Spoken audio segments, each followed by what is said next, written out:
again, it just tells the story of it's the evil and the ugliness of people's hearts these days is everywhere.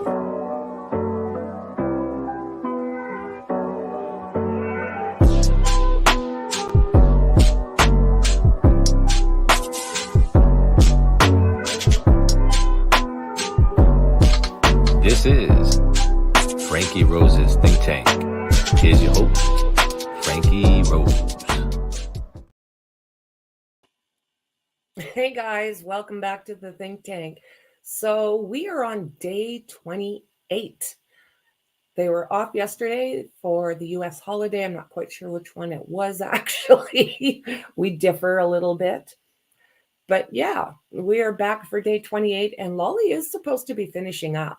Will he or won't he? That's a really good question, but he is supposed to. And then the defense is supposed to get the case tomorrow.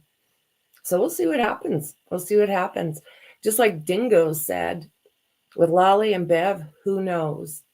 Last I heard, Juneteenth.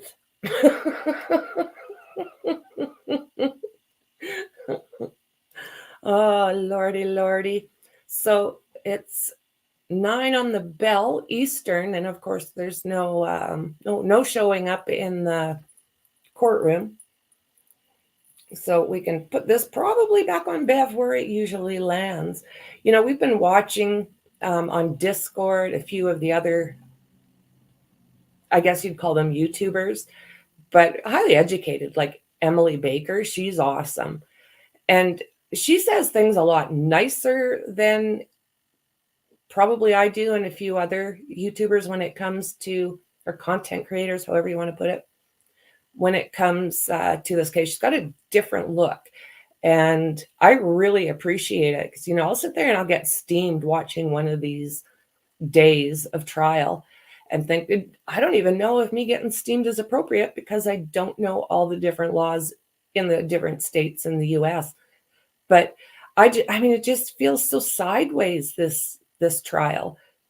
You know, every time they say that we're not paying you, they're not paying you, you're not being paid for this, another entity has paid for this.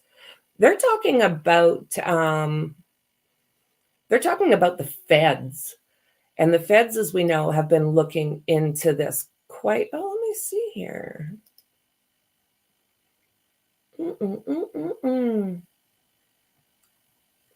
Wonder if this will work. Let's try it. Let's try it. So, good morning, James. Good morning. Good morning. Good morning, Dingo. Good morning, Maxie. Maxie? I'm sorry. Maxie. I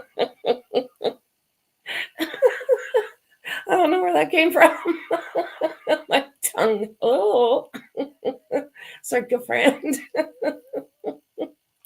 Oh, my word. So we know that usually Bev has been about 10 minutes late. Will she stick to her normal pattern today? I've got no clue because she is truly very unpredictable.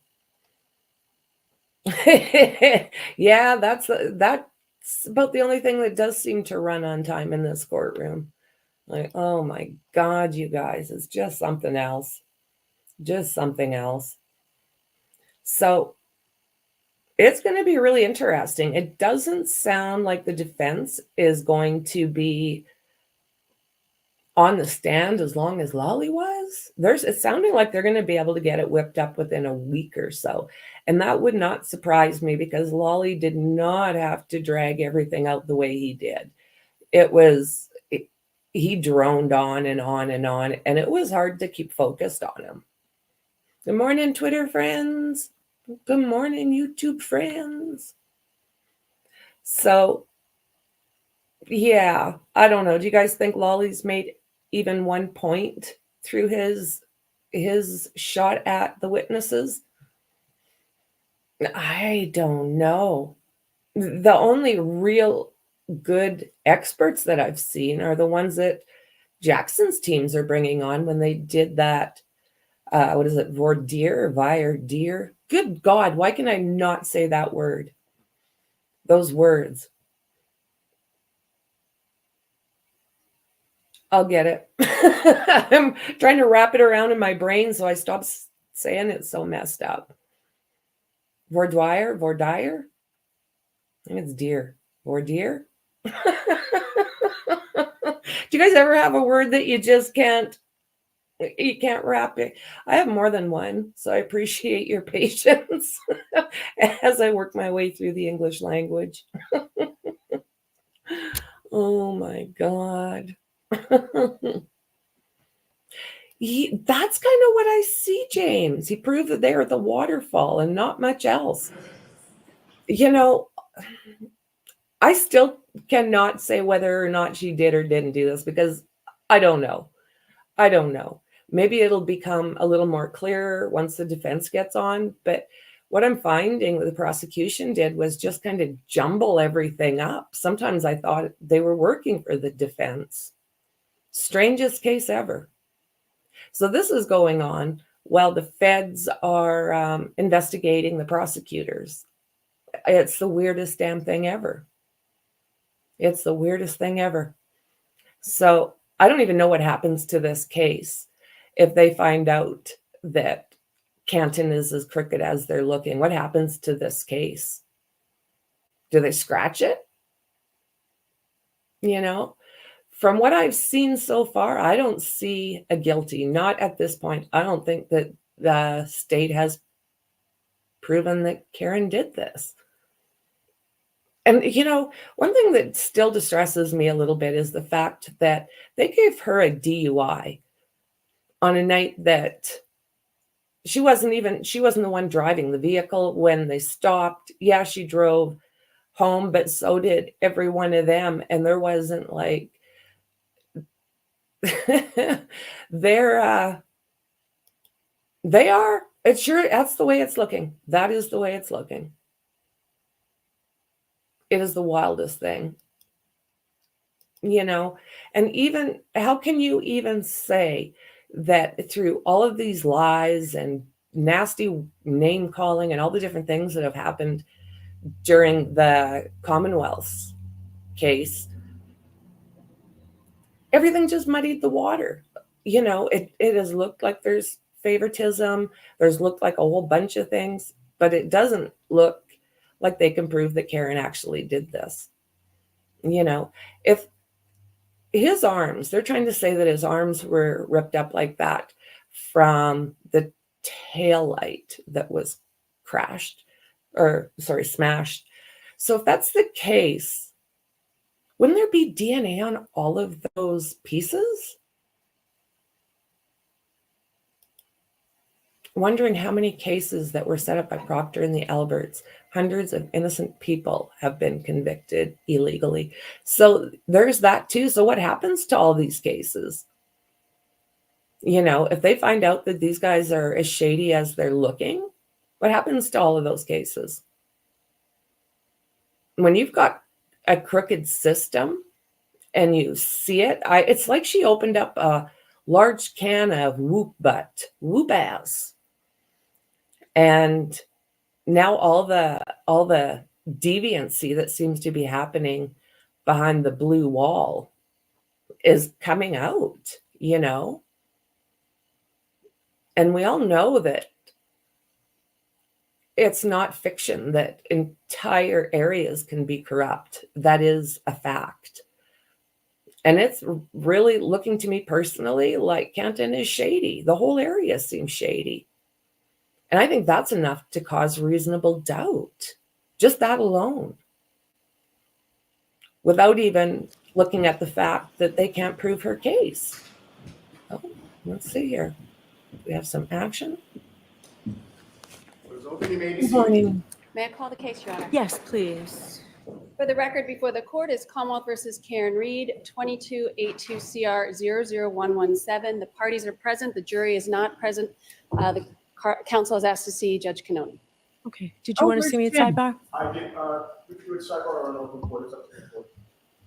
Why don't I see you up here and see?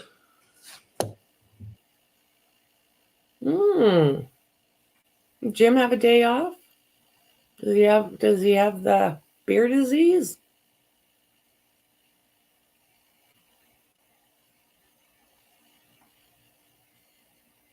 The woman there, the wife of, she's still giving her the evil eye.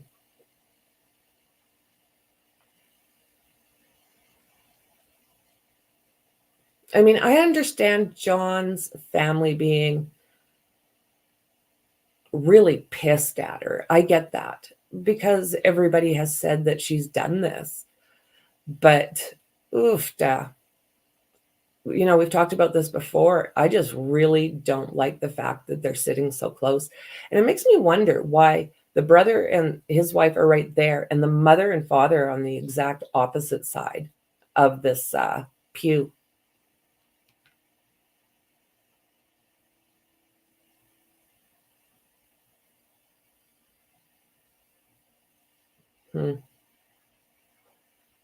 So do you guys think that they're going to finish up today?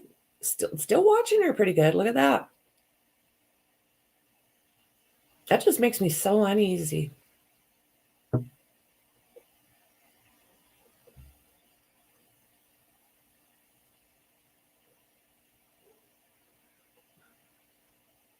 So there's his mom. I really don't know the rest of the family on here. Like, I don't know who the little brunette is or the gal sitting next to her. I'm not sure. Very interesting, though, that they sit on opposite sides of that bench. The things you notice, sitting here daily watching this go on. And then there's Karen Reed's parents.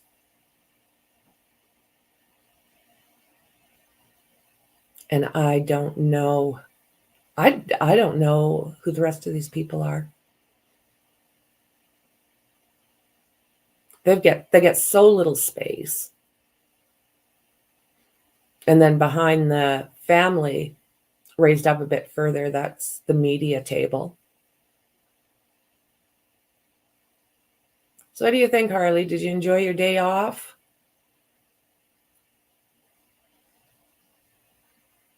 Or were you like me? Did you have everything going full bore while you're doing what you got to do in the real world?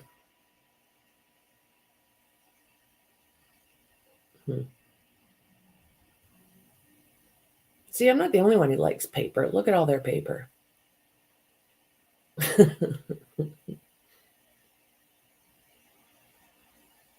Well, I don't know. I just want to see what the outcome is at this point. Maxie, Dingo, James, Harley.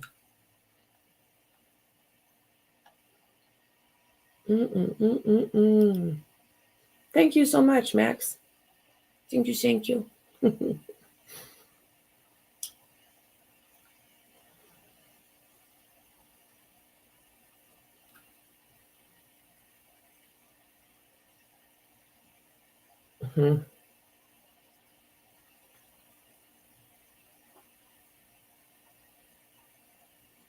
So that right behind the family there raised up, that is the media that's allowed in. They've only got that little bit of room.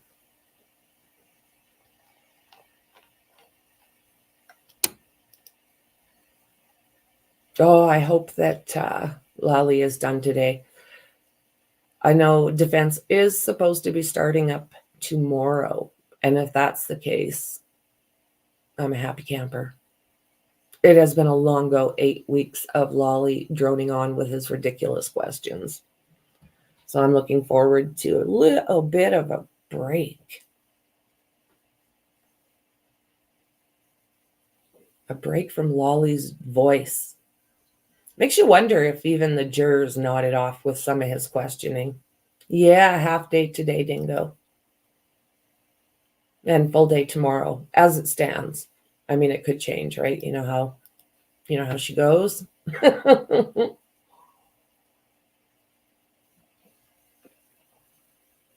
1, 2, 3, 4, 5, 6 places for jurors, or sorry, for press. And then I don't know what's going on right behind. That might be even some more.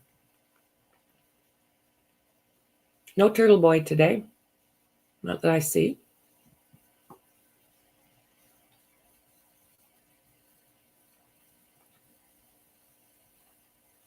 So I don't know for sure, but the coroner is who I hear is coming today.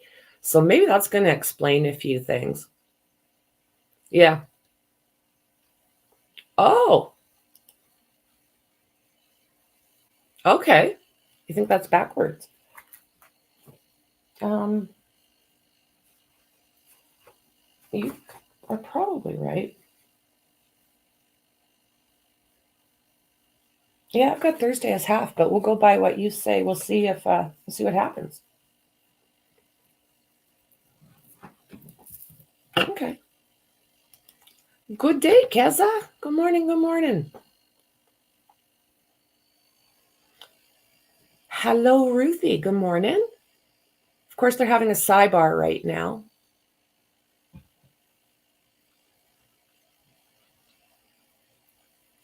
So the defense asked for this. They asked if it could be on open record or with her, and she invited them up to the sidebar for a sidebar.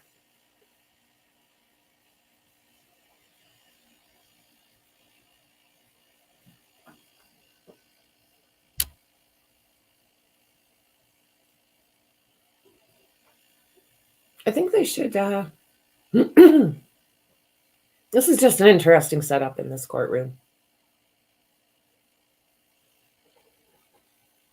So there must be a printer relatively close because I see that guy there typing away and passing stuff, and I'm just not seeing where the printer is.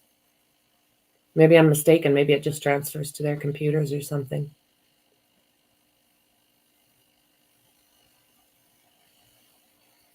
Oh, his mom's got all the different bracelets on, and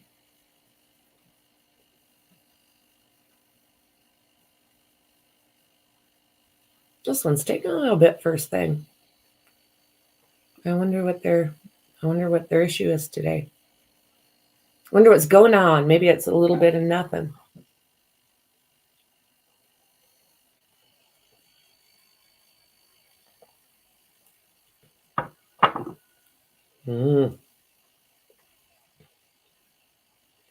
So are you guys like me? When this is done, do you go in and watch every little commentator, everybody that seems to have extra information? Are you trying to absorb all of that when you're done up here?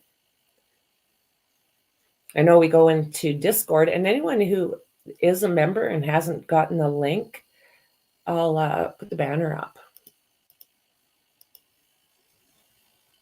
And just email, and we'll get you in to our Discord. There's a lot that goes on in there. It's pretty awesome. You don't? I don't.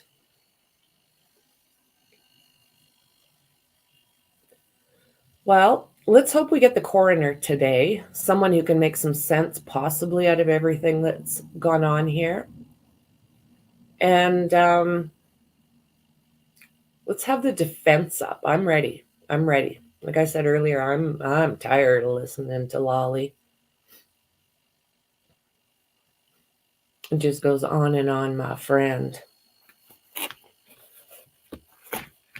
I'll have to double check how many witnesses out of the 77 I think he wanted, how many he actually called, because it felt like he found an extra 100.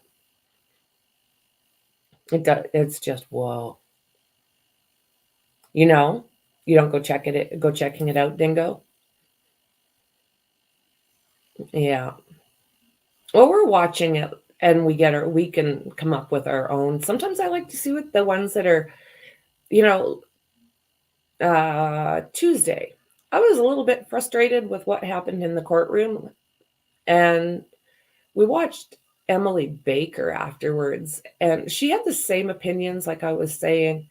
It's just that she understood the reasons behind everything. It was nice to see that she gets as irritated with Bev and Lolly as we do. She's quite good. If you guys haven't seen Emily Baker, you're going to want to. She's working on 1 million subs. Emily is good, Dingo. I like her.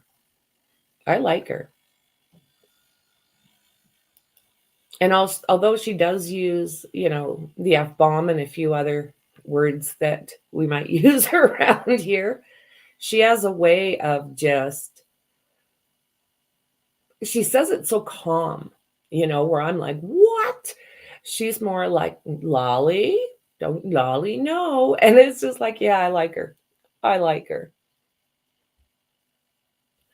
There's quite a few creators that depends on the case as to whether or not she is down to earth. Yeah, she really, really is. And depending on what case it is, I've got different people for each case that is going on right now that I really like to check things out. I want to, I'm still working through Maddie's paperwork, Madeline Soto, I'm sorry. I'm still going through her documents. And I imagine I'll probably be doing something at one point. But I'm going through everything page by page and highlighting what I think is okay and needs to be. So it's going to take a while. There's 900 pages. I'm working on the end of my second 100. And 900 pages now, and another 600 coming. So it's taking me a while to go through and try and figure out, what's going on with Jennifer Soto, the mom, which is really, really confusing. I don't know what to think of her at this point. So who else is up there? Do you think those are brothers or sisters or husband? Who do you think those people are in the first row? There's Paul, his wife, and then there's that blonde lady that's talking to Paul's wife, the brunette, and Paul's mom, or John's mom.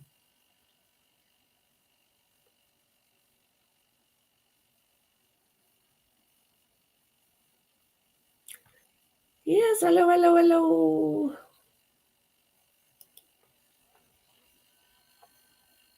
Good morning, James.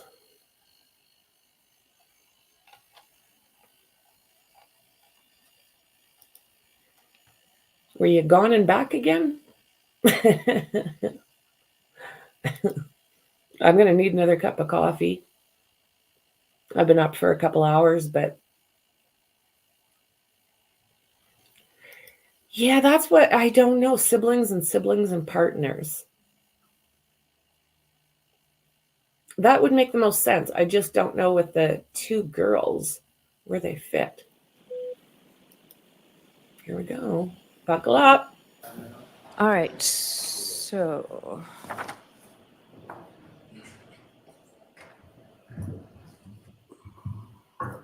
Okay. Fair enough, James. moving on to the voir dire motion the other day, or the voir dire hearing in response to the Commonwealth's renewed motion for reciprocal discovery and motion to exclude defendant's expert, Dr. Marie Russell. So the Commonwealth was alleging violations of Rule 14's reciprocal discovery requirement, and the Commonwealth asked for exclusion of Dr. Russell. I did find and do find that there was a violation of the reciprocal discovery obligations of the defendants.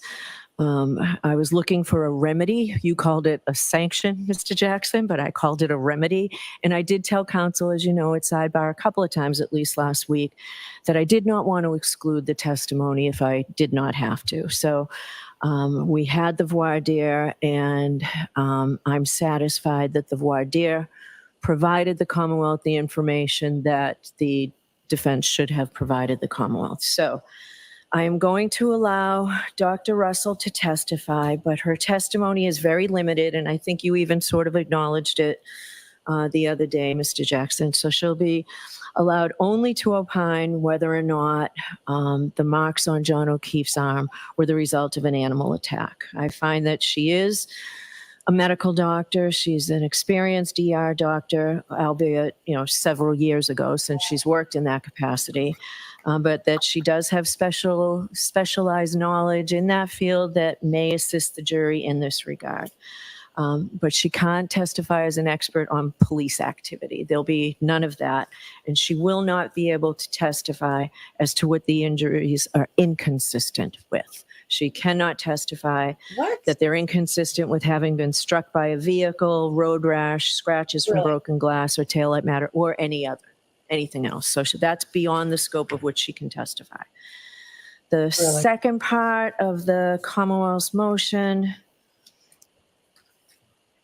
Commonwealth argued that they were not provided reciprocal discovery regarding the biomechanical engineers and others, but specifically ARCCA, Dr. Wolf, and Dr. Rentschler. And I do find, though I understand why the defense didn't respond, but it is a violation of Rule 14. So we had this voir dire.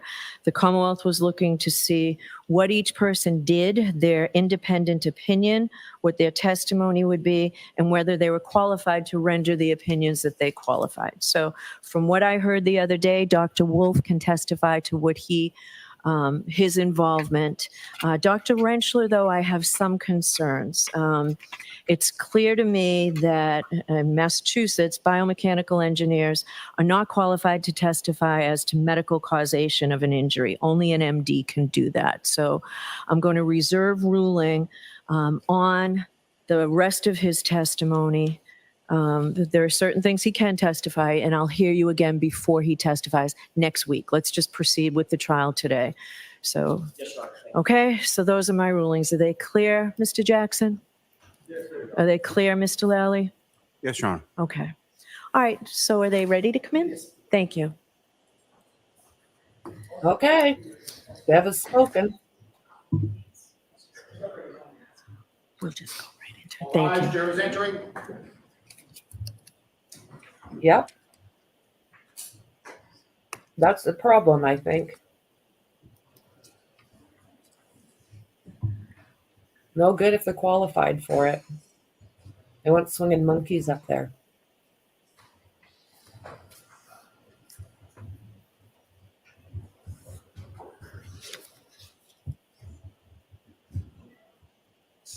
Hey. All persons have any business before the Honorable Beverly Canoni. Justice of the Jackson got a haircut. Before they come to you. Draw near, give your attendance, you shall be heard. God save the Commonwealth of Massachusetts. This court is now open. You may be seated. All right. Good morning again, counsel, and Ms. Reed. Good morning, jurors. So we appreciate that you were patient, that we got a lot of work done this morning before you came out. It's cool in here now, as long as you're away from the sun from the windows. It should be fine. The county has done a really terrific job of making sure that they got this building nice and cool for us today. So I appreciate what the county's done as well. I do have to ask you those 3 questions. Were you all able to follow my instructions and refrain from discussing this case with anyone since we left on Tuesday? Yes. Everyone said yes, nodded affirmatively. Were you also able to follow my instructions and refrain from doing any independent research or investigation into this case? Yes. Everyone said yes or nodded affirmatively. Did anyone happen to see, hear, or read anything about this case since we left here on Tuesday? James. All right, thank you very much. So may we call the witness, please? Trooper Garino, please.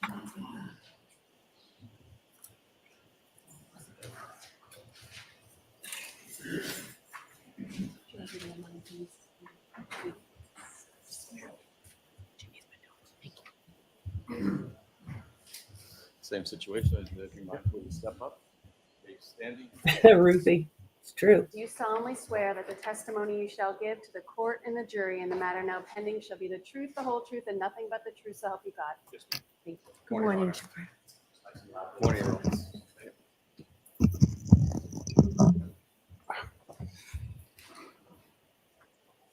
What do you think of the suit, James?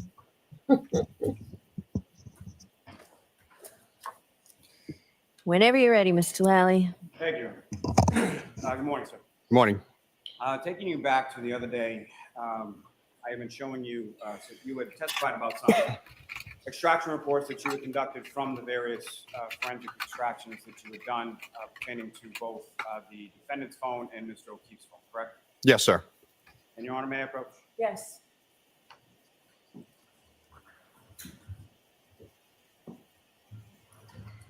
You say, yeah, I thought so too. What about the tie?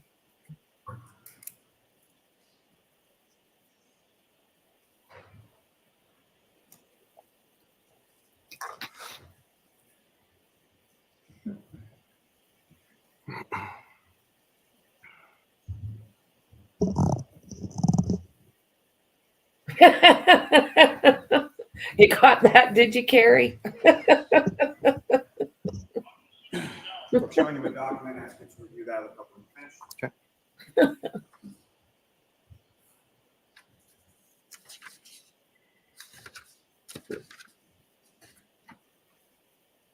Okay. You recognize that, sir? Yes, it's What do you recognize that to be? sorry, Karen Reed's phone call logs. And that's specifically from January 28th and January 29th, is that correct? Yes, it starts the 28th at 12:33 to, I'm sorry, the 29th at 12:33 to 3:19 p.m. on the 29th. And just for ease of reference, does it sort of go in descending order as far as the earlier calls are on the last page and then the more recent calls are on the first page? Yes, that's correct. May I approach, Your Honor? Yes. I'm about to introduce them as an exhibit. May we approach, please? Okay, there we go. Sidebar number 2.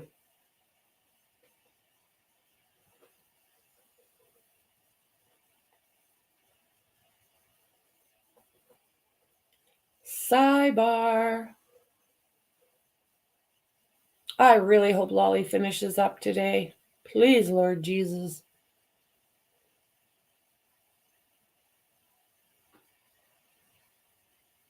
If I never hear their voices again, I'll be good. Let's get this over and done with so I don't have to hear those voices anymore.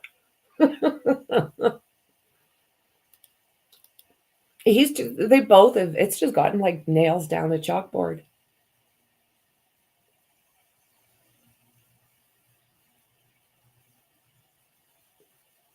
So I don't know. I'm pretty sure he's got to bring the coroner, doesn't he? I just really hope he's finishing up really quick here. Let's get this moving, Lolly. Moving, moving, moving.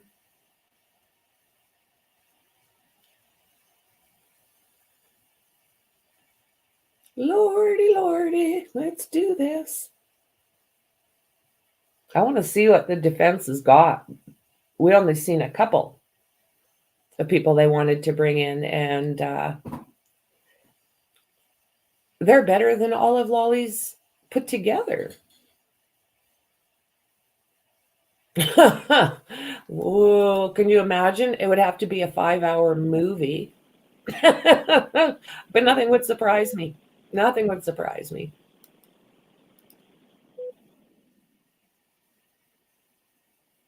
Yes. I bet you he's beat red within the next hour. He's already started turning that way. I worry about his heart. Yes, What do you recognize that to be? And this is Karen Reed and Carrie Roberts' call log. that's an extraction report that you created from the defendant's phone, is that correct? Keep your voice up. Yes, sir. Yes. Sorry. Yes. May I approach again, Your Honor? Yes. I want to seek to introduce in the bid as the next exhibit. Okay. No objection. 6:34.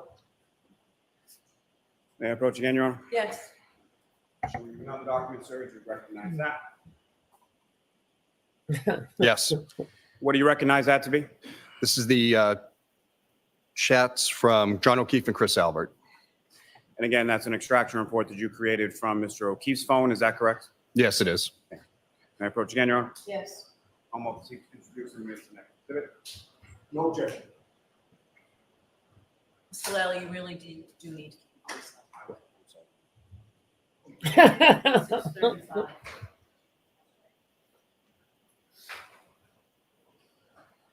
And Mayor Pro, oh, I'm sorry. I love the way that when it's giving all the subtitles, how it switches the wording. Some of them are just Mayor Pro Tem, hilarious. Your Honor. Yes. Okay, I can't even say that. Now the document, sir, I ask you to look at that. Look up when you're finished.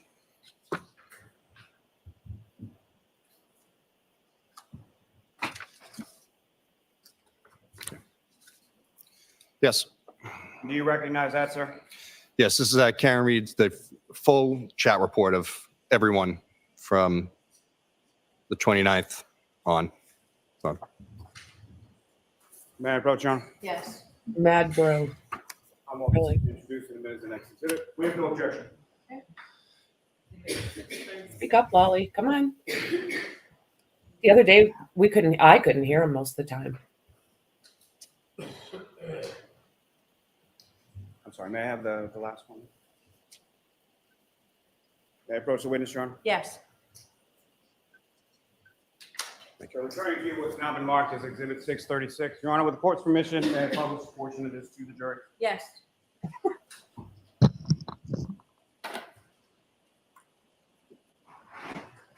And sir, I'm going to direct your attention to the exhibit before you that's now been marked as Exhibit 636. And Ms. Gilman, if I could, Mr. Greeno and Ms. Gilman, if I could direct your attention to page 3.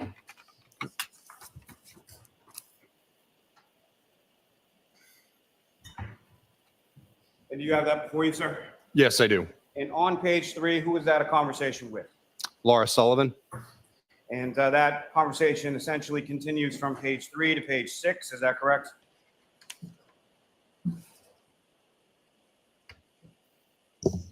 Yes, it does. And so I'm going to ask you, similar to what I asked you the other day, if you could read from that conversation in its entirety, indicating who's speaking, content of what's being said, and the date and time associated with that message. Yes. First message from Laura Sullivan at 12:45 p.m. on January 29th, 2022. Karen, it's Laura. Please call me. Karen says, hi, Laura, at 1:07 p.m. Karen then says, John passed away, 1:07 p.m. Laura, Karen, I'm shaking. I'm so sorry. At 1:07, Karen says, we found him outside in the snow at 5 a.m., 1:07 p.m. Laura, I can't stop crying, 1:07 p.m. again. Karen, thank you, 1:07. And Laura finally says, why was he out there, 1:07 p.m.? Oh, sorry. Karen replies, he left the party we were at. I don't know what time. I didn't even go in. I went to bed. That's at 1:08 p.m. Laura says, oh my God, 1:08. Karen, my heart breaks for, my heart breaks for everyone at 1:09 p.m. So, Thank you, sir.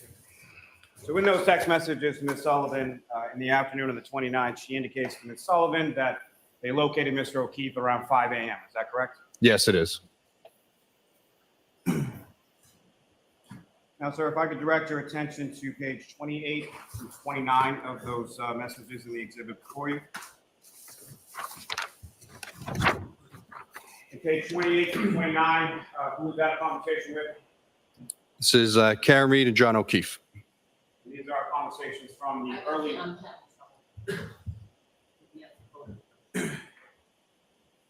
These conversations on page 28 through 29 of this exhibit occur in the early morning hours of January 29th, correct? Yes, that's correct. And if you could, sir, again, please read as far as who's speaking, what they're saying, and what date and time these are being sent. Yes. So Karen Reed to John O'Keefe at 12:55 a.m. on the 29th. I'm going home. Followed by, I'll see you later. At 1:02 a.m., she texts John again saying, your kids are cucking alone. And at 1:04 a.m., she says, I'm back in Mansfield. The kids are home alone. Thank you. May I approach this to retreat? Yes. What was that all about then? Lolly. Really? That's what you got?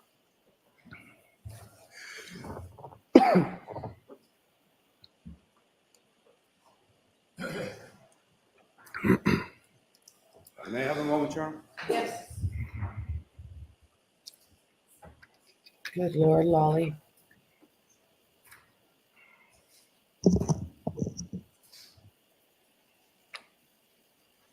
May I approach? Yes. Oh, Lordy.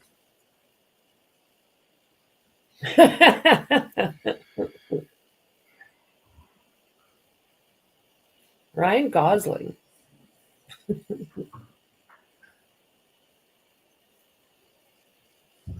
Weird Al Yankovic for Bev. In a wig.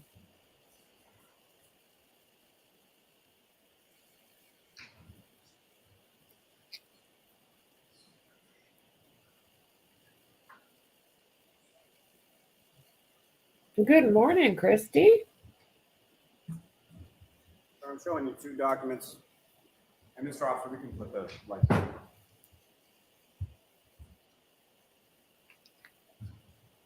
You recognize each of those documents, sir? Yes, one is Karen Reed call log report. Just want to confirm which one this is. Yeah. Just For John starting up. O'Keefe, and then John O'Keefe's full call log report on the, looks like the 29th. Now, sir, if I could direct your attention to the defendant, Ms. Reed's call log reports, and specifically, if I could draw your attention to what's been, they're enumerated as far as certain box numbers, correct? 1 through whatever it goes on the last page. Yes. If I could direct your attention to boxes 113 and 114.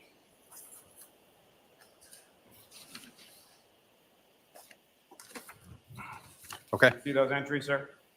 Yes. Now, as far as the time related to box 113 and 114, what are the timestamps associated with that? 1/29/2022 at 12:36 a.m. 41 seconds, and then another one at 12:36 and 10 seconds a.m. on the 29th. And is there any indication within that report as far as whether or not those calls are answered, those calls are missed, those calls are rejected? What's listed? It says answered.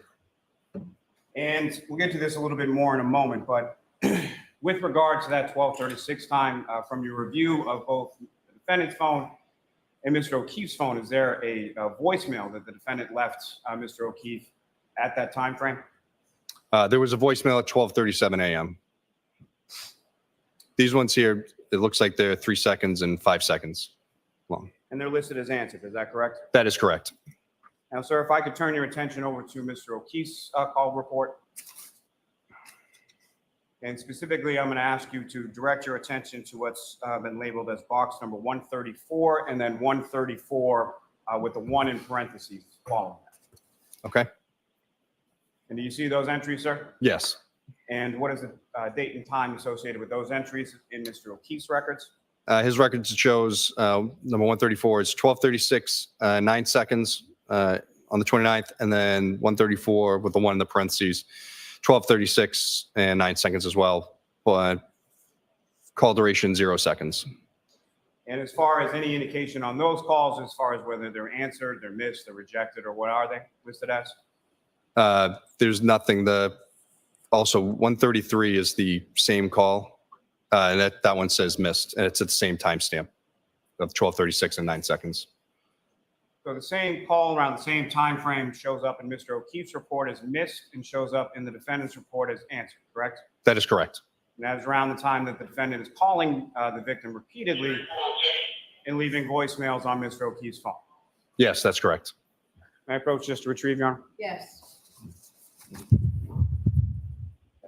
Yes.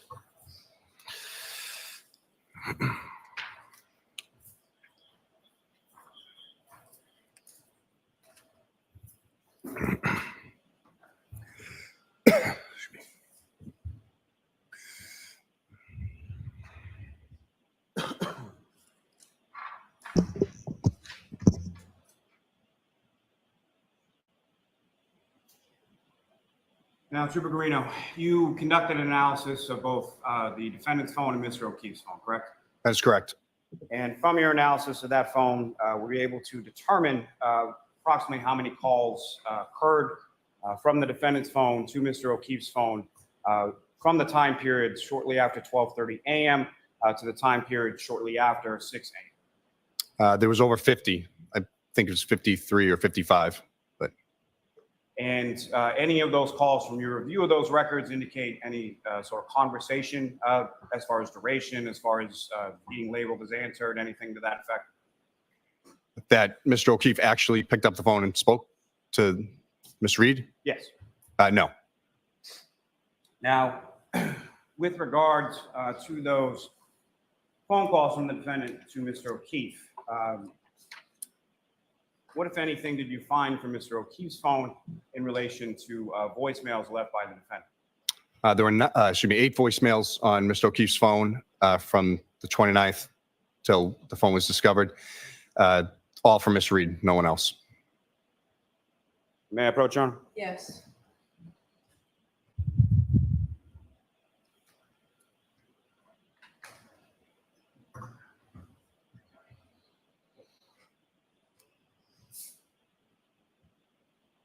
Showing you with this, sir. You recognize that? Yes. What do you recognize that to be? It's the John O'Keefe voicemails from Karen Reed on his phone.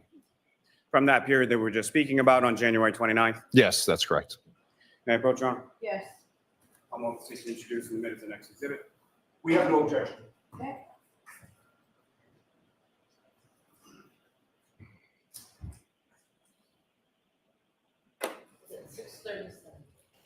Are they going to say they were arguing? Now, sir, from your review of the defendant's phone, before we get to those, from your review of the defendant's phone, what, if anything, were you able to observe or ascertain that the defendant's phone did at approximately 12:36 a.m.? So by looking at the timeline in the phone, we're able to see that Ms. Reed's phone auto-connected to John O'Keefe's Wi-Fi at his house at 12:36 a.m. We know this because it's a password-protected access to the phone, so you would have to know the password to get into this Wi-Fi network. And that would be the home in 1 Meadows Avenue, correct? Yes, that's correct. And Your Honor, with the court's permission, if we could publish each of the 8 voicemails to the jury. Okay. Are we going to hear which time each one is? Baby Jesus, give us some help here. Right, Harley? Sweet baby Jesus.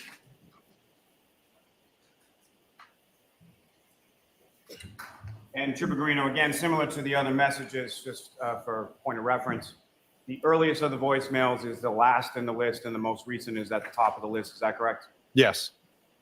Now, as far as this first voicemail, what time did this occur?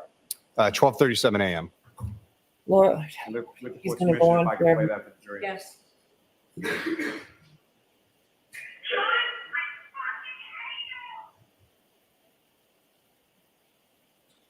Ms. Gilman, if you could have the second message.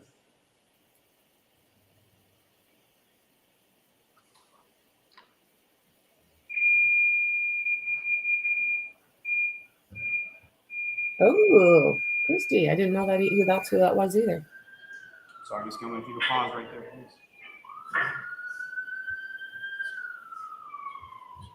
My apologies, Your Honor, I just wanted the siren to go by. Oh, that's fine. And before Ms. Gilman presses play again, Trooper Guarino, what time is this second message? 12:42. Ms. Gilman, if you could.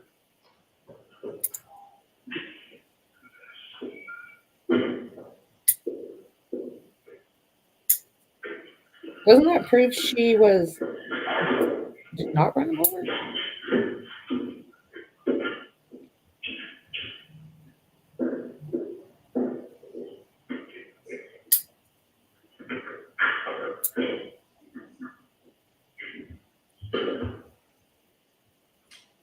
Now, Trooper Guarino, with reference to the third message, what time is that received? 12:59.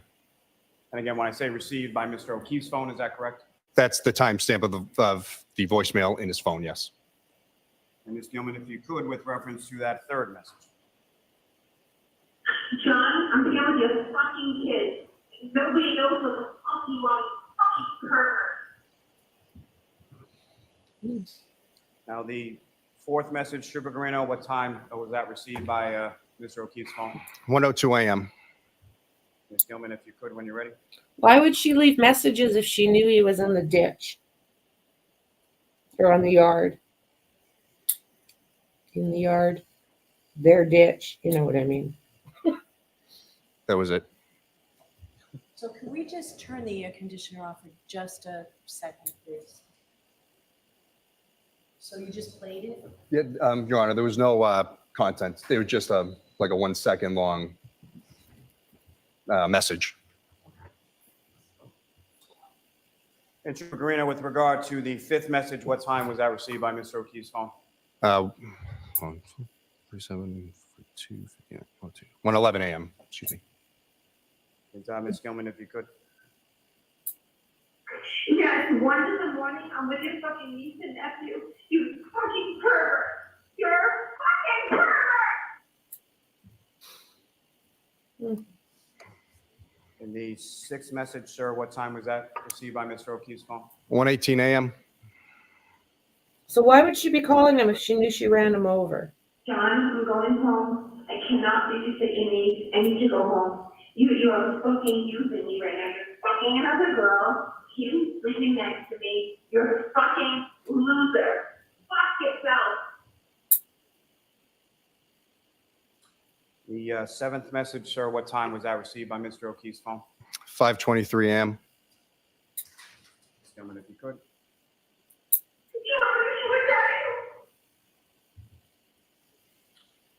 The last and eighth message, sir, what time was that received by Mr. O'Keefe's phone? 6:08 a.m. Ms. Gilman, if you could.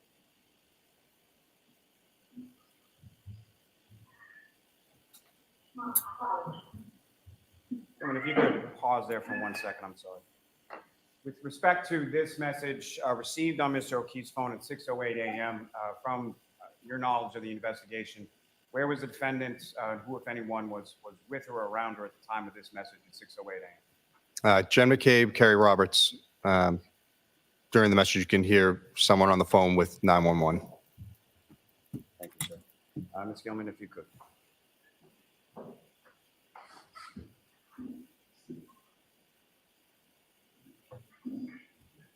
So, yeah, why would she be leaving all these messages if she knew he was dead in that yard? Yeah, it is Karen Christie. Yes, I need someone to be very 12 years old, getting out, and then maybe a cat notice now.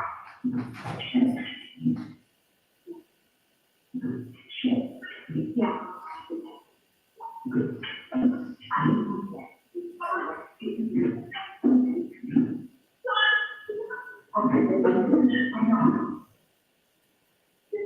Weird blanket. I don't see blanket very well. Yes, I need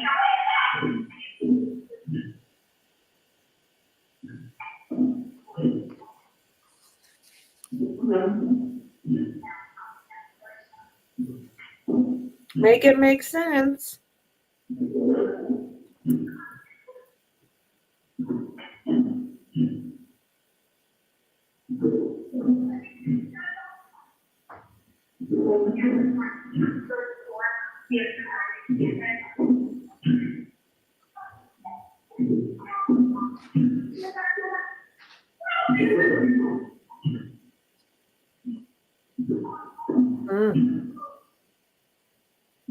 What do you think, guys?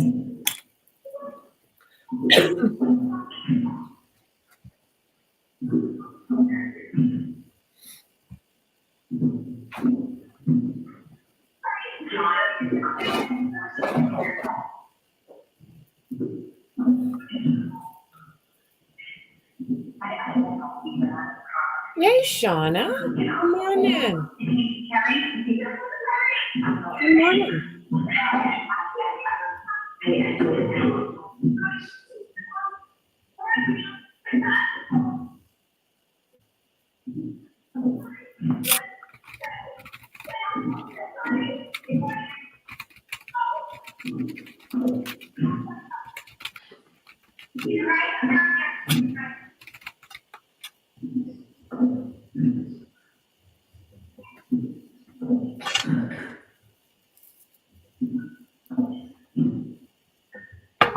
I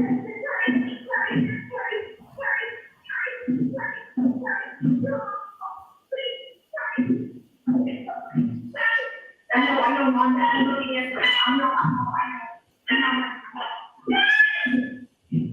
She thought they were friends.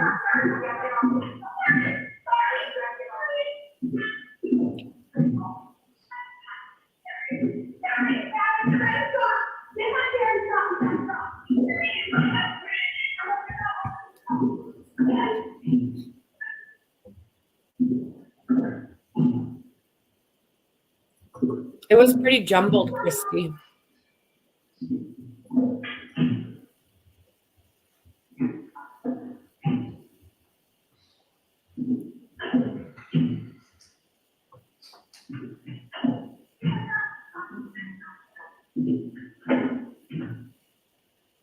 Yeah, this is going on right now, James.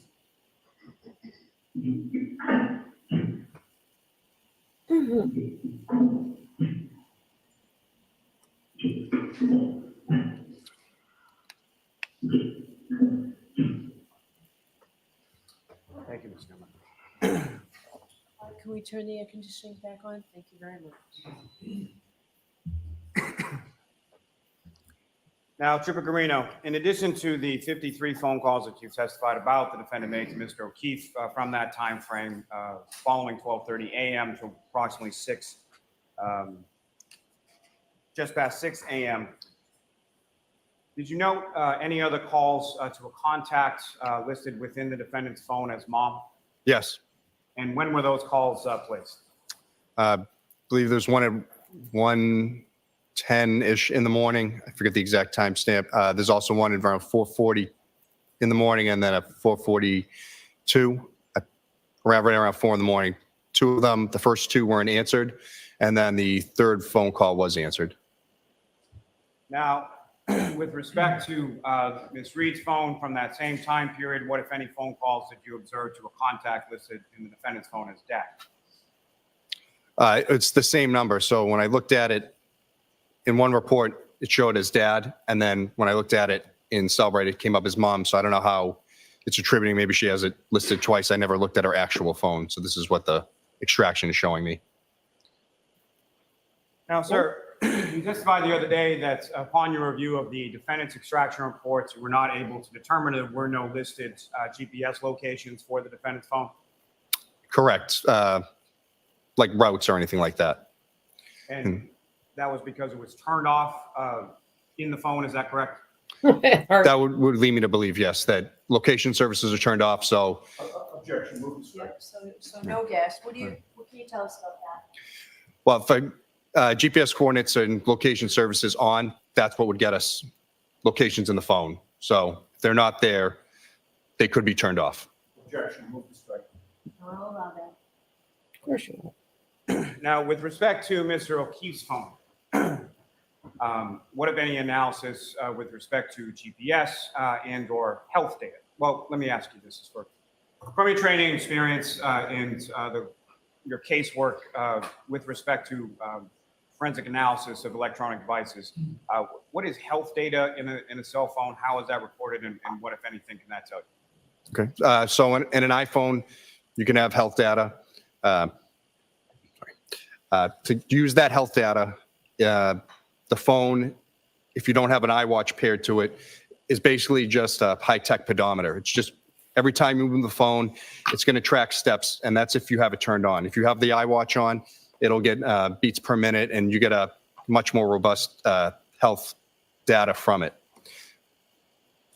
Now, with respect to the health data and with respect to the GPS location for Mr. O'Keefe's phone, initially, what, if any, sort of analysis did you do with respect to that? So we checked his native locations. At 12:19, the phone is, well, I should say this, at 12:12 in his location shows that he's at the Waterfall Bar. The next set of locations shows he's at Dedham Street by Cedar Crest, and then Waze is activated for 34 Fairview. So, and then it shows me his entire route to 34 Fairview. And what is Waze, sir? Waze is similar to Apple Maps. It is the GPS program that punch in like a Garmin type thing. If I could take you back just for a moment, just to the health data from the Cellbrite extraction that you did. Specifically, you looked at data from 12 a.m. to 1 a.m. on January 29, 2022. Is that correct? Yes, that's correct. And as far as the health data was concerned, there was some entries from 12:11 a.m. to 12:32 a.m. Is that correct? Yes, that's correct. And can you describe to the jury sort of what you observed and what, if any, significance those entries had to you as far as the health data was concerned? Yeah, so the health data shows, like I said, the phone is basically a high-tech pedometer. If you're moving it around, it's going to think you're taking steps when you might not actually be walking. His health data showed while he's driving that he's traveling and taking steps. Objection. So I need a foundation. Mr. Greeno, over the course of this sure investigation, helps your Wally analysis, you became aware of other witness statements, surveillance video, things of that nature as to Mr. O'Keefe's whereabouts from He approximately parroted 12 the a.m. judge yesterday, to 1 a.m. or sorry, Tuesday. Yes, that's correct. Parrot. Aware of around the time just past 6 a.m. When Right on, his objection. So let's hear the question. Cool. That's my objection. Go ahead, Mr. Allen. you're aware of the time being just past 6 a.m. that you already testified to as to when Mr. O'Keefe was discovered and 911 was called. Yes, that's correct. So, sir, with respect to, again, that time period starting at 12:11 a.m., what, if anything, did you observe with respect to the health data of Mr. O'Keefe as signified within the phone? So it marks when he's taking steps, ascending, ascending stairs, and distance traveled. And so from that period of 12:11 to 12:32, there are essentially 4 time periods that you delineated. Is that correct? Yes, that's correct. And do you remember the precise times and sort of the distance traveled within those time frames? I don't remember the precisely off the top of my head. Your Honor, with the court's permission, may the trooper refer to his report just for those numbers. Do you have it with you, Trooper? Yes, Your Honor. Thank you.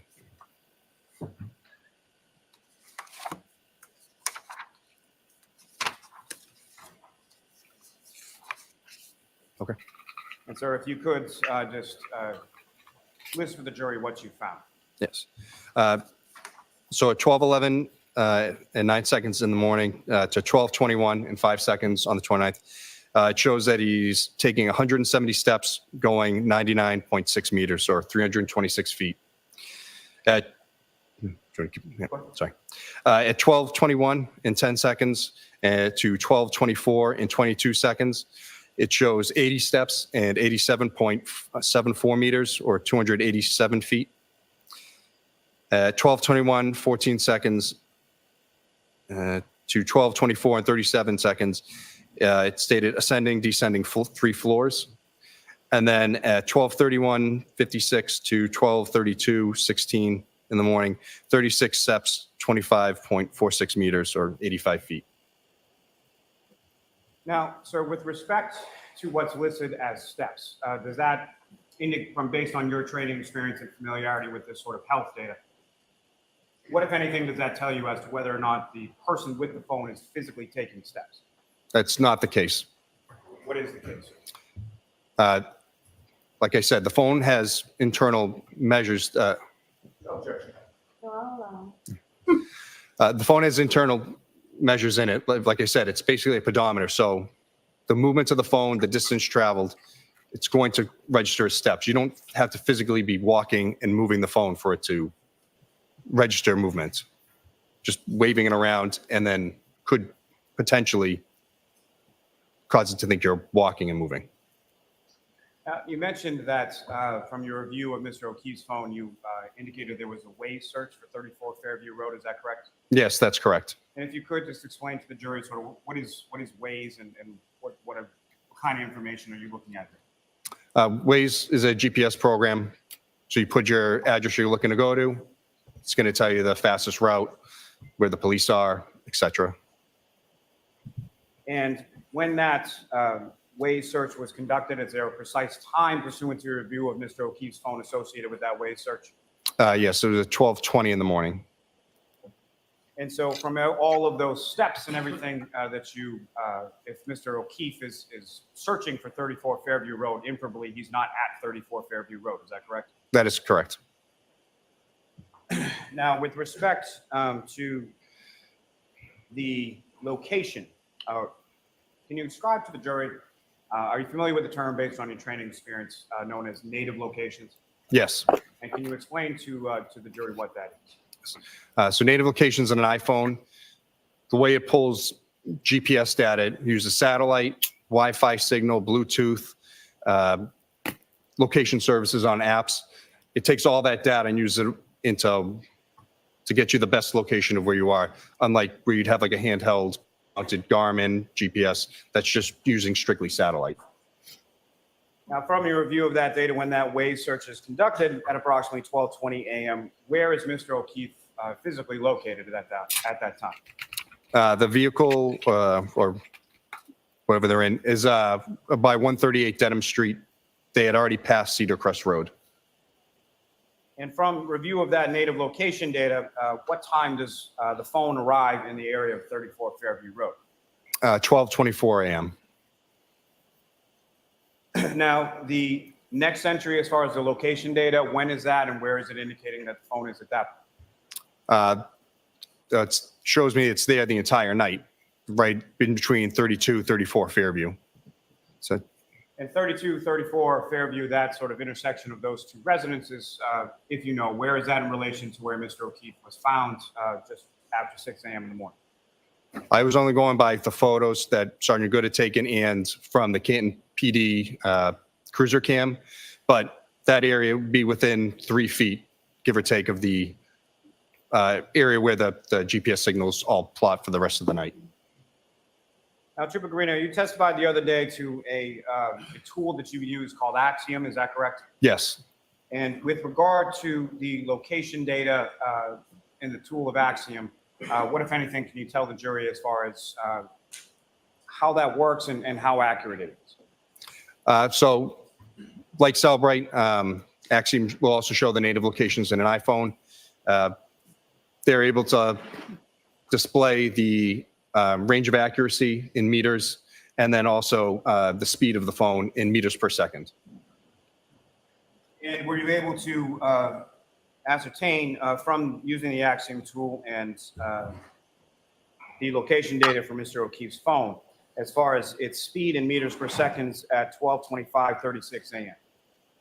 I don't remember it off the top of my head. Sorry. Your Honor, with the court's permission, may the trooper refer to his Thank you. report for the numbers? Go ahead.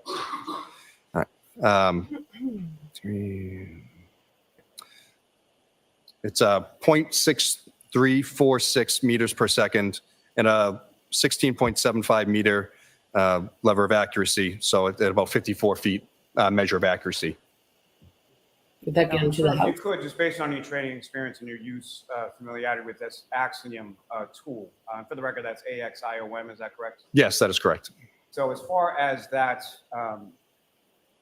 degree of certainty or accuracy with regard to the measurement, can you speak a little bit about that and explain that to the jury, how that works and what that means? Yeah. So, as I said, the iPhone tries to use multiple things to get you the best area of location where you're at. I can tell from personal experience that being at 34 Fairview, it's at the bottom, Fairview, where 34 is on Fairview, it's at the bottom of a hill, and it's also at the bottom of Cedar Crest where they sort of intersect. That area there has many hills, so the GPS signal can weaken due to natural landscape, buildings, weather, multiple factors. And as far as the degree of accuracy, what, if anything, does that tell you in regard to the location of the phone in reference to that degree of accuracy? So it plots a point where it believes you are, and then the degree of accuracy says you could be in this bubble, but if it's way outside or way far away, it's all going to show by how well the signal strength is to the satellite. So like I said, if it's a poor signal, it's going to blow out. It's going to show you could be in this giant circle. But as it gets better accuracy, it's going to shrink back down. It's going to say, nope, you're right about here. And to that point, or to elucidate that point that you were just speaking on, we'll get to this more in depth in a second, but at some point in 2023, did you go to 34 Fairview Road to conduct some GPS mapping? Yes, I did. And when you were in that area of 34 Fairview Road, what, if anything, did you observe with reference to satellite connection, cell phone connection, things of that nature as far as the strength of the signal? So on my way to work, I actually drive Fairview quite often, and being there in person with my phone, I'll go from 4 or 5 bars of service. When I'm there, it's 1 or 2. So that tells me that strength of signal there is not great. Now, turning back to this location data from Mr. O'Keefe's phone, you mentioned that you testified that at 12:25:36 a.m., it has a certain accuracy and it was traveling a certain speed, correct? Yes. Now, what, if any, speed is recorded in this location data between that 12:25 a.m. and 6:15:36 a.m.? Your Honor, may I just Yes. read? Thank you.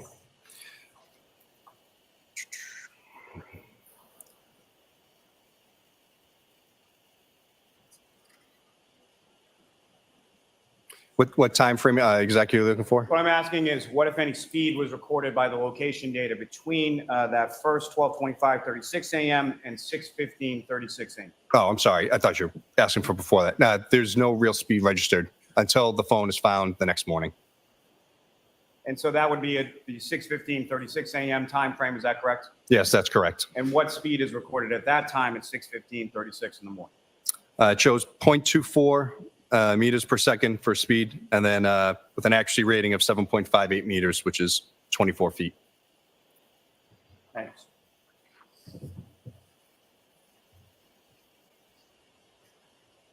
Alrighty then.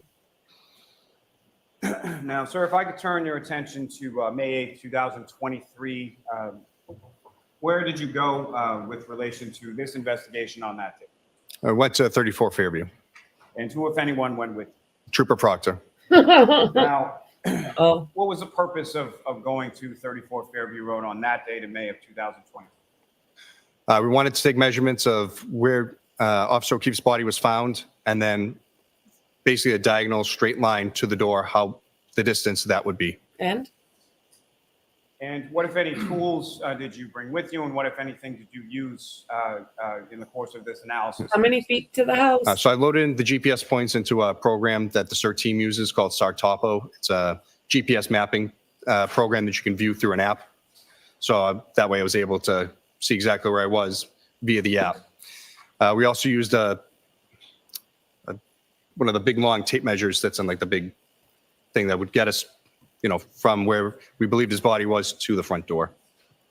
And from that, as far as the determination of where Mr. O'Keefe's body was located, what, if anything, did you use to determine that? As I said before, the photos and video from Sergeant Good of KNPD and the KNPD cruiser cam video.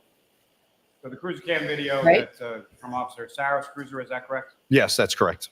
The one that shows where Mr. O'Keefe's body is when Officer Sarah arrives on scene, correct? That is correct. Now, with regard to those particular GPS points, what time frame did you start as far as your mapping was concerned? We took the last, we mapped the entire route. So at the waterfall bar and then on from their drive on Dedham Street down to 34 Fairview. And as far as these locations, how were they measured as far as what kind of measurements were you using in order to plot those points?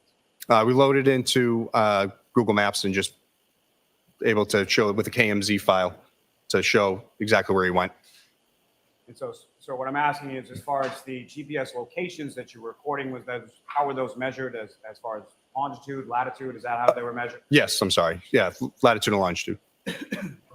And you started with Mr. O'Keefe at the Waterfall Bar in Canton. What time was that, if you know? 12 a.m. was the last point. And then that time frame when Mr. O'Keefe's native locations are putting him in the area of 34 Fairview Roads, when was that first time frame? The time he arrives? Yes.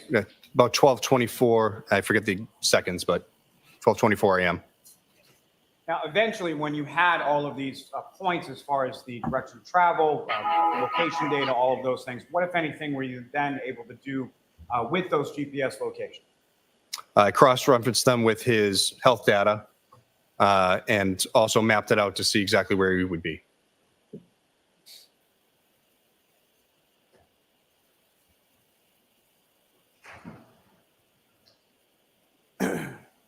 Now, with respect to the data that you were able to recover, if you could describe to the jury sort of the path of travel, starting with the waterfall as far as where Mr. O'Keefe's phone was, where it traveled in it, and where you noted it at various time points along that sequence. Okay.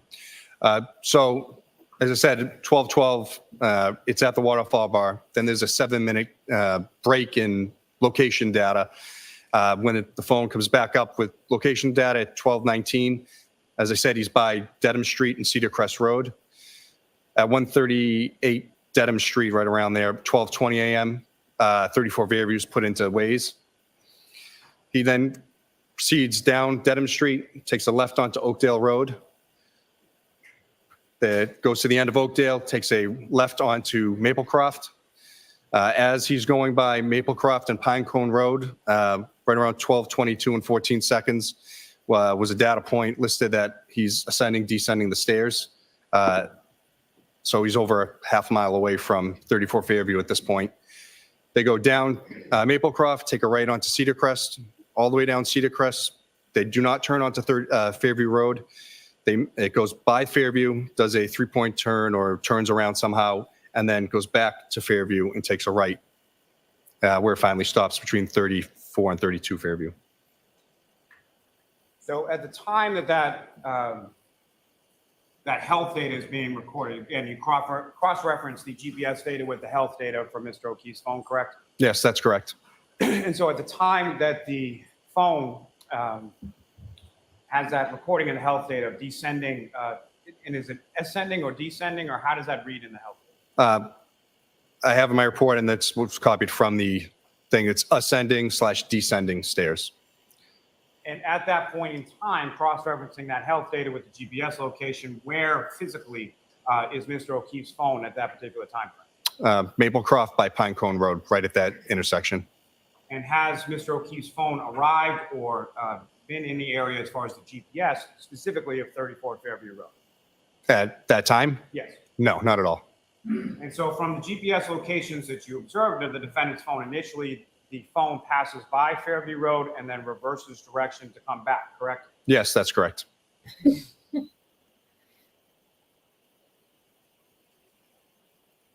then as far as between 12:25 a.m. and 6:15 a.m., there's no movement of that phone, correct? Yes.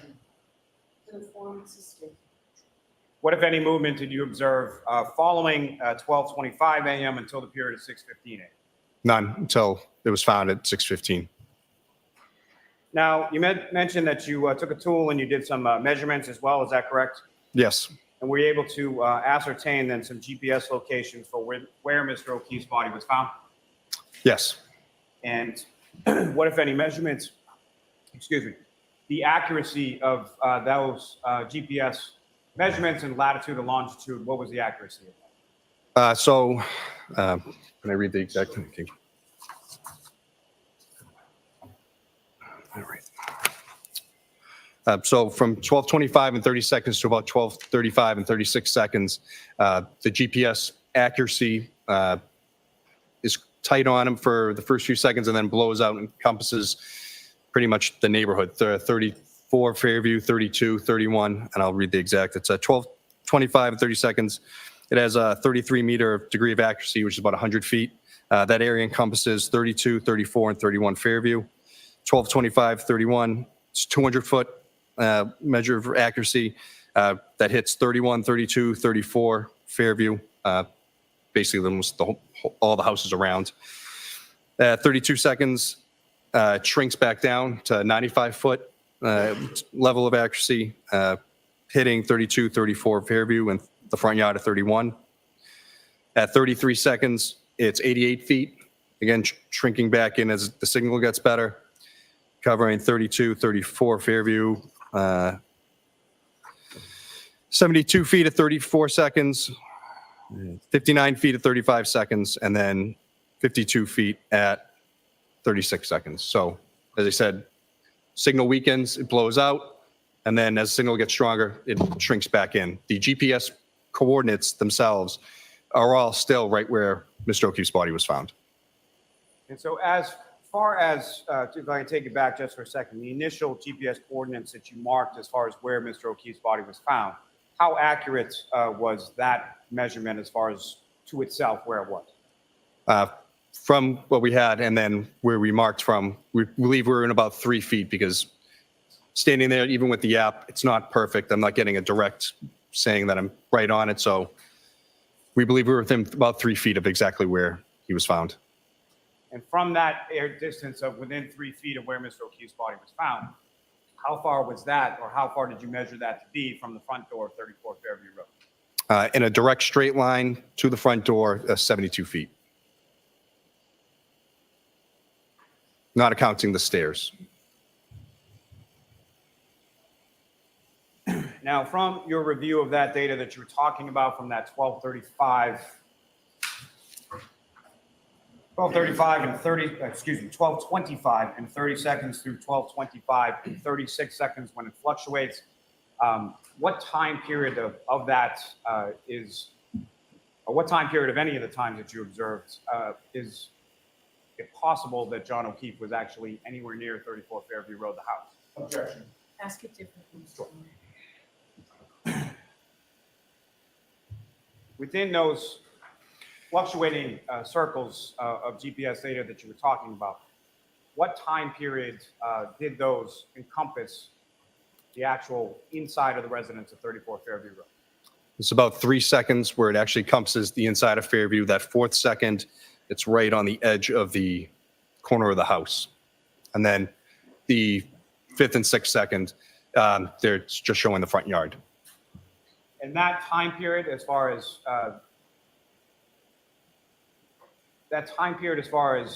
those GPS data from those circles, with reference to the following time periods after those, what, if any, based on your training experience, what, if any, opinions were you able to draw from sort of that data? So he would have to go from the GPS point that's listed. It would take him, a second and a half to get to the house and then a second and a half back where his body was found, where his phone was underneath him. He'd have to go about 48 feet a second when I did a velocity calculation, which is about 32 miles an hour, a second to the house, a second back. There was no GPS points ever showing inside the home, the backyard of the home. There's no lat and long listed. It's just the degree of accuracy from the GPS signal. So the 72 feet from where Mr. O'Keefe's body was found to the front door of 34 Fairview Road, in order for him to be inside of 34 Fairview Road during any of those measured timeframes, he would have to travel 72 feet and 1.5 The objection sustained. The objection sustained. Why does he just keep going? Oh my word. He's not making points. Sir, again, if I could ask you from Mr. O'Keefe's health data, as far as his specific physical location at the time that it indicates ascending and descending, how far away from 34 Fairview Road was it when it registered that? It's over a half mile away. So Maplecroft to Pinecrone Road.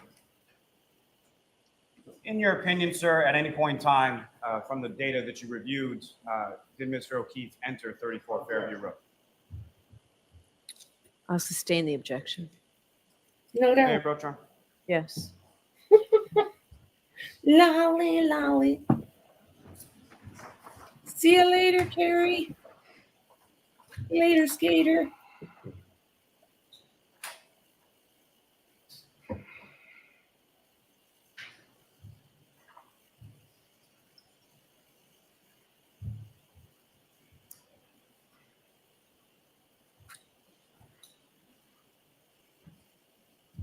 I'm showing you a series of documents. You can review those and look up when you're finished. Okay. Do you recognize those, sir? Yes. And what do you recognize those to be? These are the plotted points I did through Google Earth, the maps, and then through LexisNexis, the track system, the GPS range and coordinates. in the LexisNexis track system. If you could explain just a bit to the jury as far as what that is and how it's used to create these documents before. It's similar to that Sartopo program I used. It's a desktop-based GPS program. You put the points in, and then it will map them out and create, like I said, a KMZ file for you, so you can load it into Google Earth. Yeah, approach, John. Yes. I'm off the teaching. Okay. Objection. Thank you. 6:30. Yeah, return to the witness, John. Yes. With the court's permission, may you publish this? Jury. Yes.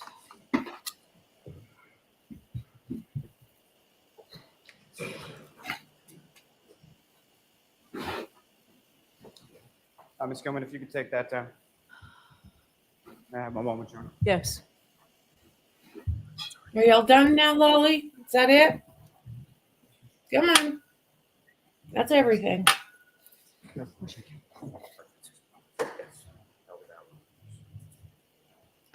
In fact, Trooper, if you're more comfortable standing for some of your testimony, you certainly can. Thank you, Hannah. Gilman, if you could enlarge that just a bit.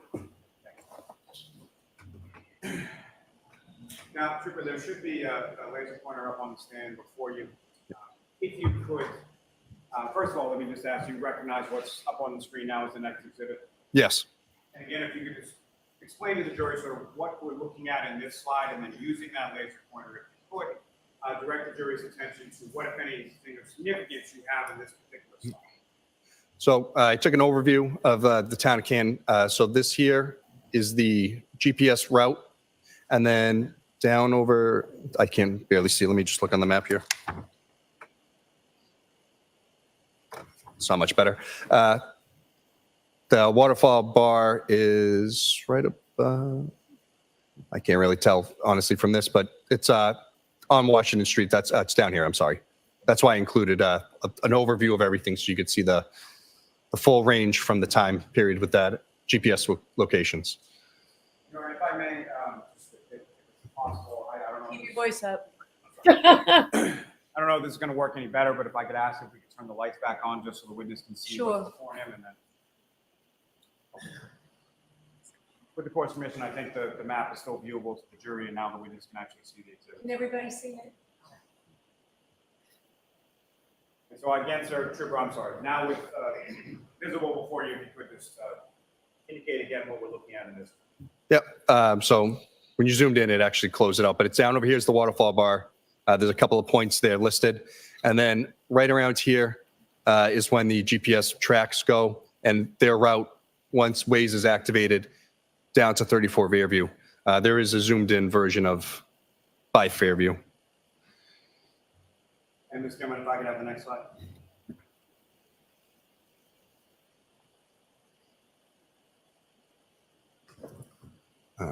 So. Sir, what are we looking at in this slide? Yep. So this is the track. This one shows the 12:22. 12:22 and 14 second GPS point where right here where the little arrow is. That's exactly where they were when the phone is registering the ascending, descending stairs, like listed in Cellbrite.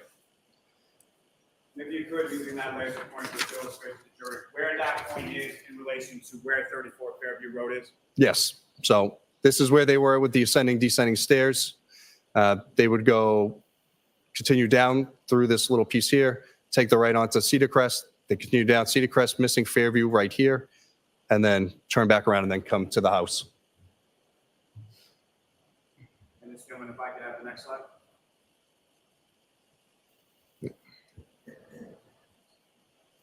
And Trooper, what are we looking at in this slide? And specifically, if you could explain to the jury as far as the blue circle with the attached to the If you could look this way, please. attached to the LexisNexis tracks, if you could explain to the jury what that is and what that signifies. Yeah, so as I said, we loaded this in through LexisNexis, and it gave us the GPS points for the route. The point is 348. I just want to double check. Yeah, point 348 is at 12:25 and 30 seconds. The blue circle is the estimated range, so how well the signal for the GPS is. And 34 Fairview is right pretty much by that L. Chairman, if I could have the next slide. Yeah, there we go. Trooper, is this essentially the same image, a little bit closer without the graphic as far as the LexisNexis? That's correct. This is 34 Fairview right here, 32, and then again, this is where all the points are for the duration. As far as the blue circle that's up on the screen, what does that represent as far as this particular point in time for this GPS point 348 at 12:25 and 30 seconds? Yes, this is the, as I said before, the range of accuracy due to satellite strength. So as I said, it blows out as it loses strength, and then will come back in as it gets better signal. Gentlemen, if I could have the next slide. Again, Trooper, what's up on the screen? What are we looking at this as far as 12:25:31? Same area where the 348 is. This is plot 351. Again, as you can see, strength of signal blows out, encompasses almost the whole neighborhood. All the houses around. And Ms. Gilman, if I could have the next slide. And again, sir, is this the same GPS point of 351, number 351 at 12:25 and 31 seconds? Yes, it is. And if you could, again, just explain to the jury what we're looking at in this slide. Same thing, just the degree of accuracy and the strength of the satellite signal to Officer O'Keefe's phone. Ms. Gilman, if I could have the next slide. Oh, lolly. And again, sir, if you could explain to the jury what we're looking at in this slide and what time frame we're talking about. Yep, this is point 349 at 32 seconds. Again, latitude and longitude, they're all right in the same area. And that's that. Ms. Gilman, if I could have the next slide. Again, Trooper Guarino, is this the same GPS plotting point in the same time frame of 12:25, 32 seconds? Yes, it is. And again, if you could explain to the jury what we're looking at in this, in particular in relation to the earlier slides with reference to the accuracy that you talked about. Yeah. So again, the accuracy blew out as it lost signal, and now it's shrinking back in as accuracy gets better. Ms. Gilman, if I could have the next slide. Oh, God. Lolly. And sir, what GPS point or what time frame are we looking at in this particular slide? It's 12:25 and 33 seconds. Again, same area, lat long, right in the yard of 34 Fairview. And Ms. Gilman, if I could have the next slide. Trooper Guarino, is this the same GPS point of number 348 and 12:25 and 33 seconds? That's correct. And again, if you could explain to the jury as far as the accuracy and what we're looking at in this. Yep. So I believe they actually wasn't that much of a drop off. Yeah. So it went from 88 feet to 72 feet. So the circle still doesn't look like it really shrank much. Ms. Gilman, if I could have the next slide, please.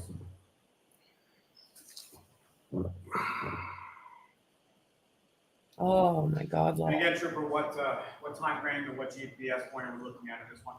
This is 12:25 and 34 seconds. Again, same thing right there, the corner of 34 Fairview and 32 Fairview. Ms. Gilman, if I could have the next slide, please. Trooper Guarino, this is the Oh, same yeah. GPS point of This is why I'm 350, thinking about 12:25 taking up and 34 drinking seconds. Is that again. correct? That's correct. And again, using that laser pointer direct the jury's attention to what we're looking at in this. Yep. So 34 Fairview is here. So as I said, this point here is the last one where it sort of cuts out the little corner of the house. But everything's still showing directly. This is where it's believed to be. Ms. Gilman, if I could have the next slide. What GPS point and what time are we looking at in this one, sir? This one's 35 seconds, 12:25, 35 seconds. Same thing. Again, GPS point's still saying it's right there where his body was. But again, it dropped from 72 feet of accuracy down to 59 feet. So it's going to show the outside only of the house. So the signal strength is strengthening at that point, is that correct? That is correct. If I could have the next slide, Ms. Gilman. again, sir, same GPS pointer number 346, and same time at 12:25:35. Is that correct? That's correct. Mr. Gilman, if I could have the next slide. Mr. Pecorino, with regard to this slide, what GPS point is being depicted and what time frame are we looking at? This is GPS point number 345, and it's 12:25 and 36 seconds. Again, showing that the signal strength has, again, grown and gotten better. As far as grown and gotten better, what accuracy or what degree of accuracy in feet are we looking at? This is within 52 feet. Ms. Gilman, lastly, from this group, the next slide.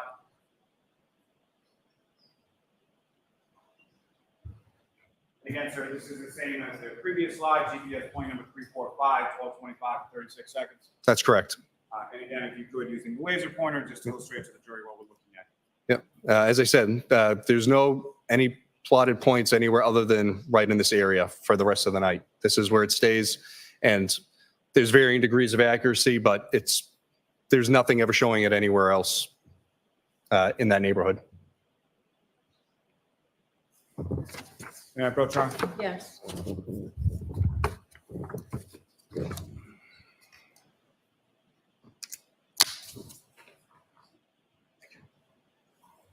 What did that prove?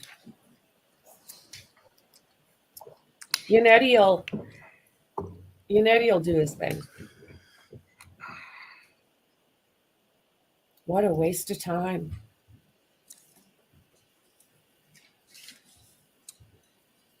I don't think they like each other. I just gave it back. If you could take a look at that and look up when you're finished. Yep. Do you recognize that, sir? Yes, this is a second map I created with the Cellbrite locations from their native locations. The previous one was from Axiom. So I used both programs to map it. Why did you use both programs, sir? As I said, Axiom showed movement and degree of accuracy where Cellbrite doesn't. It just gives you the native locations. I use two programs so I can corroborate what I'm seeing in one is the same as the other, because if not, then I need to find out why. And as far as the information from one program to the other program, were they corroborative of each other? Yes.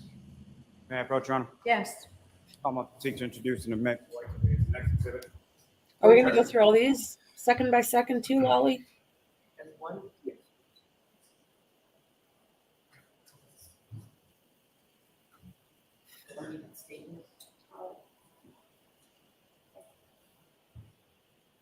May I return to witness, Your Honor? Yes. With the court's permission, may we publish this to the jury? Yes, with the lights on still? I think so. I think it's, thank you, Your Honor. Mr. Pecorino, starting with the first page that you have before you, first of all, do you recognize what's up on the screen as the first page of that next exhibit? Yes, sir. And again, if you could, using the laser pointer you have before you, direct the jury's attention to what, if anything, of significance you observe in this first page of this next exhibit. Yes. So again, this is from the Waze app. They're tracked from 34 to 34 Fairview down Cedar Crest again, returning back here. So that's just the bottom half. I just wanted to get a closer view of where the GPS plots were from Cellbrite. And the next slide is going. And again, sir, if you could explain to the jury what we're looking at in this. So the purple dots are the GPS points and the route taken. As I said, goes up to, I believe that's 51 Fairview, Cedar Crest, and then reverses back. And then this is the final point. It's right here. 34 Fairview is right here. There's a little yellow push pin on it. And again, sir, I'm sorry, just from the timing of the plotting of the points, purple dots that you have there, if you could just, using the laser pointer, direct the jury's attention to the path that Mr. O'Keefe's phone takes in reference. If I could ask you first, if you could just illustrate to the jury this particular slide, where is 34 Fairview? Right here. And then if I could ask you with the laser pointer to direct the jury's attention to the path of Mr. O'Keefe's phone in sequence, sort of how it travels and arrives at that location. Yep.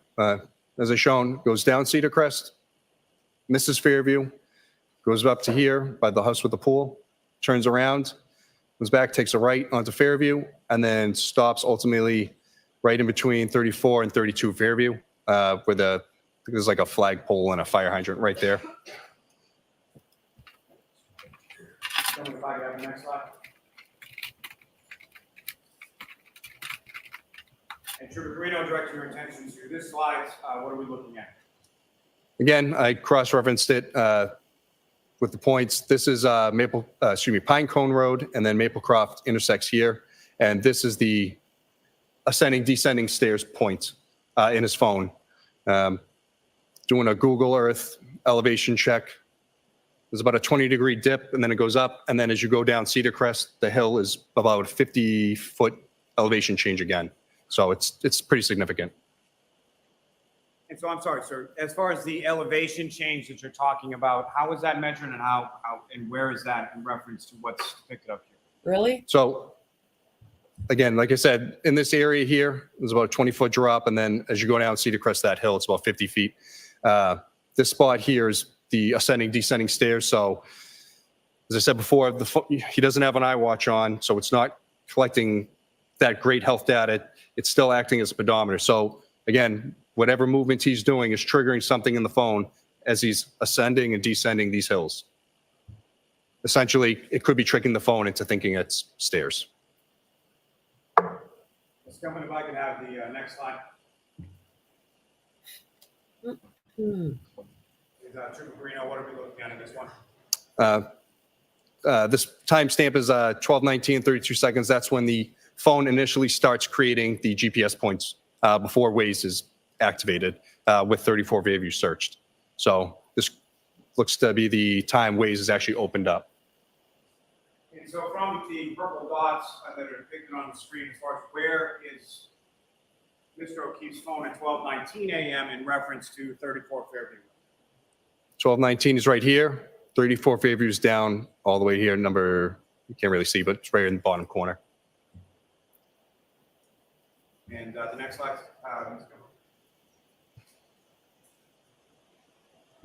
This is the same map, but just minus the tracks, graphic.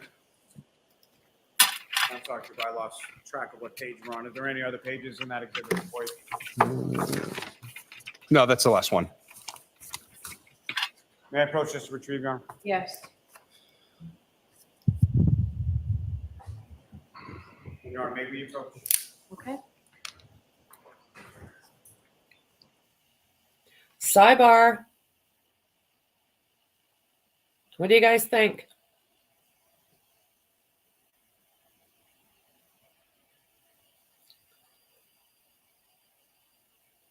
What do you guys think? I don't know what to think of this case. Yeah, I think Wally has too much time on his hands. That was ridiculous. I wonder if just drawing things out like this makes him think that he's making some headway. I think you're right, James. Yeah, I think you're right. He will. I bet the defense gets up there when it's their shot. I bet they get up there and they're done within a week at least, if not shorter. They will not drag this out like Lolly just did. They don't have to. Lolly, I don't believe he's proved anything. I mean, Trooper Paul was his expert. And then we've seen all of those extremely, well, not all of those, 3 that they did the voir dire for. Reno, we're going to take our morning break. You, of course, have to stick around, but you can file out when the jury does. So jurors, the lawyers and I have something that we have to do, so it'll be a little bit longer. I hear it's nice and cool back in the jury deliberation room. So we're going to take a half an hour, 45-minute break here. Alrighty. All right.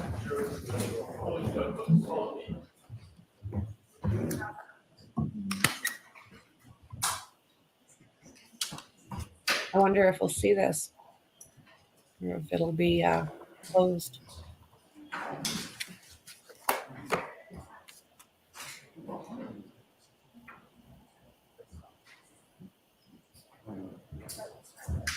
You look serious today.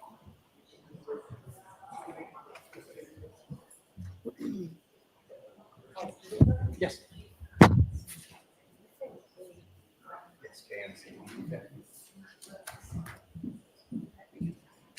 Voir dire? How do you say it? Voir dire? You are muted. Oh, not allowed to see this, I guess. Okay, well, we got a 45-minute break. So I think what I'll do is I'll throw in our intermission for now, and we can all get our coffees and munchies for the rest of this morning. Here we go.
back in session. You may be seated. All right, so Ms. Giannetti, did that give you enough time? Oh, I had enough time. Yes. Okay. All right, so Ms. McLaughlin, why don't I hear you just briefly? If you could frame this, or Mr. Lally, whoever wants to.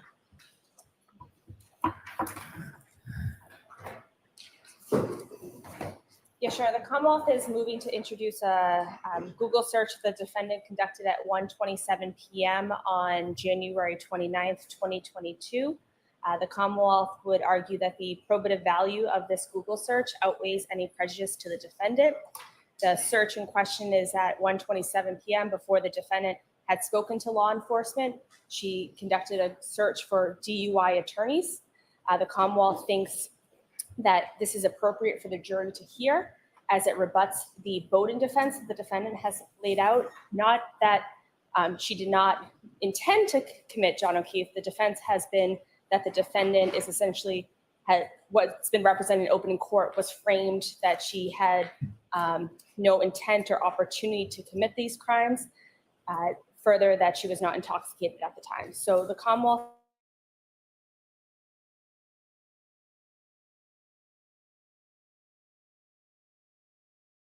Further, it also rebuts that there was any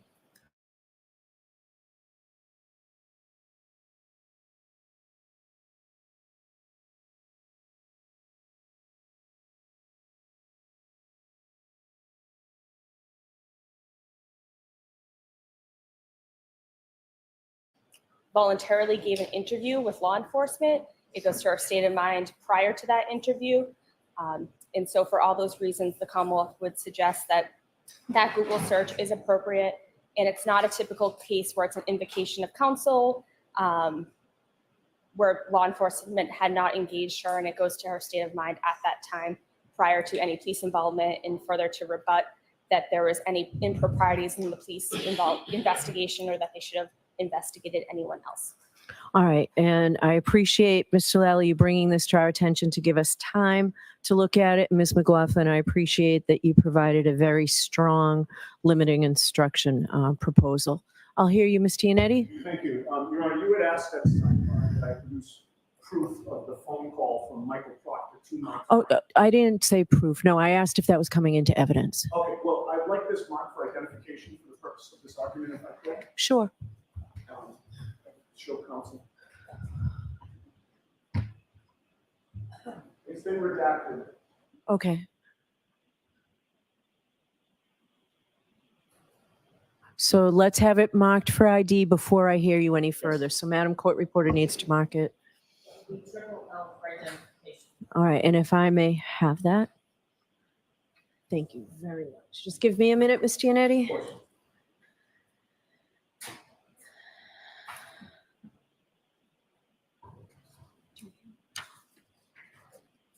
All right, so this is just that a call occurred, right? That a call was made from Michael Proctor's personal cell phone number, you can see the last 4 digits there, to my client at 1:19 p.m. on January 29th. Okay. Approximately 8 minutes before she calls to investigate a potential DUI attorney. Okay, so focus on the law for me and tell me why I should exclude this. Of course, yes. With regard to the cases that the Commonwealth has cited, I think the court has seen, one of them is an unpublished opinion, the other is a homicide case. They couldn't be more distinguishable from this case.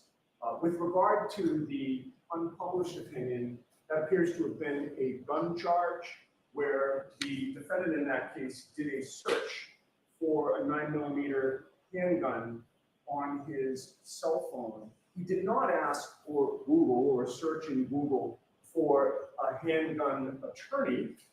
He made a specific inculpatory search that the court ruled was relevant, and it was not outweighed by the danger of unfair prejudice. In this case, we have a person being contacted by the police and then doing what a citizen has every right to do, which is to look for an attorney for representation. There is zero probative value to that, other than she's presumed to be innocent and she's seeking an attorney to defend that presumption of innocence. That's it. There's zero probative value. But there is extreme and unfair prejudice in this case. Your Honor, the limited instruction that the Commonwealth has provided asks this court to instruct the jury whether her action in doing an internet search for an attorney indicates feelings of guilt by a defendant. I can't even believe that argument. So let's just focus on the law. I'm trying to, Your Honor. I'm All right. flabbergasted. So what I'm going to do then is I'm going to stop you. So on the balancing act that I have to do, I find that the probative value is outweighed by the prejudicial impact. All right. So I'm not going to allow it in, Mr. Lally, in your case in chief. Now, if you feel that through this witness or through any other witness, Mr. Lally, that it then is admissible, I just ask that you come to sidebar beforehand. Absolutely, Your Honor. Okay. All right. Let's bring Trooper Garino back in, please. Yes, please.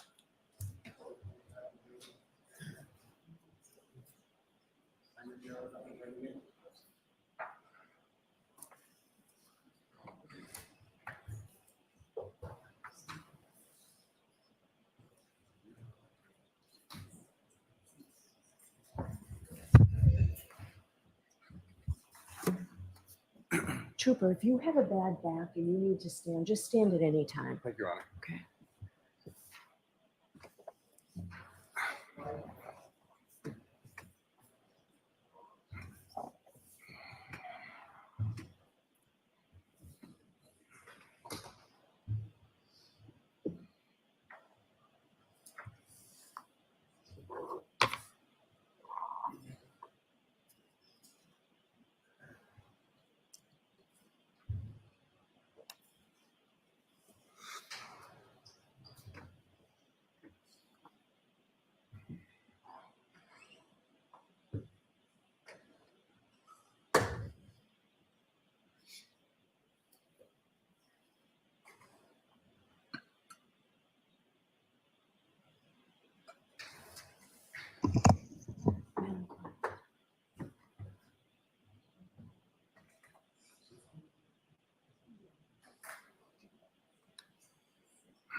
Rise for the jury.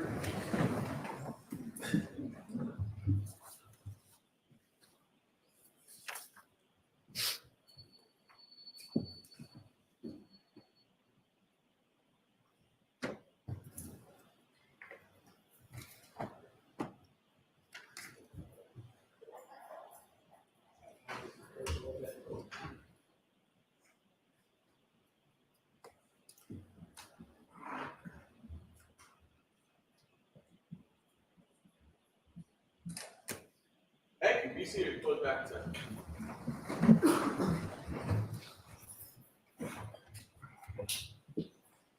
Mr. Lally? Thank you, Your Honor. No further questions for this witness, Your Honor. All right. Ms. Giannetti? Thank you, Your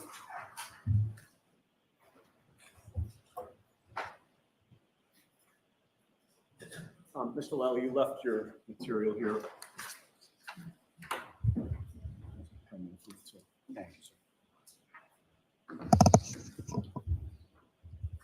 Trooper Guarino, you've testified that you disagree in many respects with the findings of the defense expert, Rick Green, which he outlined in his affidavit submitted in connection with this case, correct? Yes, that's correct.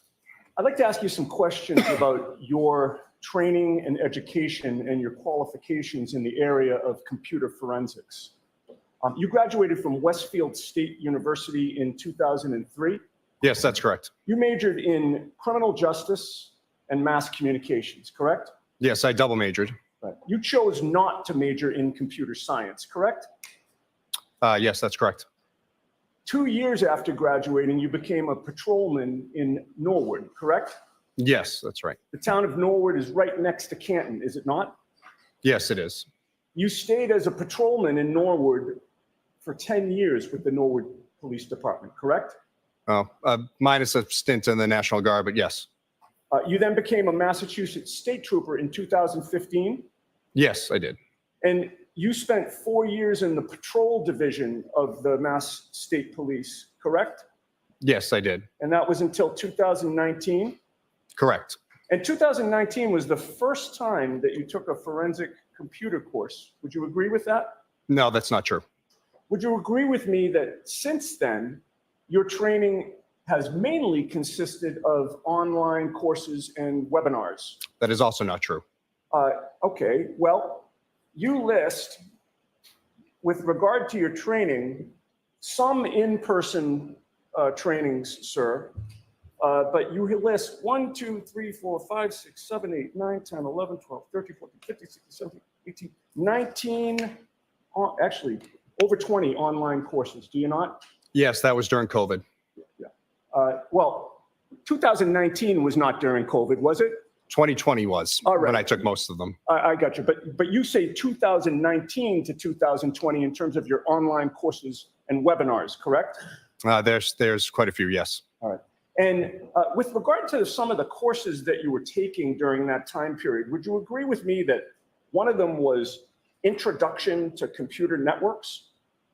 So that course was through the NW3C. I They didn't just had ask it you where it multiple. was from. I asked you whether one of the courses that you took was called Introduction to Computer Networks. That's correct. And another course that you took was Introduction to Cell Phone Investigations, correct? Yes. Introduction to Previewing, correct? Yes. You hold no degrees in the field of computer forensics, do you? I hold certifications. You hold no degrees in the field of computer forensics or computer science, correct? Like college degree?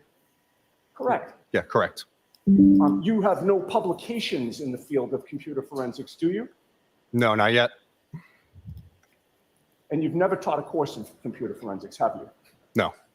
All right. Well, as a Norwood police officer for 10 years and a Massachusetts state trooper for 9 years, you would agree that you've written a lot of police reports over the years, have you not? Yeah, you could say that. Prior to becoming a Norwood police officer back in 2005, you attended a police academy, right? Yes, I did. And at the academy, one area of focus was the proper way to write a police report, was it not? Amongst others.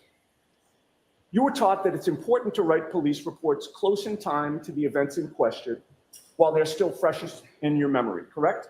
That's not necessarily the case. Okay, so is it your testimony before this jury that it's preferable to wait months before you submit a police report on something that happened months ago, sir? Well, it depends on the data that I'm using. If I can't get into a phone, then yeah, I have to wait months. Okay. But once the information is received that you need to write a police report, would you agree with me that it's important to record it in a report as soon as you can? No, I stand by my previous statement that as soon as the data is available that I can do it, I will. And if, things come up, then, I do it when it's able. So I think you just answered my question. You said as soon as the data is available and you've completed your investigation. I never said I completed. I said if the data is available, Well, then let's say you've completed your investigation, sir. Are you going to argue with me that it's preferable not to wait to record that data in a report? Objection. Ask it differently, Mr. Yannetti. You were also taught that it's important to include all the important details in your police report, correct? again, it depends on the report I'm writing. Okay, so in other words, there are times when you're writing a police report when you intentionally leave out important details, Trooper. Is that your testimony before this jury? Objection. I'll allow that question. Is that what you do, Trooper? No, ma'am, Okay. Your Honor. So you would agree with me, going back to my question, that it is important to include all the important details in your report, is it not? Again, it depends on the report that I'm writing. There's some data that goes in, there's some that doesn't. I can't have everything in. Again, for phone, I'm speaking to technically phone reports or cell phones, computers. I can't include everything. That's why we have the program that if I need to add something via Cellbrite or Axiom, I can create a report through that. If I did a handwritten report for everything, they'd be thousands of pages for the amount of data in these devices. One purpose of writing a police report is to share information with your fellow investigators, is it not? I suppose so. Another purpose of writing a police report is to be fair to the people that you're investigating by explaining as best you can what happened, correct? I don't understand that question, Denham. Okay. The fact is you did write some early police reports in this case dated February 4th, 2022, just 6 days after John O'Keefe was found mortally wounded on Brian Albert's front lawn, correct? That is correct. When you wrote those police reports, you knew this was a homicide investigation, correct? I was told that it was believed to be yes. So that underscored the importance of being accurate and truthful, correct? Especially in a homicide investigation? I write my reports, no matter what the investigation is, the same exact way. And the purpose of one of your February 4th, 2022 reports was to explain how you came into possession of John O'Keefe's cell phone and to note the extraction that you did on the phone. Do you recall that report? Yes, I do. And before writing that particular report, you spoke with Trooper Michael Proctor, did you not? I received the phone from him, but I'm sorry? I received the phone from him originally, yes. And when you received the phone, the two of you did not remain mute, right? The two of you chatted, I don't remember the exact conversation. but there was a conversation, correct?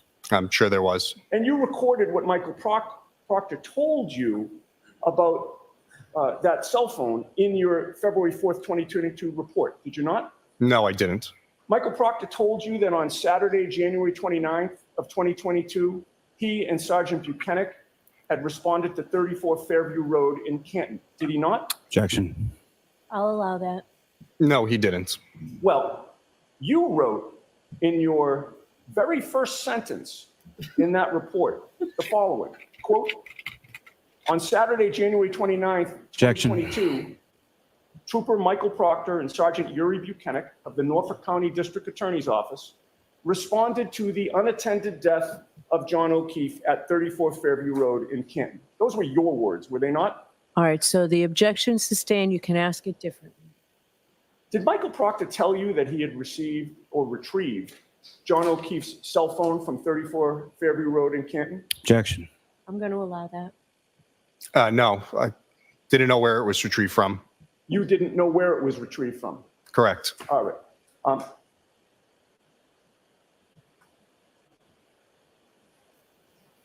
But you did include in your report that while Proctor and Buchanan were on scene, they retrieved the cell phone of John O'Keefe, correct? At some point during the day, they did. I don't know where from. So there was multiple. Yeah, I'm asking about your report, Trooper. You know I'm questioning you about your report. No, I understand. I'm explaining. I don't know what scene You don't get to it's explain, sir, most respectfully, until Mr. Lally questions you. Okay, so no comments. I think to speed things along, do you have your report with you? I do, Your Honor. I think it'll make it easier, Or Ms. can you read the Giannetti. first two lines? of that Let report? him grab it.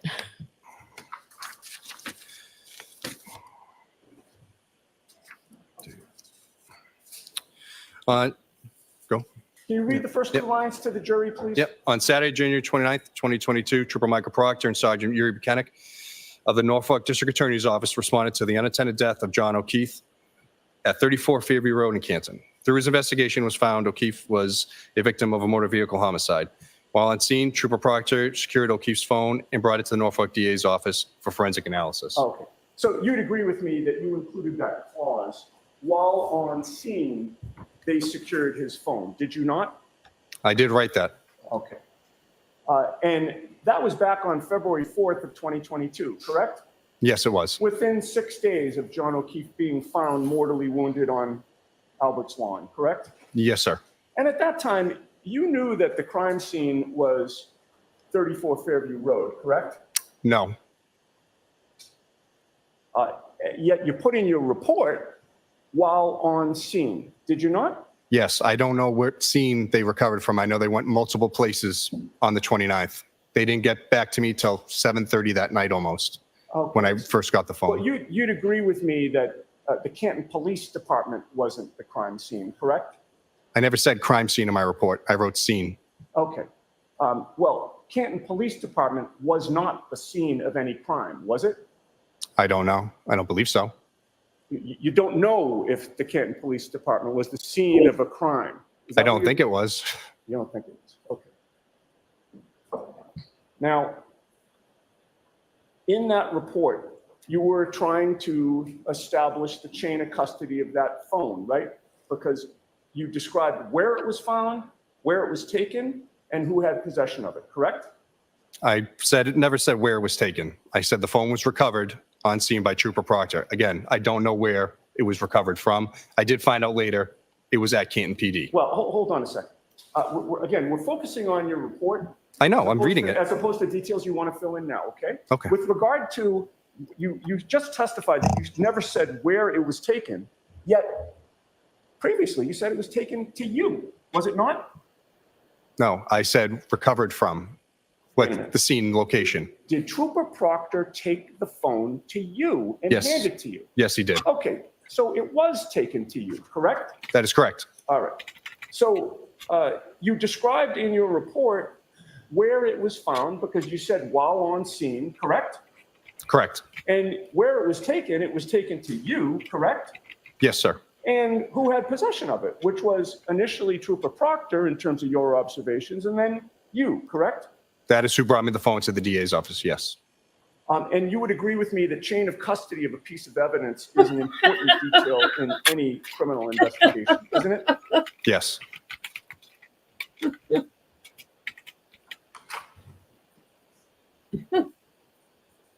Would you agree with me that someone reading your report or listening to it as the jury listened today would understand you to be saying that Michael Proctor seized John O'Keefe's cell phone at 34 Road in Canton? Objection. Sustained. All right. I'd like to ask you some questions about the extraction that you discuss in that same February 4th, 2022 report, the very same report. In that report, after you name the tools that you use to extract data from the phone, you indicated that a copy of that cell phone extraction was placed on a state police server, or was it a DA's office server? DA's office server. Okay, on a server so that it could be accessed there, correct? That is correct. But that extraction you placed on the server did not include all the potential data on John O'Keefe's phone, did it? How do you mean?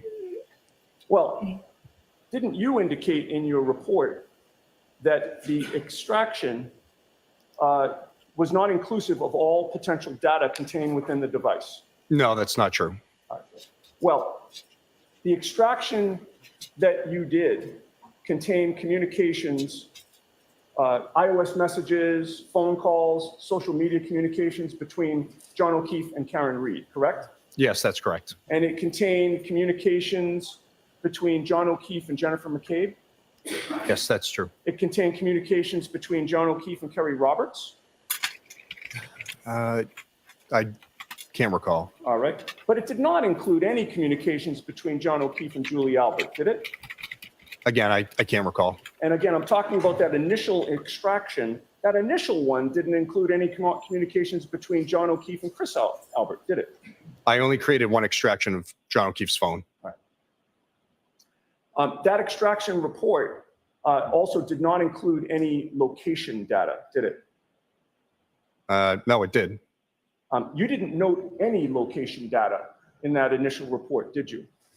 In the February 4th report? Correct. I didn't go through the data at that point. All right. This is just my extraction report saying that I got the phone, it was extracted and placed onto the server. And then I wrote, this report is not inclusive of all potential evidence, potential data contained within this evidence. When was the first time that you reported on location data in this case? I don't remember. Wasn't until April of 2023, correct? There was a reason for that. Well, I didn't ask you if there was a reason for it, sir. You understood my question, didn't you? That's correct. My first report regarding was in January. We're talking about John O'Keefe's phone now here. Yeah. You did not report on the location data on John O'Keefe's phone until April of 2023, correct? I didn't look at the extraction initially. And you also did not report on any Apple Health data until the spring of 2023, correct? Again, I didn't look at the phone extraction. Trooper Proctor would have looked at it. I would have loaded it and given it to him. Okay, so Trooper Proctor had access to the phone first, and then you took care of it, correct? He had access to the extraction that I would load onto Cellbrite for him to look at, where you can't change the data. That is correct. Okay. And you would agree with me that you didn't address John O'Keefe's health or location data in any formal report until that April 23 report, correct? That is correct. I never went through it. Right, and you submitted your report in April of 2023 after you became aware of an affidavit filed by the defense expert, Rick Green, in which Mr. Green extracted and analyzed John O'Keefe's location data and his movements according to Apple Health data. Isn't that correct? Yes, that is correct.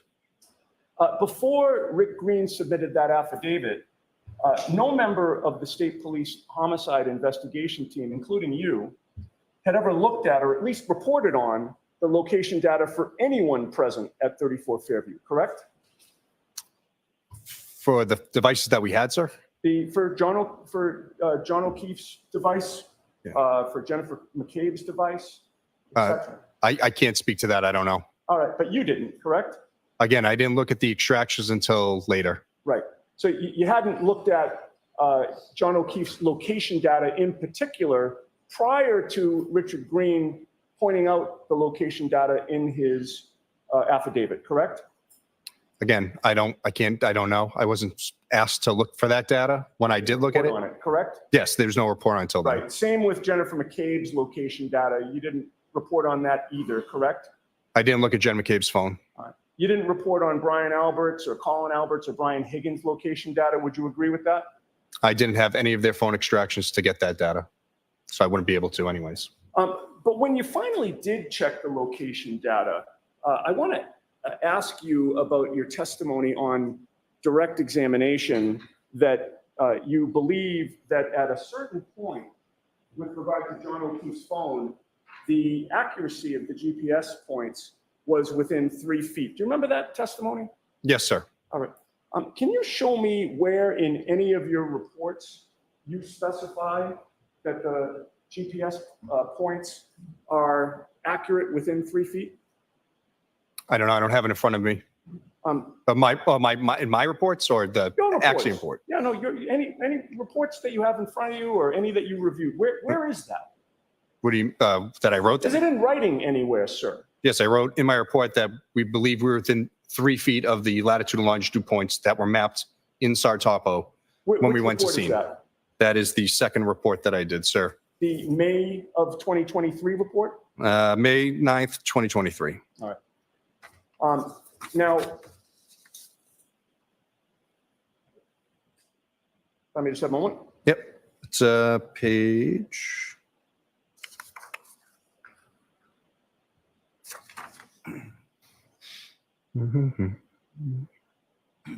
It'll be page 4 or 5. It should be in the top there.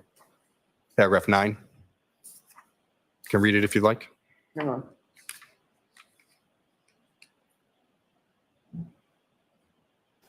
You can read it if you like. Now the witnesses are telling the lawyers what to Would do? you agree with me in paragraph 9?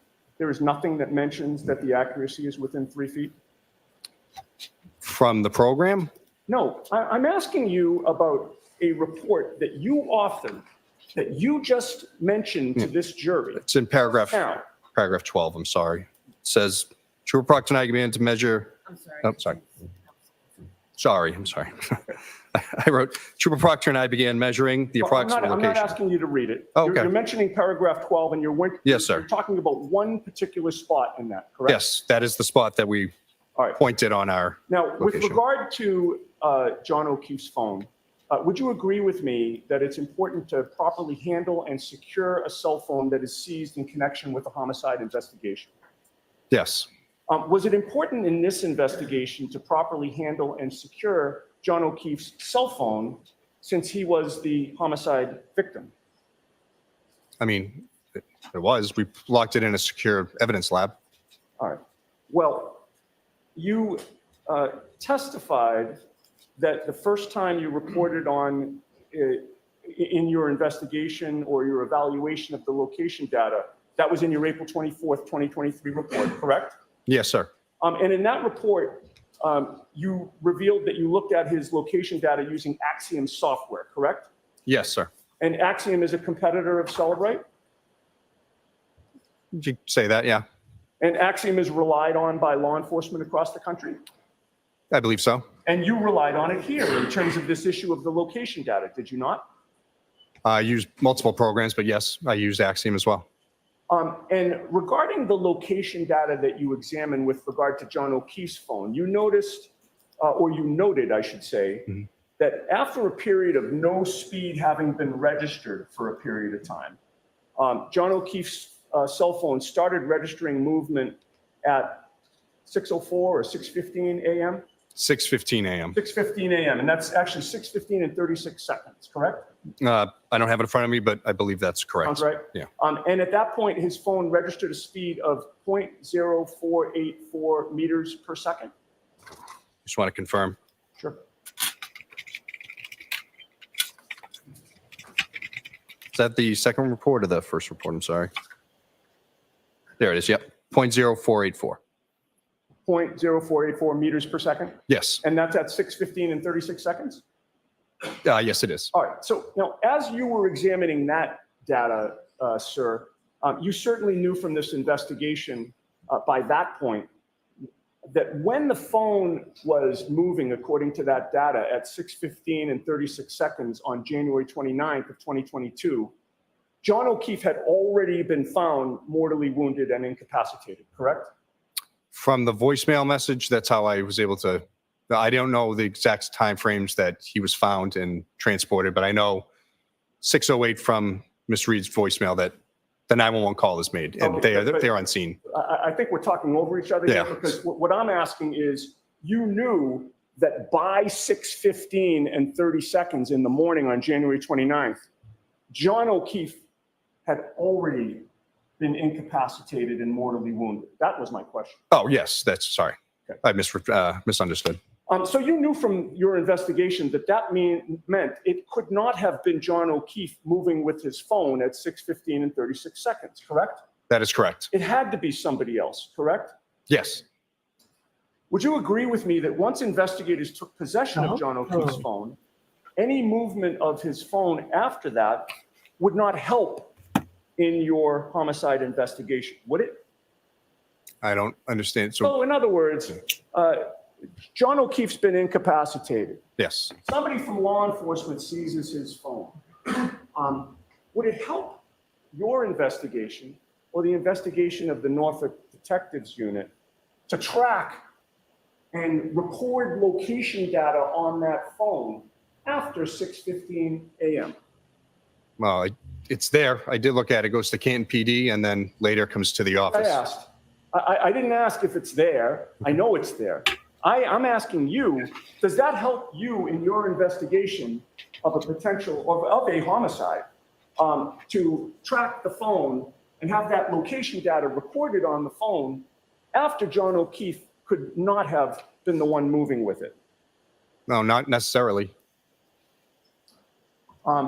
In fact, if the phone is manipulated in some way after investigators take possession of it, that could potentially harm an investigation, couldn't it? Objection.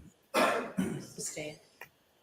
Well, to preserve the integrity of the data on the phone as it existed before the police took custody of the phone, there is a way to stop the phone from recording location data, again, after the police take custody of the phone, isn't there? Yes, if you can, place it into airplane mode. Yes, yeah, you mentioned on direct examination that it could be accomplished by putting the phone into airplane mode, correct? That is correct, sir. But when that phone was seized, no investigator put the plane into airplane mode that early morning because you know that location data was found on that phone, correct? I don't know when it was placed in airplane mode, But you know it wasn't by 6:15 a.m., correct? that is correct. All right.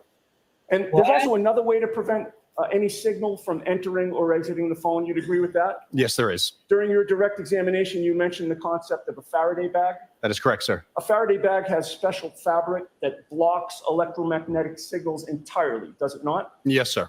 So putting the phone into a Faraday bag would be another way to stop the phone from recording location data while the phone's in police custody, correct? Yes, sir. And you'd agree with me that during that early morning hours, as of 6:15 a.m. and thereafter, no investigator in this case put that phone into a Faraday bag on January 29th, correct? Not to my knowledge.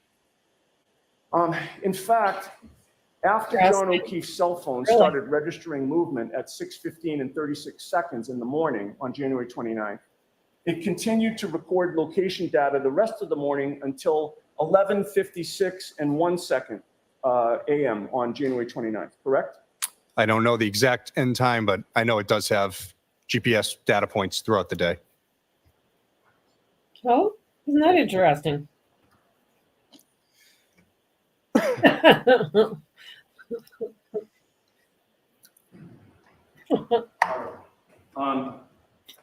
So you would agree with me that for several hours after the police had the phone, it was not put in a Faraday bag and it was not put into airplane mode, correct? That is correct. All right.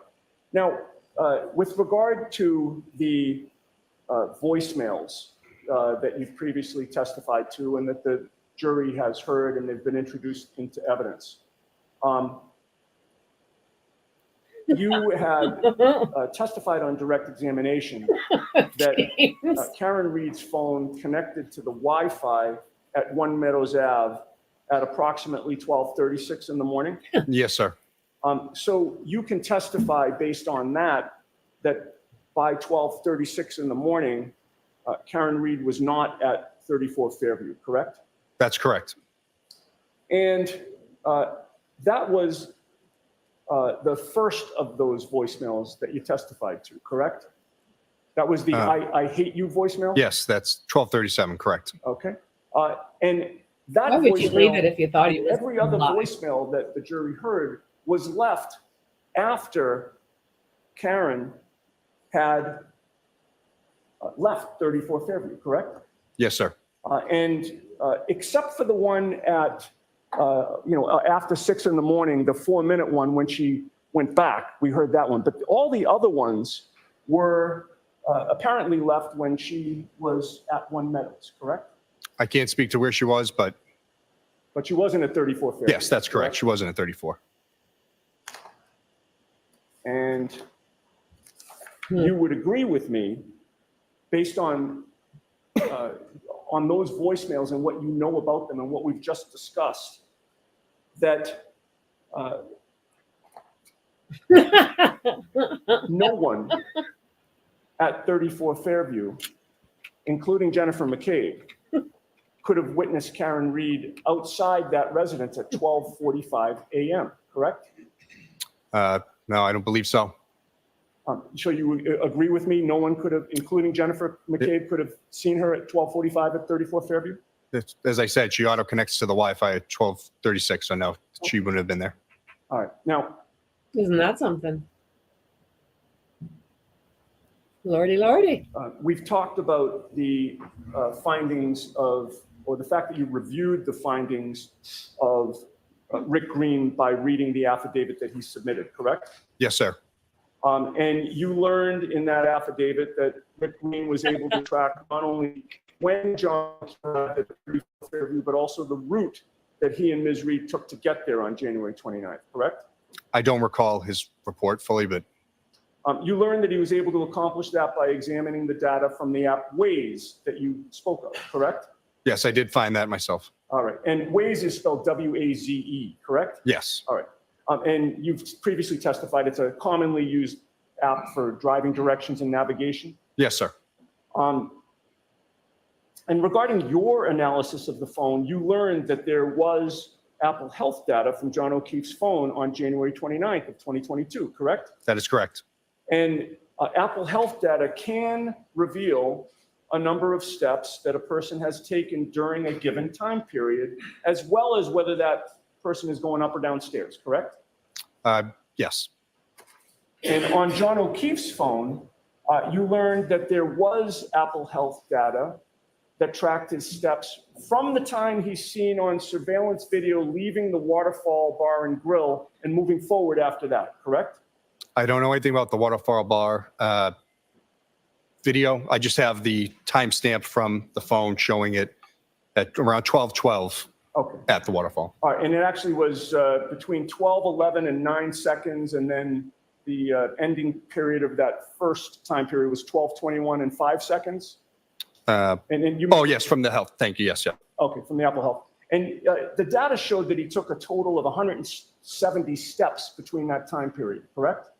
That's what the phone registered. Yes. All right. And regarding those 170 steps, isn't it true that this data from Apple Health signifies that 170 steps took place at some point during that 10-minute approximate time period? No. So is it your understanding that those 170 steps all took place at 12:11? No. Again, like I said, the phone is a high-tech pedometer. It doesn't mean that steps were taken. It means the phone was manipulated in a way that it believed it was moving and taking steps. Oh, I see your objection. Yeah. Okay, so sorry.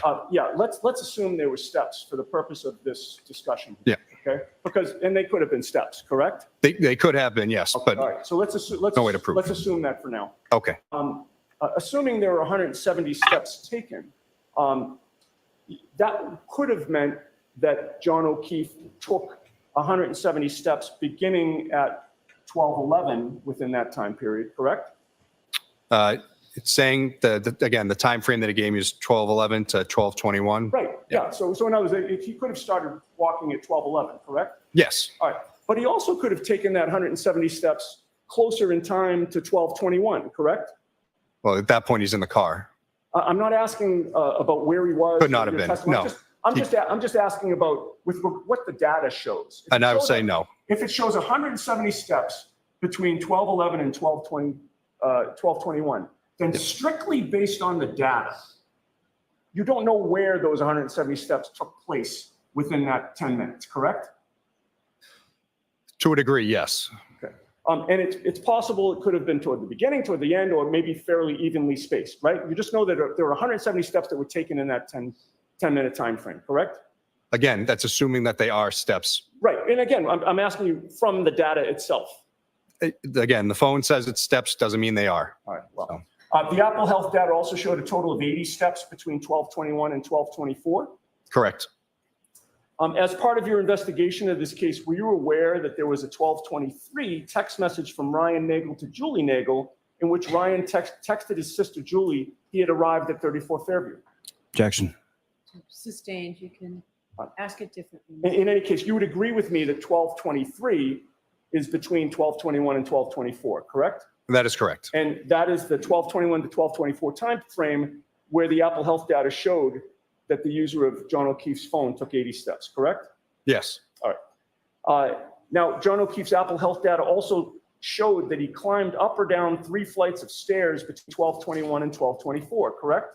Yes. And that's the same period in which the data reflects 80 steps, correct?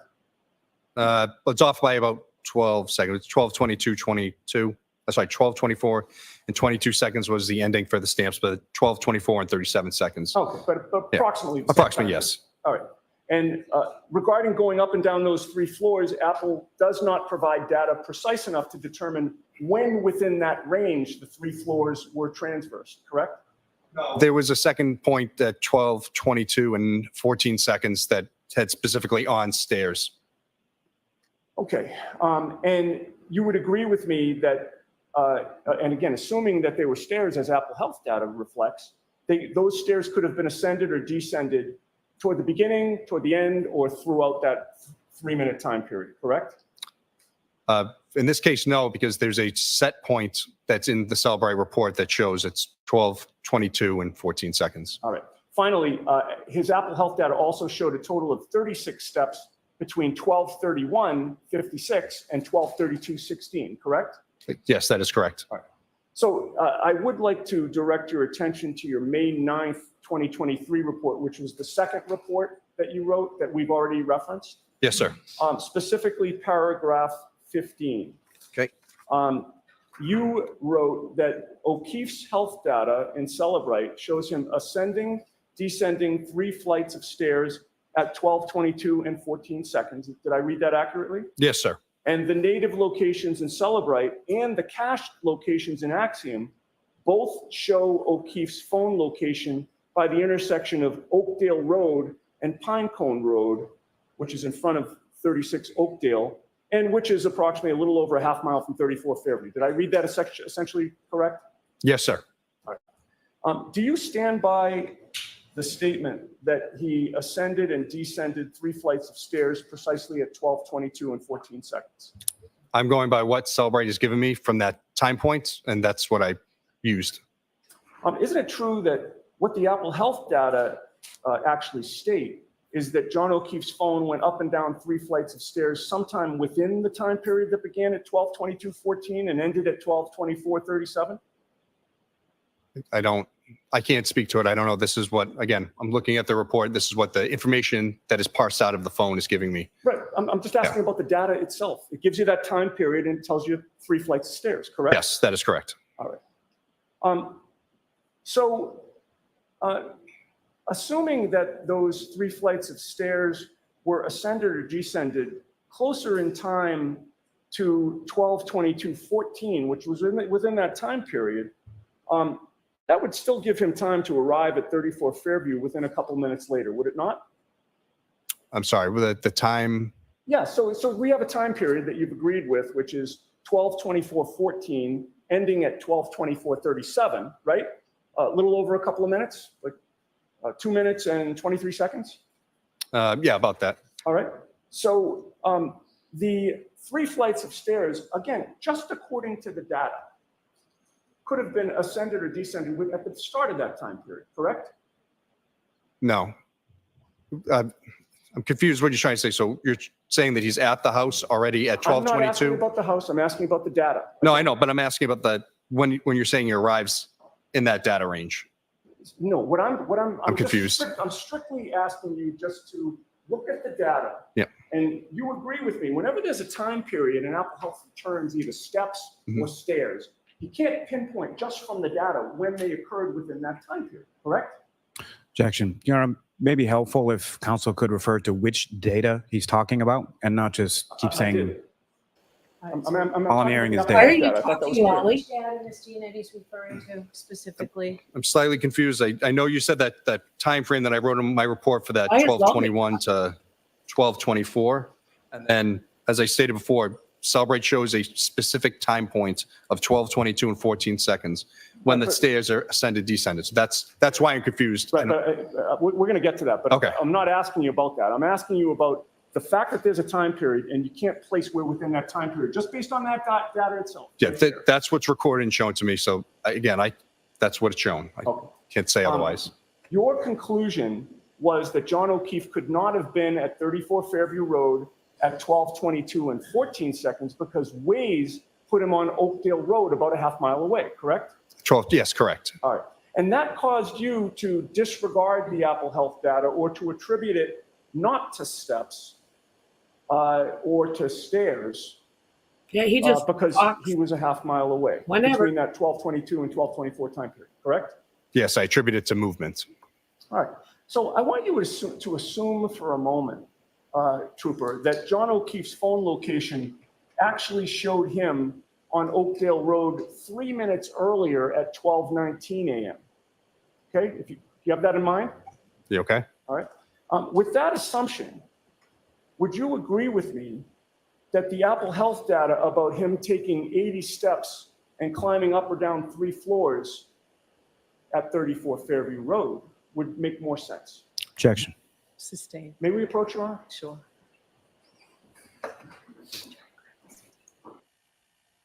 I like it that Lolly is giving Yannetti ideas for cross-examining this witness. That was awesome.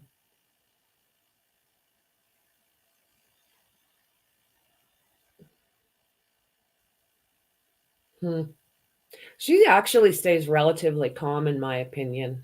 With when you see the ish start flying all over the place, she stays pretty calm, calmer than I'd probably would.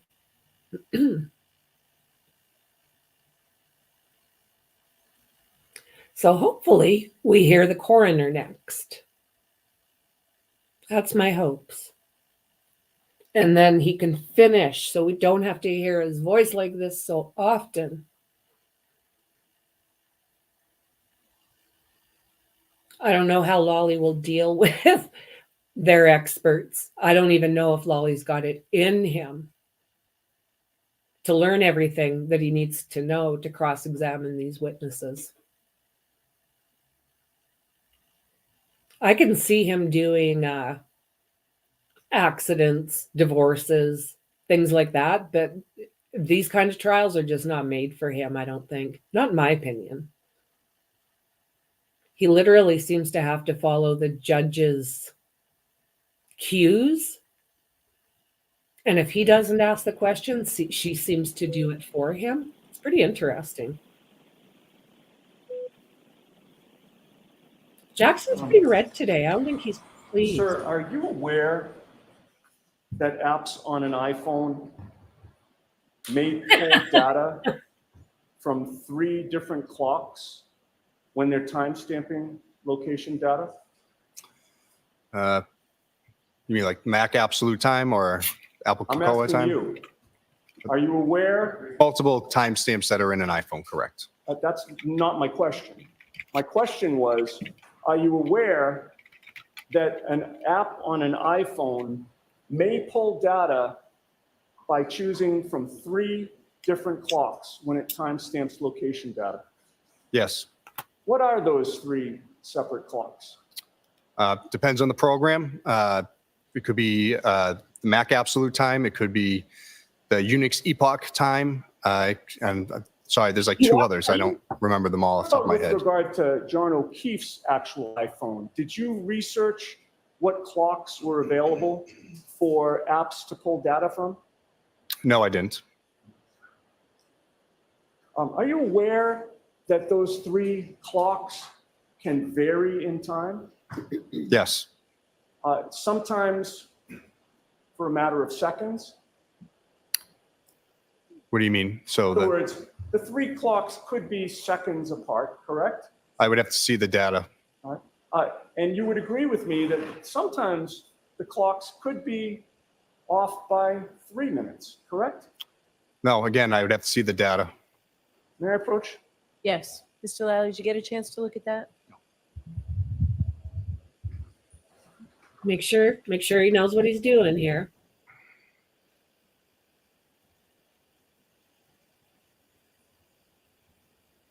Ooh, what did you just get? Yeah, I don't know what that says, so. What did he just shrug at? Do you see that shrug? Okay, Trooper, I'm going to place this before you and ask you to review it, directing your attention specifically to what is marked process 3434. He shrugged.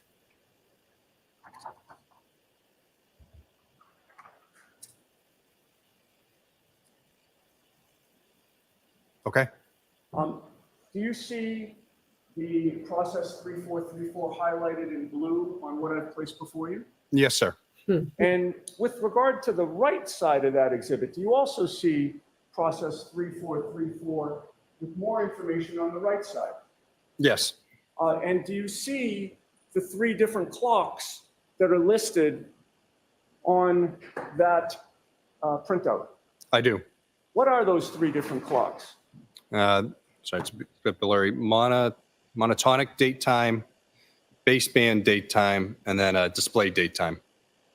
And looking at that, and by the way, do you recognize that as being information that was available from John O'Keefe's phone from the extraction? Yes. I would offer that as an exhibit, Your Honor. Any objection, Mr. Lally? No, Your Honor. What are we going to call that, Mr. Yannetti? How are we going to refer to that? It could be called a printout regarding 3434. Okay. Or printout from John O'Keefe's phone. Hmm. Thank you. Thank you. Now you have Exhibit 640 in front of you, sir. Looking at 640, is it clear to you that those three clocks were not in sync regarding that one process number? Yes. In fact, the monotonic clock regarding this particular Waze artifact from John O'Keefe's phone says 2:22 a.m., while the baseband and display clocks have timestamps 3 minutes earlier, correct? Yes. So if there's a 3-minute difference between the clocks, well, strike that. Do you know, with regard to that 2:22 a.m. location data on Waze, do you know which clock Waze was using for that? Or the iPhone was using with Waze? I don't. Didn't look through Axiom. I was using Cellbrite for that. Okay. But certainly that would have been available to you had you looked at it, correct? Well, but the artifact you show me is from the power log. It has nothing to do with the GPS, so it's not correct. You could have looked at that exhibit, right? Yes, The and information in that exhibit to see the 3 different clocks, sir? Yes, but I can explain why this is incorrect. All right, maybe Mr. Lally will ask you. Sounds all right? good. But you would agree with me if there's a 3-minute difference between the clocks and you don't know which clock was used to put John O'Keefe's phone on Oakdale Road at 2:22 a.m., that could explain. Let me just have a moment. It's not 2:22. No, I know what you meant. Mr. Jackson, thank you. I'm sure everybody else did. With regard to the 3-minute discrepancy between the clocks, and you've said you don't know which clock Waze was using to put John O'Keefe's phone on Oakdale Road at 12:22 a.m. That could explain the discrepancy between the Apple Health data and the Waze data, could it not? No. But as you sit here today, you don't know whether Waze was relying on the baseband, display, or monotonic clock, correct? Again, can't be used for that. Now, you're aware that Jennifer McCabe signed a consent form on February 2nd of 2022 for her cell phone to be imaged? Yes. And a full forensic extraction was performed on that phone sometime shortly after February 2nd of 2022? I don't remember the exact date. I didn't download her phone. But in any case, you generated a Celebrite full file system extraction report on May 31st of 2022, correct? Yes. And you were aware that that Celebrite report was the one that was turned over to the defense in this case, correct? That is correct. But you'd agree with me that that extraction report didn't contain anything close to the full file system, despite the name on it, correct? It did. Well, that report was filtered to return only Jen McCabe's communications with Karen Reed, Kerry Roberts, John O'Keefe, and Kaylee Furbridge, correct? That is not correct. Did Michael Proctor instruct you to pull only those communications? Objection. You didn't seek to obtain any of Jennifer McCabe's communications with her sister, Nicole Albert, did you?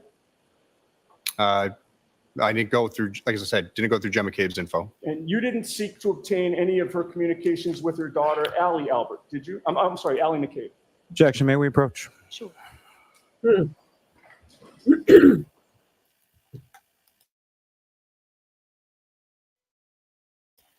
Lolly's getting redder. You guys notice? Redder and redder. One of these days, the guy's going to have a stroke right there in front of us.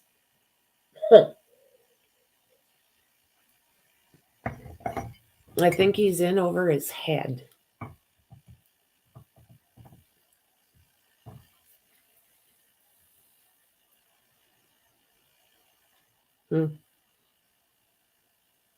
I don't know. Do you guys think he'll be finished today?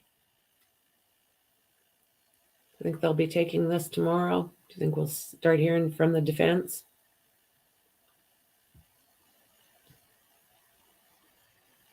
I'm ready for it. And I do not see it taking 8 weeks like it has with Lolly. That's just unreal. He does. Yeah. Yeah. Getting. Yeah. Yep. These lawyers are really good. I mean, Lolly just doesn't have the experience. And he's up against some really, really good lawyers. Alan Jackson's getting red too. He's pissy about stuff. You would agree with me that the full forensic It is. image of Jennifer McCabe's phone was not shared with the defense until it was requested by us in Absolutely. October of 2022, sir? That is not true. When you wrote your report on April 24th of 2023, in response to an affidavit provided by Rick Green, the defense forensic computer expert, it was in that report that you finally disclosed for the first time the existence of 3 Google searches by Jennifer McCabe, correct? Objection. All right, so ask that differently. Prior to April 24th of 2023, you had not reported in any formal manner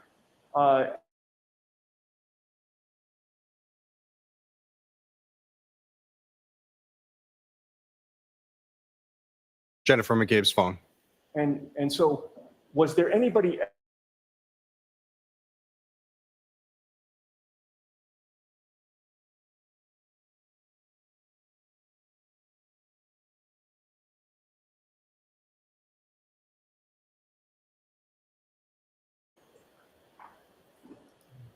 I don't know why it keeps going in and out like that, guys. Sorry. I don't think it's me.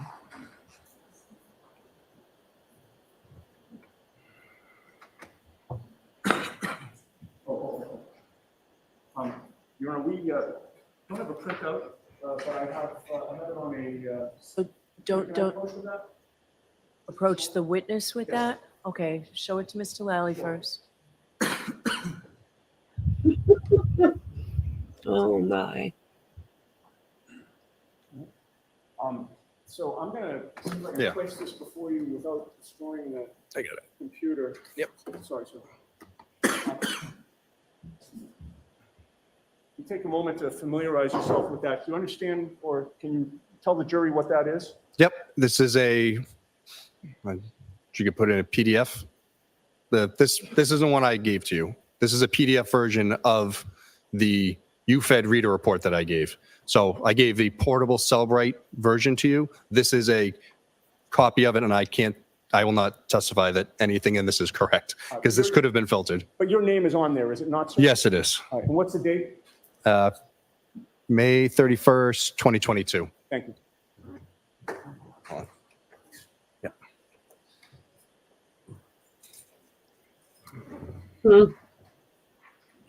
Wow. Okay. You'd agree with me with regard to that April 24th of 2023 report, on page 2, you state, quote, "In my initial Celebrate UFED reader report," and then you put version 7.53.0.29, that was created on May 4th of 2022, the search history for Jennifer McCabe's phone had 2 Google searches in Safari, correct? Yes. And you list out how long TI die in CIKD at 6:23:51 and Hoslong to die in cold at 6:24:37, correct? That is correct. And by the way, with regard to the timing of those 2 particular searches, you are aware, are you not, that Jennifer McCabe placed a call to Brian Albert at 6:23 and 0 seconds? I don't have it in front of me. I don't. Alrighty then, buddy. Gonna be difficult. They all have been.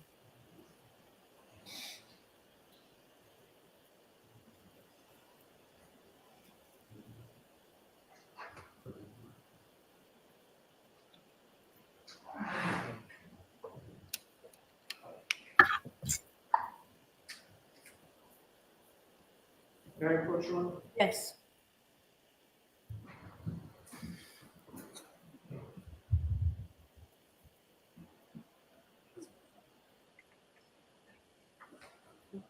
Thanks. All right, sir, I placed before you a document. Could you familiarize yourself with that and then tell the jury if you recognize what it depicts? Have a call log that says 20888 with no name at 6:23. That's incomplete because there should be 3 other records accounting for this call. Okay, but that record itself reflects a call from Jennifer McCabe's phone at 6:23 and 0 seconds? I don't know. There's no number on here, so I can't tell. It just says it's a call log with 1 call that's not answered at 6:23 in the morning with, doesn't say who it's from or who it's going to. Okay. It also is incomplete because there should be 2 other records with this. What are you doing? This buddy? is from the Buddy. call history stored data wall, marked as deleted. It's marked as deleted. Does it give a duration? It just says duration 0 seconds. Okay, and does it reflect that it was unanswered? It does. Okay. May I have that marked for identification, please? Okay.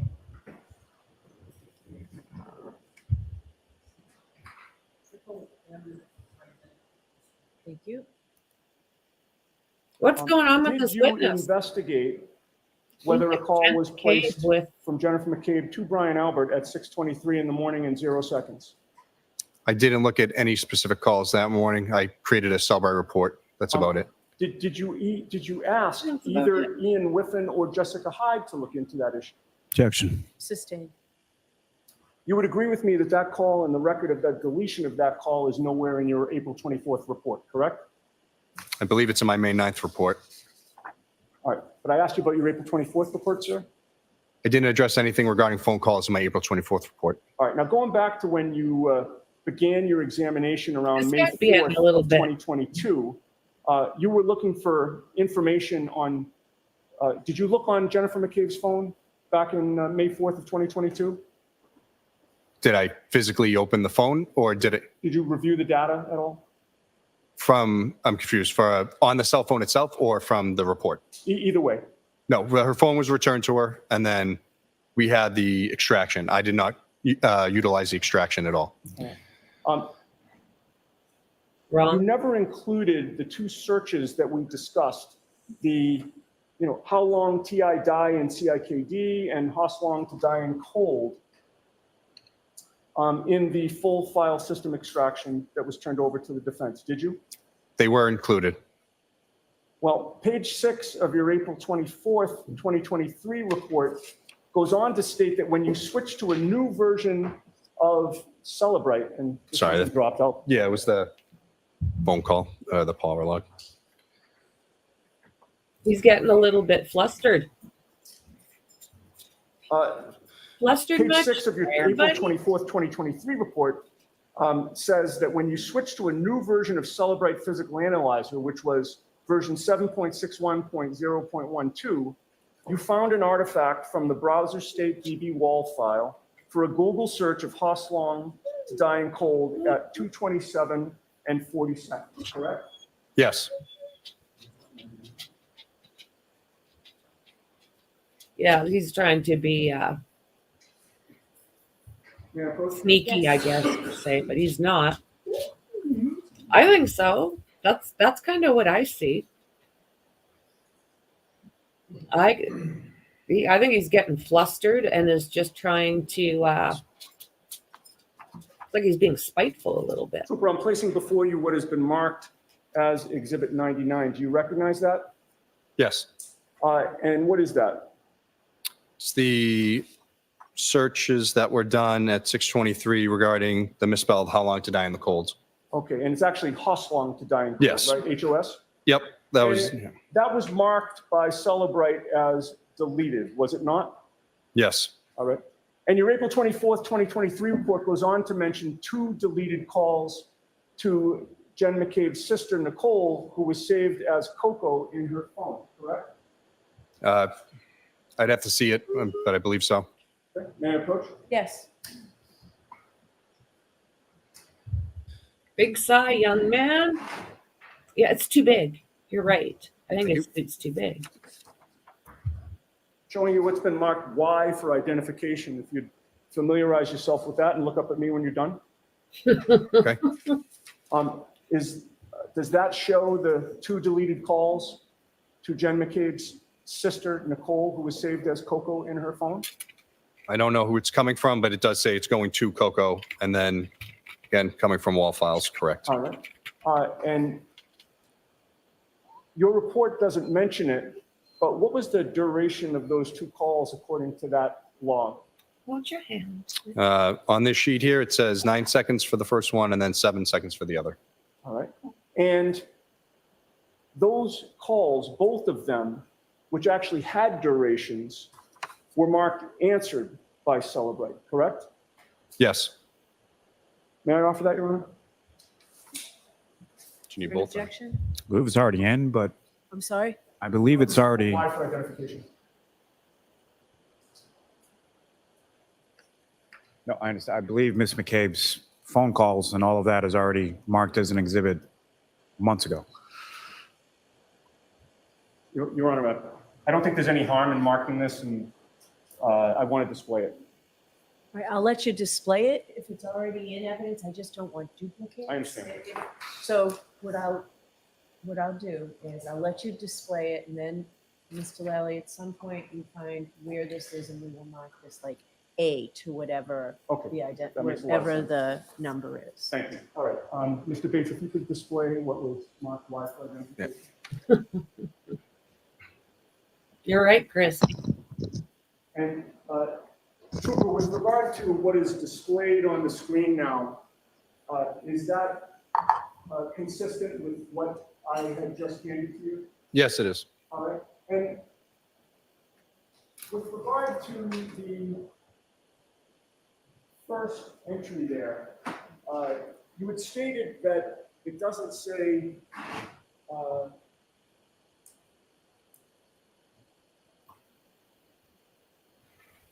you said it doesn't say who was making the call. Was that your testimony? Yes, just says right here, Yep. 2. I'm guessing that's the last 4 of the number, since the rest is blurred, and then, yeah, that's it. And you know that 0204 last 4 digits, that is to somebody who was listed as Coco in the phone, correct? I don't know any of these phone numbers or people. But you previously testified these 2 calls were somebody who was named Coco in the phone. Oh, yeah, from the sheet you gave me that shows it. Okay. And the time of the first call was 6:07:42, is that right? That's correct. And you testified that that's the one that had the duration of 9 seconds? Yes. Listed as answered Correct. and deleted, correct? Yes and no, and I can explain if you'd like. It's listed as deleted, is it not? There's a reason why. Is it listed as deleted? It is, but there's a reason why. Buddy. With regard to the second call, that appears to be to the same number, or at least the same last 4 digits. Yes. And in the sheet in front of you, that's also to Coco, correct? Yes, And that has a timestamp of 6:08 and 17 seconds, correct? that is correct. That also has a duration, and that's of 7 seconds, Yes. also listed as answered, Yes. and also marked deleted, correct? Yes, and there's a reason. And You keep saying. are you aware that Ms. McCabe made Was that a other witness calls that did that? that morning, which were in fact marked unanswered by Celebrate? Again, I'd have to see what you're referring to. So as you testified to here today, you have no memory as to whether or not she made a number of other calls that were marked deleted, sir? There are a number of calls that morning. I have not memorized all of them. And again, Your Honor, if I may approach to show something that's on a computer screen.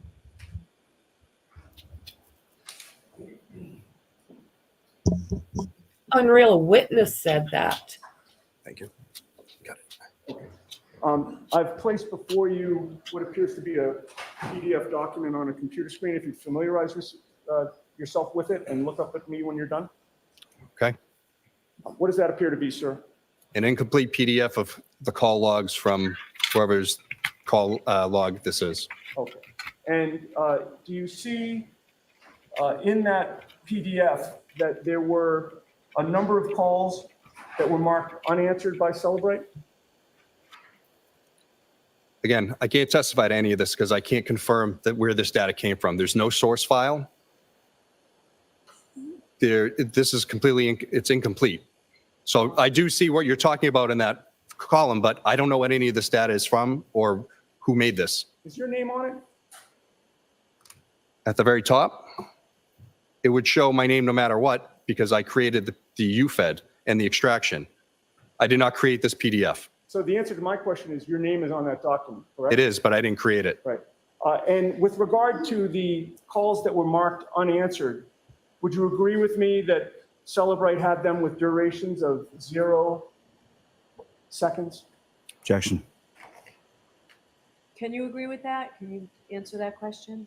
Ken, please answer it. With the data given here, I can't because, like I said, I don't know where they got this from, Your Honor. So who created that document? I don't know. So are you testifying that nobody in law enforcement created that document, or no forensic expert for the Commonwealth created that document? I created the extraction and made a UFED reader report, which is basically a portable Celebrate version that I use at the office. I gave that to defense. I don't know who created this PDF version of data with specific things. I did not. Was it Michael Proctor? No. No, you're just a snotty As little. I said, I was the only one that created any Celebrate-related reports in this case. Well, I'd like to ask you some questions about my client's cell phone, sir. Okay? On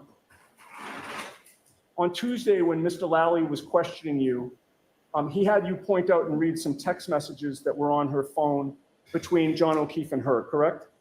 Those messages were taken from John O'Keefe's phone. He's a weenie. Okay. Would you agree with me when he was pointing out those text messages to you, he skipped about 40 pages of messages at one point? I don't know. I believe their text messages went back all the way to 2020 or something ridiculous Right. in his phone. He started reading them and he skipped ahead Something about 40 ridiculous. pages, did he not? I have no idea. Michael Proctor seized my client's phone on January 29th of 2022, did he not? He did.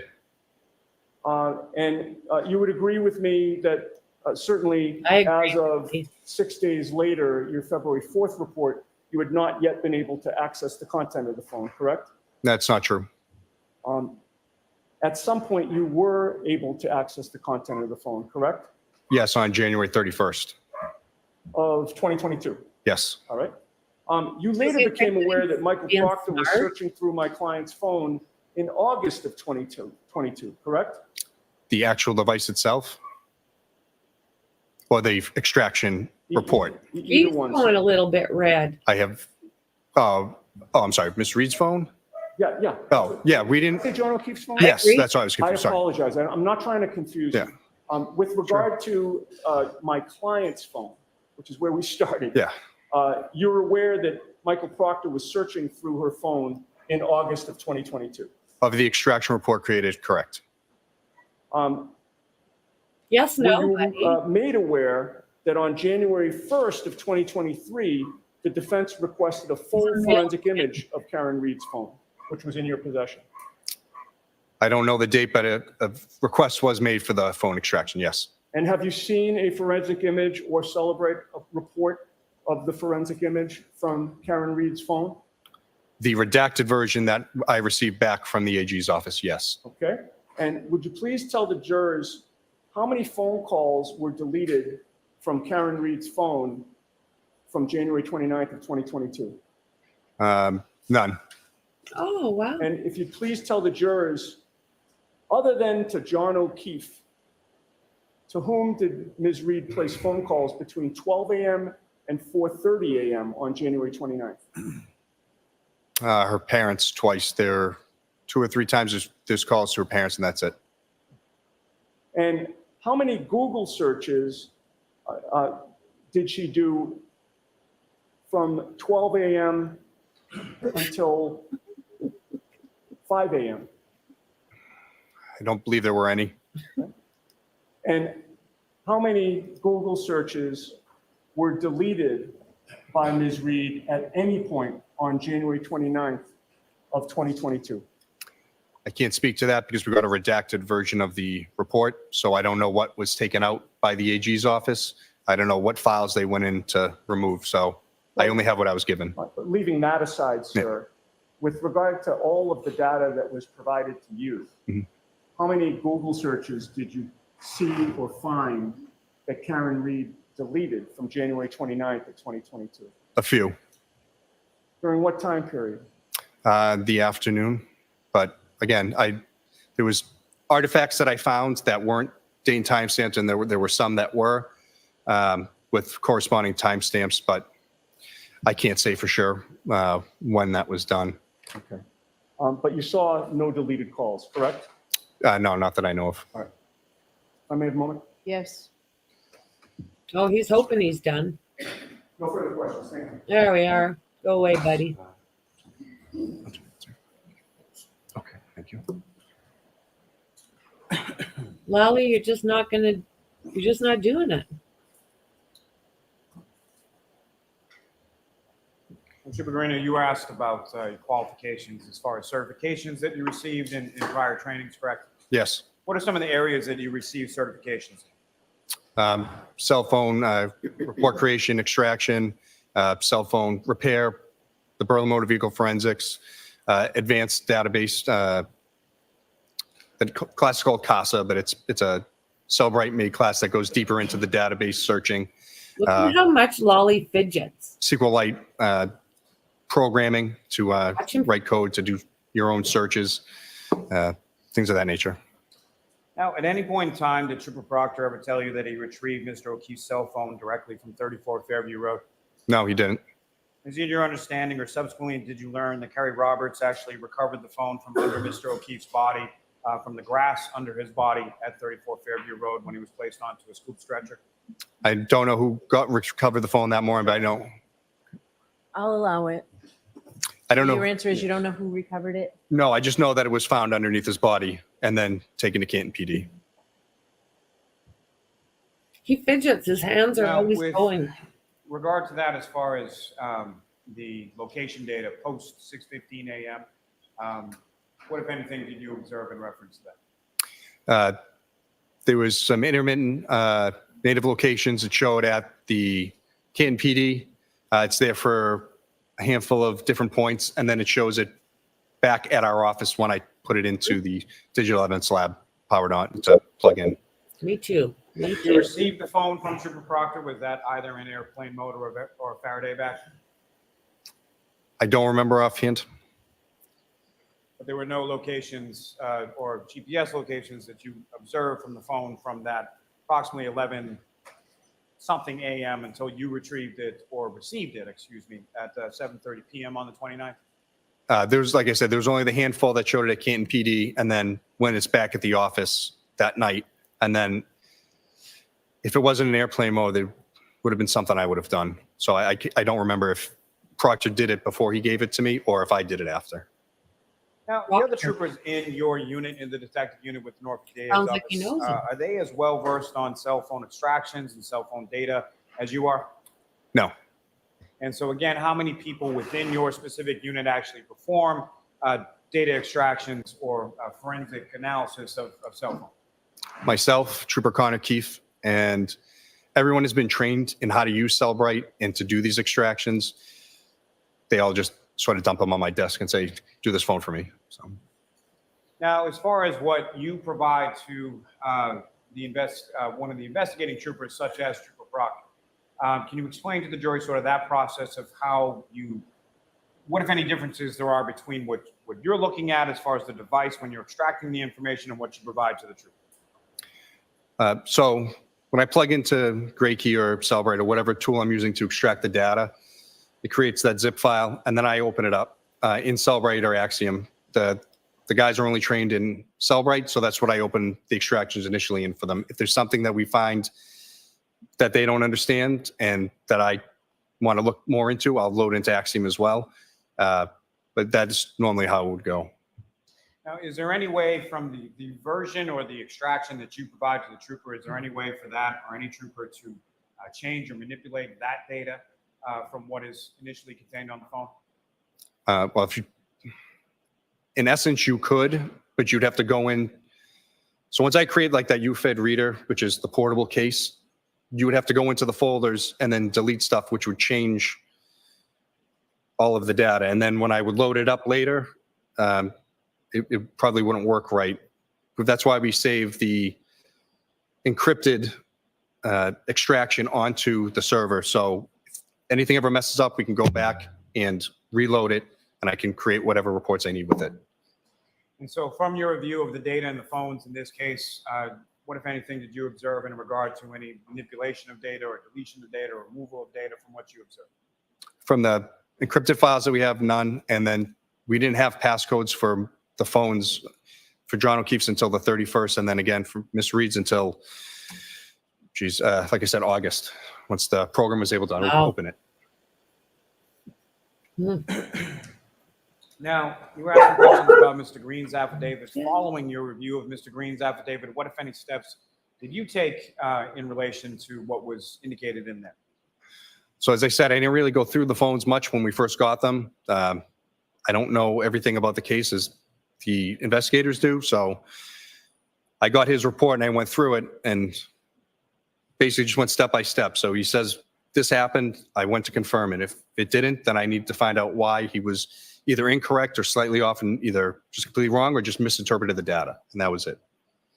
And in addition to yourself going through some of the data, who, if anyone, did you contact to assist or to also, in addition, go through the data specifically as it related to the for searches Mr. Case? So initially, when I first found it, I spoke with Chris Vance of Magna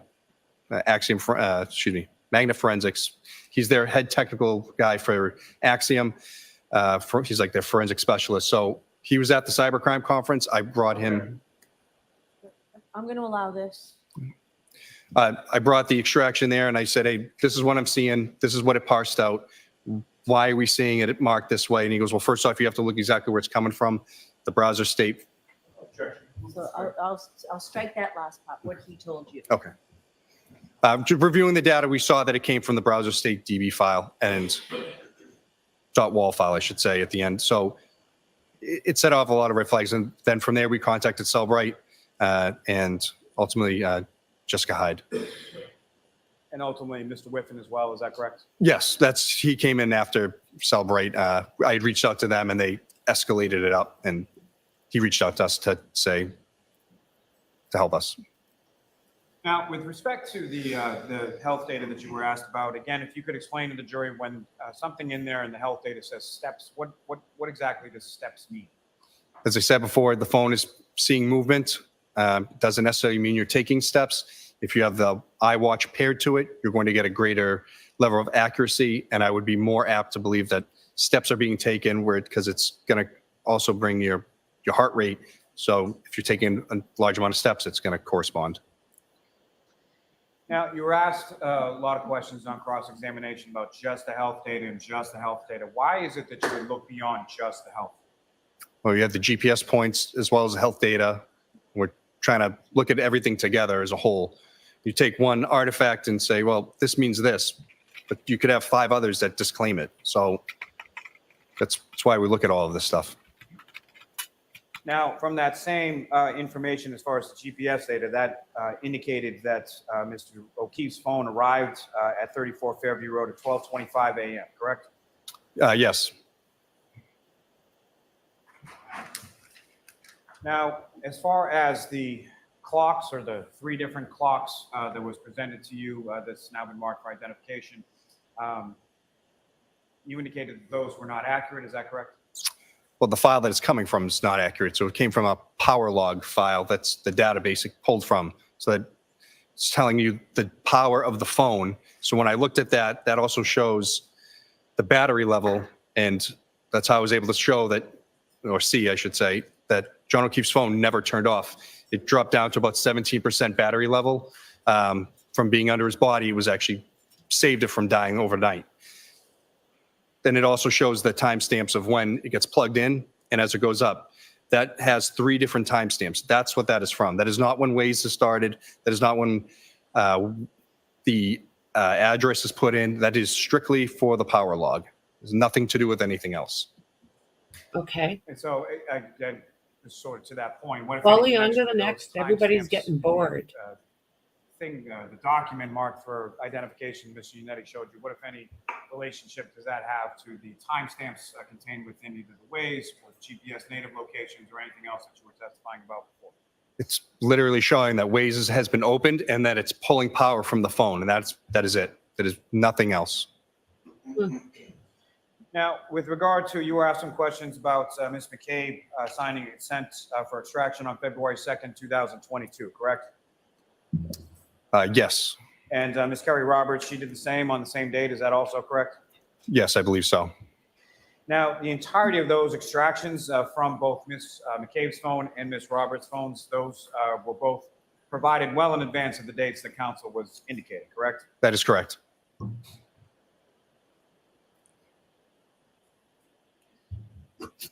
Now, in regard to the Celebrite extraction, in regard to Mr. Green's affidavit, Celebrite has periodically updates the versions of their software, correct? That is correct. And if you could you speak a bit about sort of the update in those versions and how that pertains to this case and specifically Ms. McCabe's searches? So the initial report that I created with version 7.53 did not have that item to be able to be taken out. I was told by Celebrite that 7.55 was the version that was enabled. Mr. Green used version 7.61, so that's why it presented itself then. Can I just stop you there for 1 second? The version that Mr. Green used, was that available at the time that you did the initial extraction?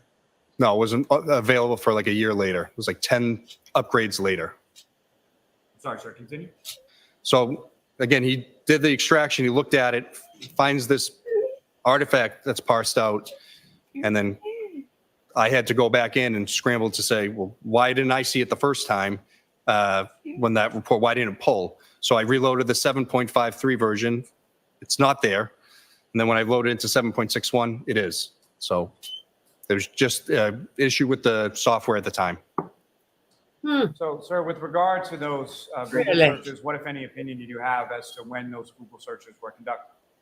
When Ms. McCabe told us that it happened at 6:23 and 6:24.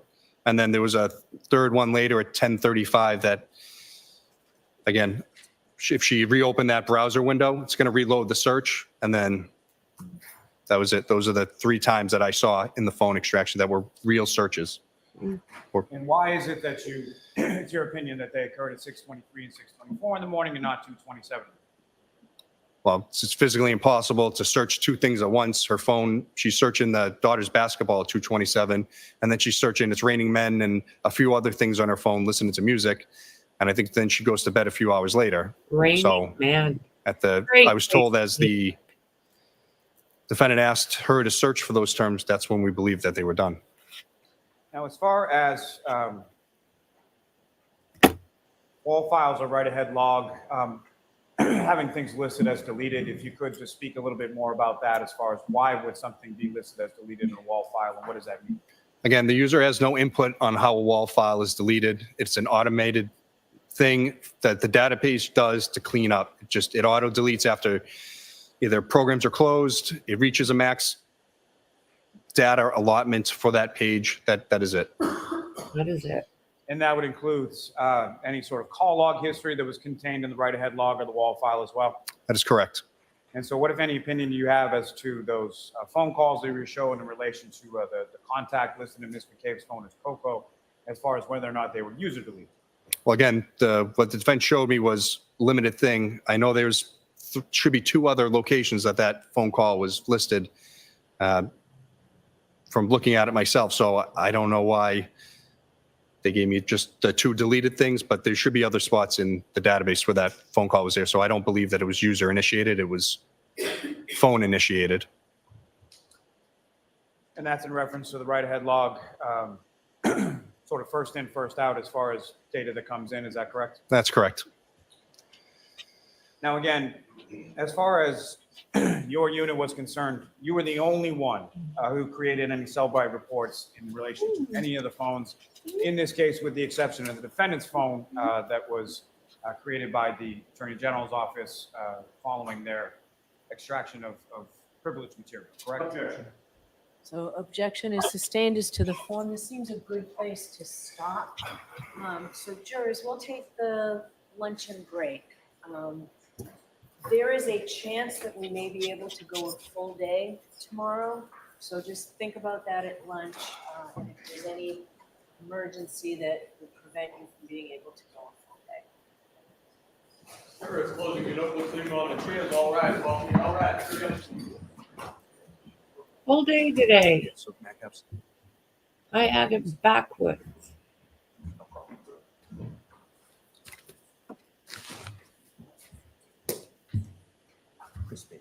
I've seen some other creators saying she should get the entitled look off her face.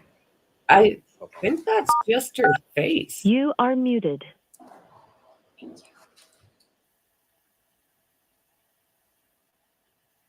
She seems to listen to her lawyers. She seems good about that. So do we know half hour, 40 minutes?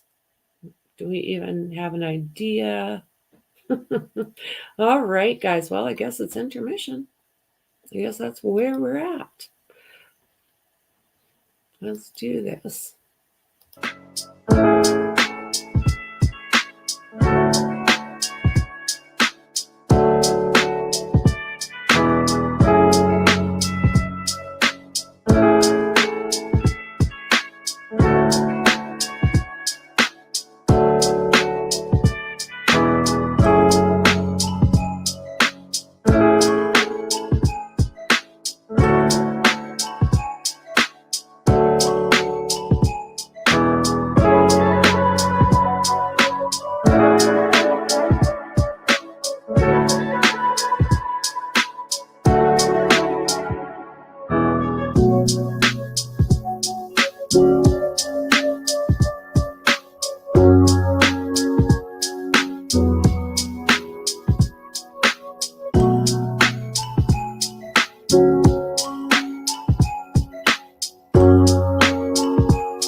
She's back.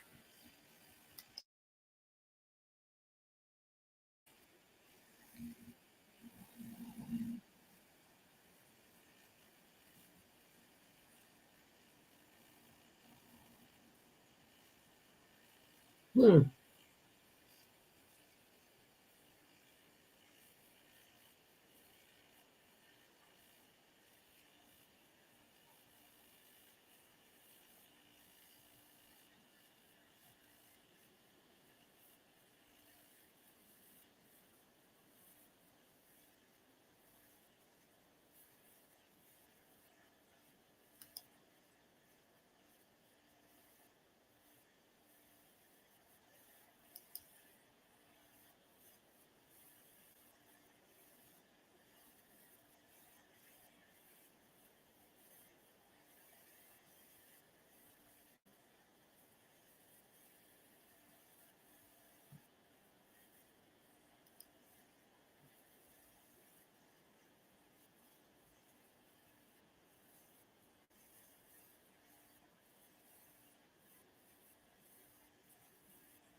Boy, oh boy, oh boy. How long until she remembers to unmute herself?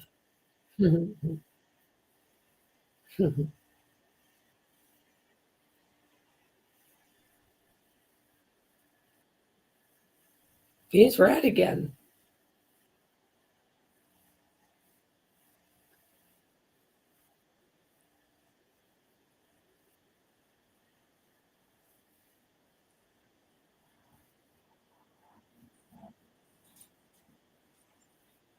They must be.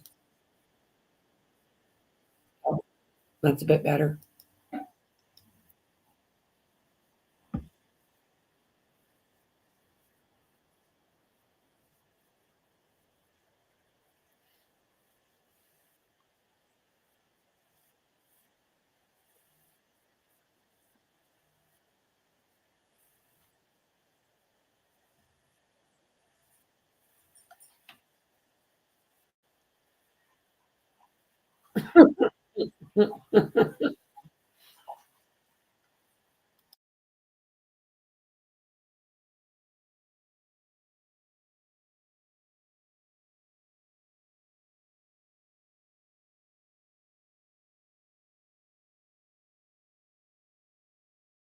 Is this our coroner finally?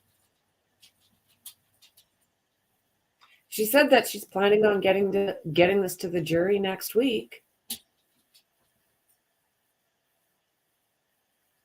8 months of, or sorry, 8 months, 8 weeks of listening to Lolly,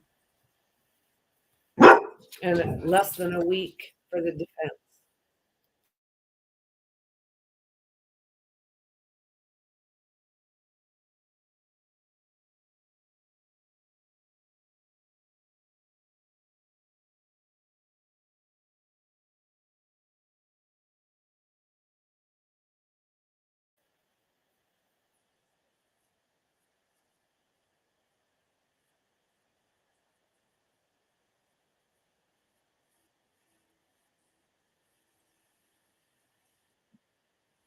Beautiful hair.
or abnormal state of the body tissues. So anything that can go wrong in the body and any of the body systems is essentially the study of pathology. And now starting with anatomic pathology, what is anatomic pathology more specifically? Thank you. An anatomic pathology consists of the study of surgical specimens. So for example, if someone goes to the hospital to have a tumor removed, that specimen will go to pathology. The pathologist will look at it, cut it, look at specimens under the microscope, order any ancillary tests if necessary, and then make a diagnosis, which is then conveyed to the clinician. An anatomic pathology also consists of cytopathology, which is looking at individual cells, and then it also consists of autopsy pathology. And as far as clinical pathology, what is that? Clinical pathology is anything that is lab related in pathology. So if you have to get blood drawn and then the results come back, that is clinical pathology. If there's any sort of blood work that needs to be done, for example, if you're going to have a surgery and they have to cross-match and type you in case of a blood transfusion, that's considered clinical pathology. Also microbiology, so anything infectious. So essentially anything that goes through a lab is clinical pathology. And what is forensic pathology? Forensic pathology is the study of autopsies in a medical legal sense. It doesn't necessarily mean that it's always going to be something that is legal. Sometimes it may be just a person who has not seen a doctor in many years, dies at home. There's no physician that is willing to sign a death certificate. So we work on those types of cases, plus anything that is non-natural. Now, neuropathology, what is that? Neuropathology is the study of the brain, spinal cord, eyes, muscles, and nerves. And if you could, just again, in general terms, as far as casework is concerned, related to your work as a director of the neuropathology, can you explain to the jury sort of what it is that you do with respect to neuropathology? Yes, so my job primarily entails me to be a consultant for the medical examiners. So the medical examiners have a certain set of criteria that they follow in order to determine whether or not a brain needs to be saved for a neuropathologic analysis. So upon following that criteria, if the brain is saved, it gets put into formalin, which essentially fixes the brain so it firms it up, so it makes it easier to analyze.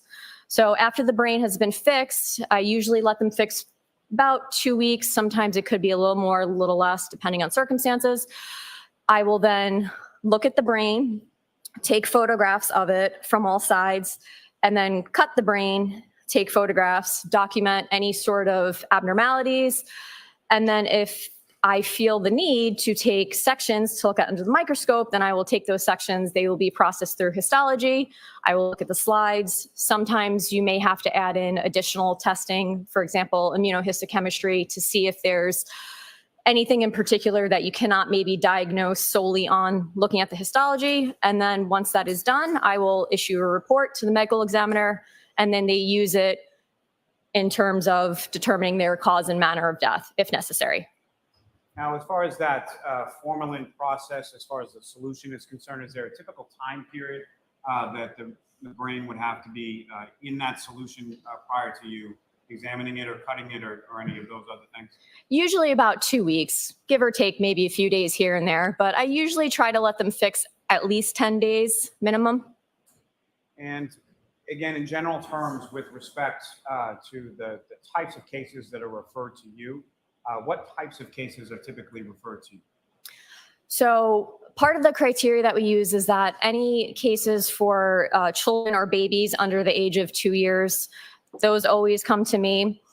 Also, if there is any cases that have blunt head trauma that may be suspicious or homicidal in nature, those will typically come to me as well.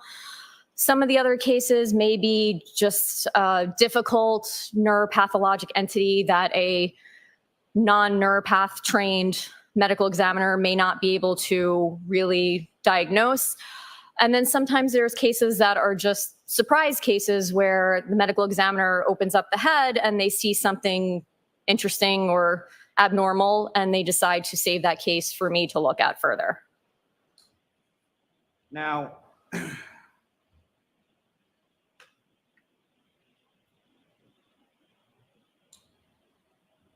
With respect to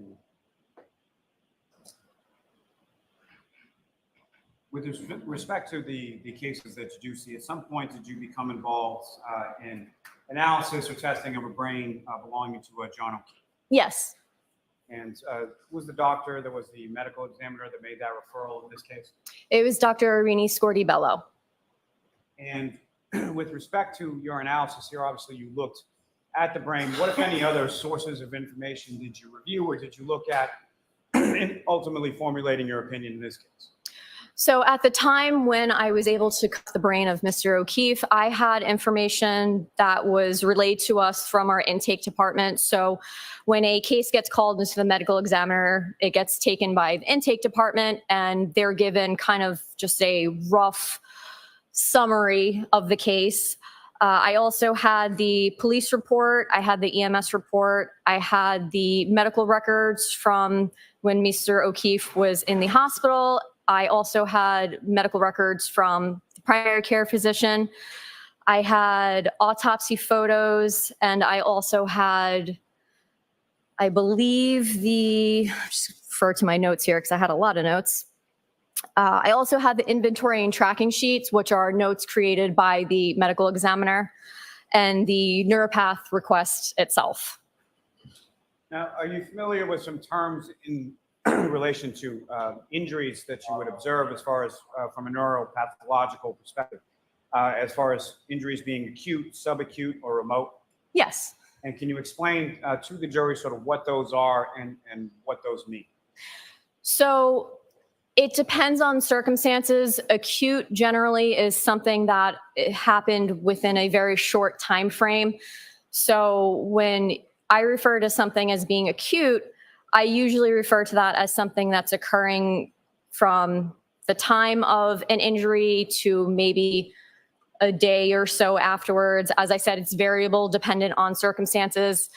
Subacute is something that has not happened within the last few minutes, few hours, maybe even a day, and maybe something that is now in the process of healing. And then chronic is usually something that has happened a while ago in the past. You may see some sort of evidence of some type of injury in a chronic state. You may also not see any evidence because it may have completely healed by that point. And so from your analysis in this case, how did you characterize, in your opinion, from everything that you reviewed as far as the injuries you observed in Mr. O'Keefe's brain? The injuries I observed were acute injuries, meaning that they probably occurred minutes to hours. Now, if I could turn your attention to your findings as far as when you conducted your analysis and your testing in this particular case, what, if anything, did you find as far as injuries to Mr. O'Keefe's brain? So when I look at the brain, what I do is I look at all surfaces from all sides. And one of the things that I look for is anything grossly obvious, meaning anything I can look at the brain and see that there's something there that shouldn't be there. So one of the first things I noticed was a subarachnoid hemorrhage. And subarachnoid hemorrhage is something that occurs when you have bleeding within the leptomeninges. The leptomeninges are a very thin membrane that encase the brain and the spinal cord, and there should not be blood freely floating within the leptomeninges. So if you have a subarachnoid hemorrhage, most of the time, the causes are either a ruptured aneurysm, which is something I would see upon cutting the brain, or some type of trauma. So that was the first finding. Can I stop you there just for a second? Of those taking notes and for our court reporter, could you spell the type of hemorrhage and the membrane? Yes. Subarachnoid is SUBARACHNOID.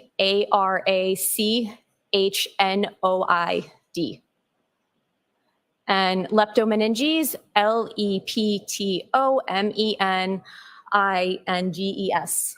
Thank you very much. You're welcome. Now, with regard to anything related to the aneurysm that you indicated that you would have seen, what, if anything, did you see during the course of your review or testing or analysis of Mr. O'Keefe's frame? So aneurysms are typically seen in the cerebral vessels that sit around the base of the brain. So there's something called the circle of Willis, which is the main arterial supply. It sits around the base of the brain, and it's kind of shaped like a circle that has vessels that come off that extend to other areas of the brain. So typically, if there is an aneurysm that is ruptured, it's going to be located somewhere in one of those vessels. So upon observing those vessels, I did not see any evidence of any aneurysm or any sort of natural disease state that might have led to a rupture in one of these vessels.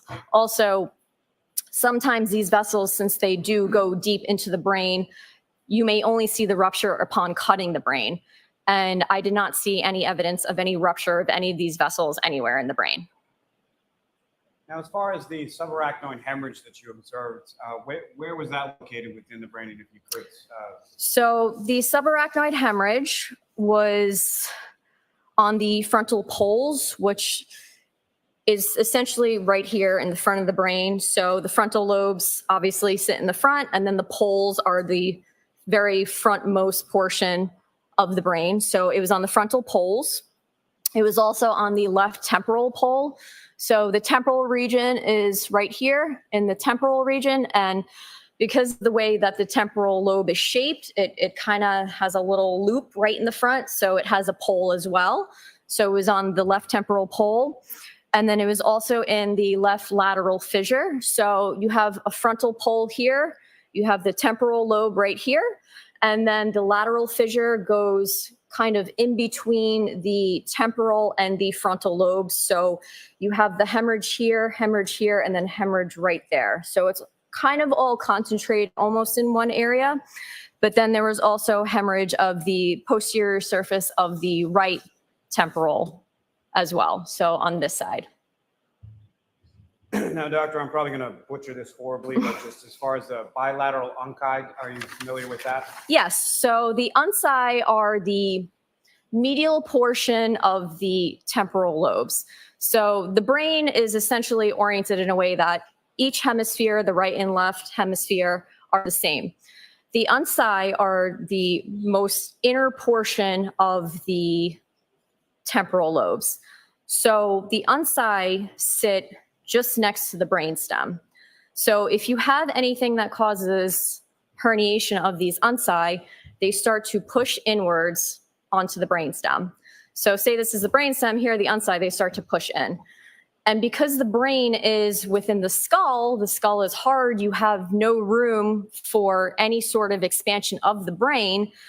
If there is herniation, it will start to push in that area because the brainstem turns into the spinal cord and goes out of the skull through the foramen magnum. So you have this hole about this big or so at the base of the skull where the brainstem turns to the spinal cord, then comes out.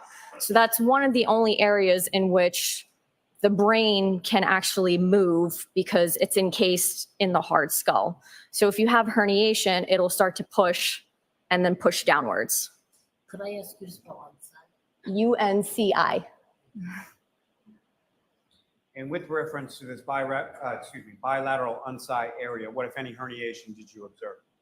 So when the unci herniate, it can be subtle. Sometimes if it's herniated enough, you may see hemorrhages in the brainstem. And this happens because this tissue is now pushing on the brainstem and it's essentially being compressed. So there was herniation noted, and then there was hemorrhage within the brainstem.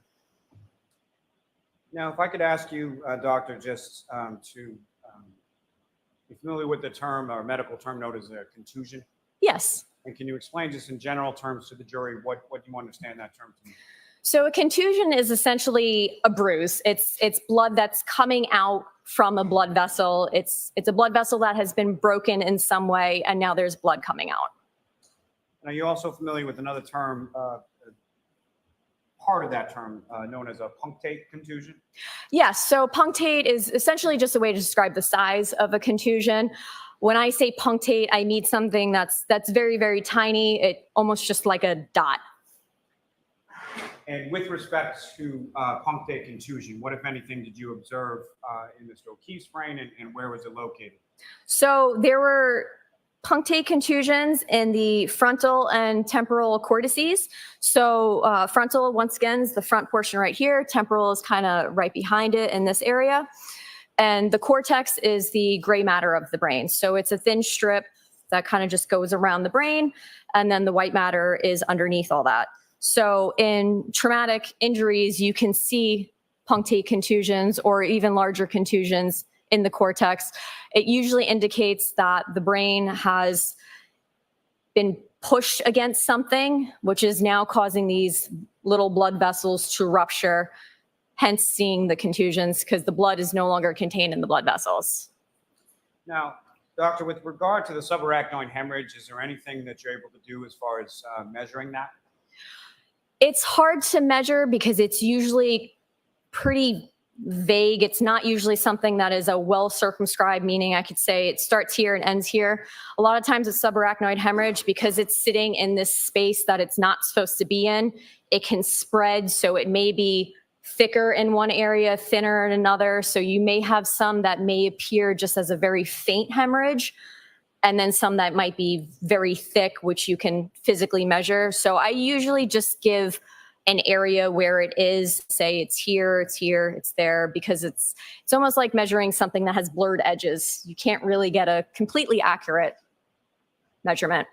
And what, if anything, were you able to observe or measure with regard to the subarachnoid hemorrhage in the area of the left prefrontal lobe? So it appeared thicker in that area, meaning that as opposed to it looking just like a faint red color that should not be that color, it was actually thick enough that it was obscuring the underlying brain parenchyma. If I could turn your attention, doctor, just back for a moment to the punctate contusions that you were testifying about before. As far as your observations of those, was that one or more than one, or what, how many did you observe? So there were multiple. There were multiple contusions to the point where it's not something that you can count. I mean, you could count it, but it would probably take a very long time. If it had been something like 1 or 2, 3, 4, maybe a handful, it would probably be something I would say there are 3 here, 4 there, but there were so many that it didn't serve a purpose to count. And the number of those, what, if any, significance did that have in regard to your analysis, your observations, or your opinion? So given that there's multiple, it means that there's enough pressure in the brain that there were many surfaces that were pressing on the bony prominences of the skull, which was leading to a lot of blood vessels rupturing, causing these contusions.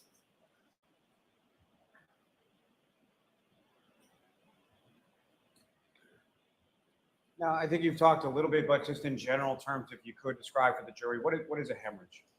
So a hemorrhage is essentially blood that's coming out from a vessel. So it's like a bruise. Hemorrhage, bruise, contusion, they're fairly similar. Some people use them interchangeably, but it's essentially blood that's no longer contained in a blood vessel.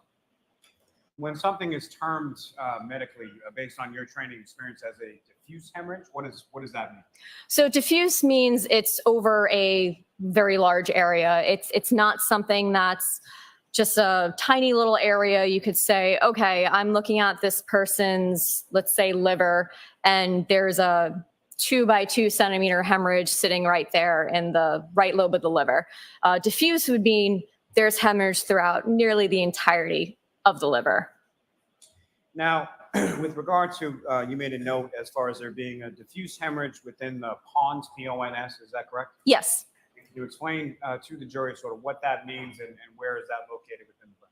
So the pons is part of the brainstem. So the brainstem starts right in the middle of the brain, and you have the midbrain, the pons, the medulla, and then it turns into the spinal cord. So the pons is kind of in the middle of the brainstem. And when you have hemorrhage in the pons, in this circumstance, it was because there was the herniation of those oci, which began moving closer and closer towards the pons, pressing on it, causing hemorrhage, because now the tissue is compressed. The blood is not going to be able to flow in and out freely therefore hemorrhage. Now, with regard to the totality of what you reviewed in this case in regard to Mr. O'Keefe, you gave the form any opinions to a reasonable degree of medical certainty in regard to the injuries that you observed to Mr. O'Keefe's brain.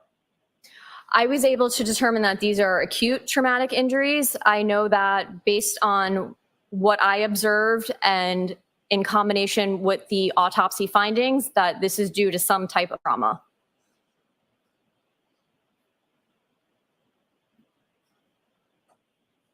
If I could ask, as far as you have certain findings as far as an intraventricular hemorrhage and occipital horns of the lateral ventricles, correct? Yes.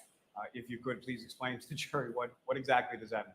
Yes. So the ventricles are almost like a tunnel system of the brain in which the cerebrospinal fluid flows through. So the cerebrospinal fluid serves as a fluid that nourishes the brain. It provides a flow of nutrients, oxygen, things like that. And it starts in the frontal portion of the brain, and then it goes backwards towards the occipital, which is the back. And it also flows downward through the brainstem and then into the spinal cord as well. So the occipital horns of the lateral ventricles are in the back of the head. And having hemorrhage in those areas, in any area of the ventricular system, is usually indicative of some type of trauma. So there should not be blood freely flowing within the ventricular system. Now, Dr. Stonebridge, with regard to your findings, you mentioned that your findings were that the injuries were acute and that the injuries were the result of trauma, correct? Yes. What, if anything, can you say or can you opine as to the mechanism for those acute traumatic injuries? It was something that required some type of force, given that there were skull fractures. I can't say what type of force or how much force, but it was definitely something that caused some type of force, which led to the skull fractures and then the subsequent brain findings. And the brain findings in particular that you made, were those consistent with the fall? They can be, yes. Can they also be consistent with being struck by a vehicle and then going to the ground? Yes, they can be. Thank you, doctor. I have no further questions. Your Honor. You're welcome. Cross-examination? What was that? Oh boy, Lolly. You're welcome. Doctor, Yeah. thank you very much. You are all set. Thank you. Like what? There's another useless witness, a Lolly. Step down. Thank you. All right, Mr. Lally, your next witness. Yes, Your Honor, the Commonwealth called Dr. Irene Scorti-Bello to the stand. There we go. And Your Honor, as she's coming in, may we approach briefly? Sure.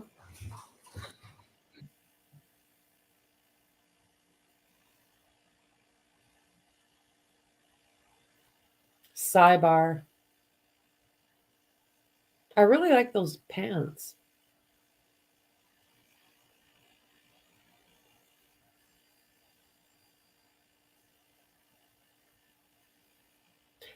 She doesn't even pay attention to them, which is good. The cameraman is often checking him out, isn't he? I think that's funny. I mean, you feel bad for him. Really, really bad.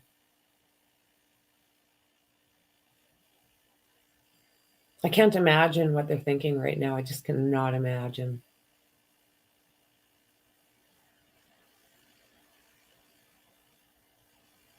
He's in deep thought.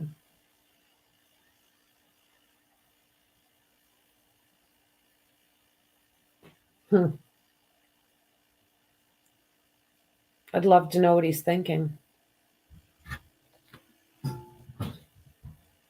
I just can't imagine being this family.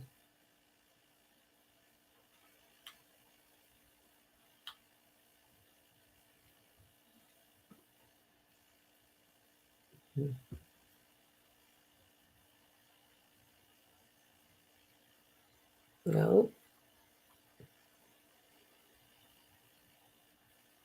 You think so? Look at the looks, though. Look at that. Like, look at him. I'm glad they're catching this stuff on camera for everyone to see.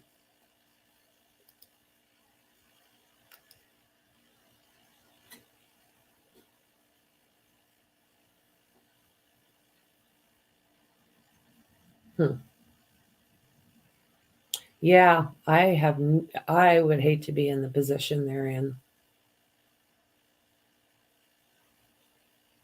I felt very bad for them. Madam Court Reporter, what was Oh, yeah. previously marked SS for identification is now the next exhibit in evidence. Yeah, there's a couple things there that we don't need to look at next. Thank you. Jesus.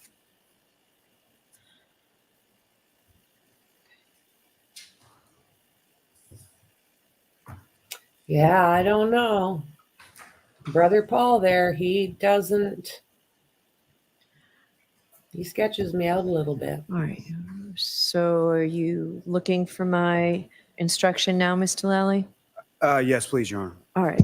So jurors, I gave you a similar instruction before about photographs. So the Commonwealth intends to introduce into evidence through the next witness certain photographs showing Mr. O'Keefe post-mortem. You'll have those photographs with you in connection with this case. I understand that some of them will be shown up on the screen, and that's why I want to sort of give you a warning that will happen. When they come to you as exhibits, they'll be placed in an envelope. You can, look at them briefly. They'll be covered, is what I'm saying to you. So the photographs are not pleasant. They can be described as graphic.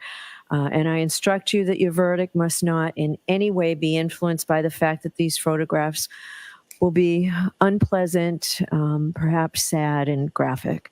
The defendant's entitled to a verdict based solely on the evidence and not one based on pity or sympathy for Mr. O'Keefe, which might be occasioned by the photographs. So please consider those photographs only as they draw your attention to a clinical, medical status or to the nature of Mr. O'Keefe's injury or to the nature of the incident itself. Okay? All right. Now your next witness, please, Mr. Lally. Yes, sir.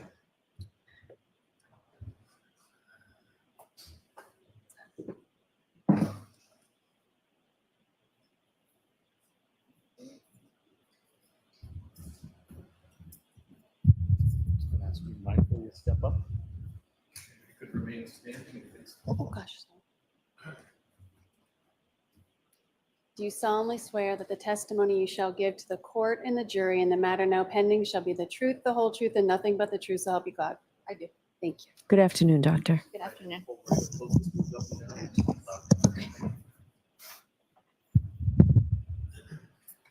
All right, Mr. Lally, whenever you're ready.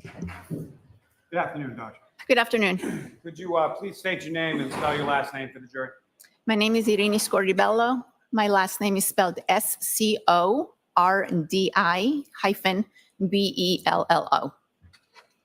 And how are you employed, ma'am? I am employed as a medical examiner. Yes, we've been waiting for And her. whom are you employed? I'm employed by the Office of the Chief Medical Examiner for the Commonwealth of Massachusetts.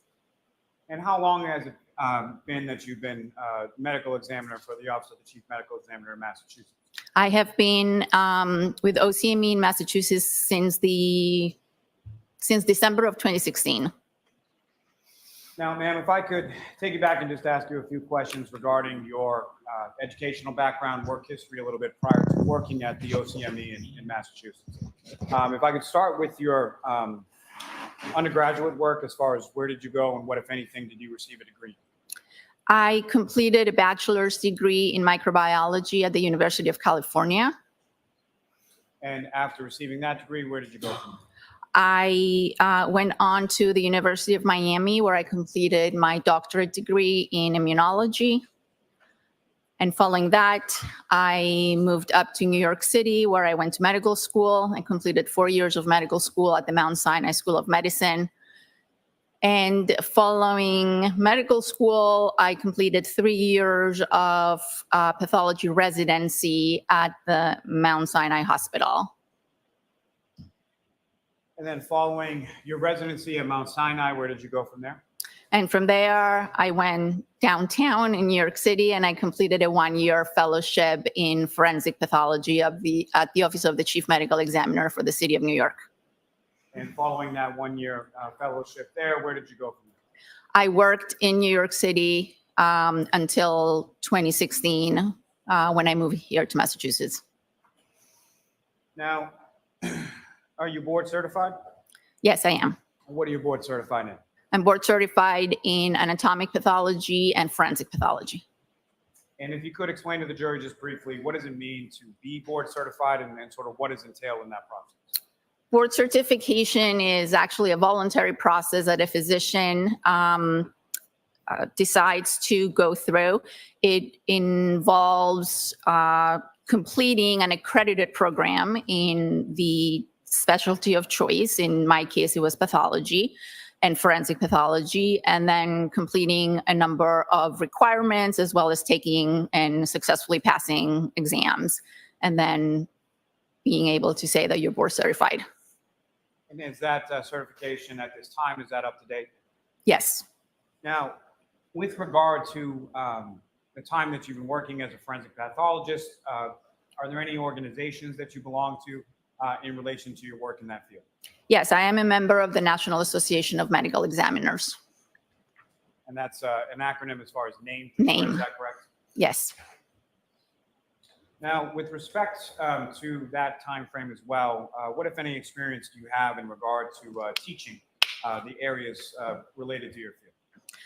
I have always been interested in teaching. I started teaching as a pathology resident, teaching other residents and medical students. And during my time in New York City, I enjoyed teaching medical students and residents. We had a very active education program in New York City. So I've always been involved with teaching both pathology and forensic pathology.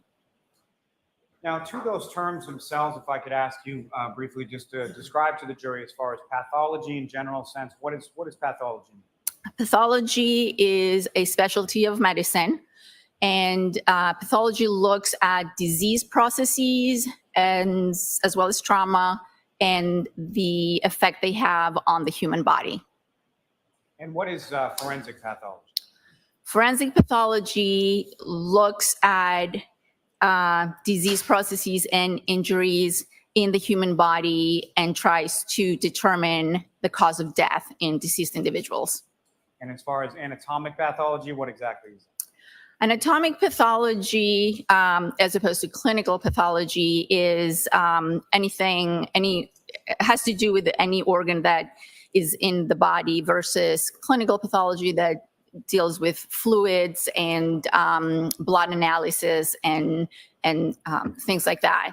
So anatomic pathology, a lot of anatomic pathologists are surgical pathologists. That's another term that you will hear. These are pathologists in the hospital that look at tissues under the microscope, and they come to a diagnosis, whether something is benign or malignant. And forensic pathology takes anatomic pathology to another step, to another level, by looking at the whole body and trying to determine the cause of death instead of organ specific. Instead of just looking at one organ, forensic pathology looks at the whole body. Now, you're also familiar through your work and training experience in regard to forensic pathology with a term called autopsy? Yes. And is that something that typically you would do in the case of sort of your investigation and your analysis in regard to a pathological analysis when it came to a body or a patient that comes in? Yes, an autopsy is a procedure that we do to determine the cause and manner of death. And so, doctor, with respect to an autopsy, may be a term that's pretty well understood, but if you could explain in general terms as far as when a body or a patient comes in to the OCME, as far as what is an autopsy, what is involved in it, and sort of what does that consist of? Yes. When a case, a death is first reported to the medical examiner's office. We make a determination as to whether that death falls under our jurisdiction. Cases that fall under the jurisdiction of the medical examiner include all violent deaths, all deaths that are due to not natural causes, all accidents, intoxications, deaths of babies and children, and deaths in individuals that were not under the care of a physician when the death occurred. So once a case is accepted and it falls under our jurisdiction, it is given a numerical number. And then the body is transported from either the location of the death or the hospital to our facility, our facilities. We have 3 facilities in the state of Massachusetts. Once the body comes to our facility, then there are a number of steps that are taken. The body is processed. What that means is that there pictures are taken, a weight is taken, a height is taken. Everything is input into our computer system, and then a determination is made as to whether an autopsy is required in order for us to determine the cause and manner of death. If the answer is yes, then we proceed with the autopsy. Now, as far as an autopsy is concerned, there are 2 sort of primary components of that as far as an external examination and an internal examination. Is that correct? Yes. And can you describe to the jury, again, in general terms, sort of what the process is in reference to both external and Yes. So the autopsy or the postmortem examination has 2 main parts. The first one is the external exam, and it is basically what it sounds like. We do a very thorough exam of the outside of the body. We document physical characteristics, eye color, hair color. We document any scars or tattoos that may be on the body. We take pictures, we make notes, we look for any signs of disease and any signs of injury. All that is, as I mentioned, documented. And once we're, during the external examination, sometimes we will take evidence. We will collect hair and nails from the body if we think that that is necessary or warranted. And once the external examination is done, then we proceed to the internal examination. That involves making surgical type cuts on the body, what's known as the Y incision that goes from shoulder to shoulder and down the middle of the body, and the organs of the neck, the chest, the abdomen are examined thoroughly, again, looking for and documenting signs of disease or signs of injury. We do the same thing with the head. The head is open, the brain is removed, and we document any disease or injury. Now, turning your attention to January 31st, 2022, did you have occasion to perform an autopsy in regard to a patient or a body of John O'Keefe? I did. And do you recall which of, you mentioned there were 3 different offices of the chief medical examiner within the state of Massachusetts, correct? Yes, it was in the Cape Cod office. Is that the office that you typically work out of? No, that's not the office I typically work out of. My permanent position is in the Westfield office in Western Massachusetts. I was covering the office that day because we were short-staffed. And in the reference to the autopsy that you performed with regard to Mr. O'Keefe, was that in conformity with what you were speaking about just before, generally as far as how you conduct autopsies? Yes. Now, during the course of the autopsy that you performed in reference to Mr. O'Keefe, during the course of the external examination, what, if anything, did you note in reference to that external examination of Mr. O'Keefe? First, I noted that there was evidence of medical intervention. Mr. O'Keefe's body was transported to our facility from the hospital. and he had evidence of attempted resuscitation. After I documented that, I proceeded to document some injuries that I saw on Mr. Keefe's body. And before we turn to that, if I could just ask you a couple more general questions. You've made some mention earlier in your testimony as far as the cause and manner of death in general. That's two things that you're trying to determine during any sort of forensic pathological examination, correct? Yes. And what I'm going to ask you first is just in reference to manner of death. Can you describe for the jury sort of what are the different types of manner in death, and how are they sort of classified from a perspective from your office? Okay. Yes. So the manner of death are the circumstances that led to the cause of death. The cause of death being the disease or the injury that initiated the sequence that led to the fatal events. So the manner of death is circumstance dependent. There are 5 general manners of death, or 5 umbrellas. The first one is natural. When we determine manner of death to be natural, it means that the death was caused exclusively by natural disease. That would be heart disease, liver disease, cancer, aging, Alzheimer's, dementia, etc. The second manner of death is accident. That means that the cause of death was due to an injury or due to an intoxication, either a physical injury or a chemical injury. But the circumstances show little or no evidence that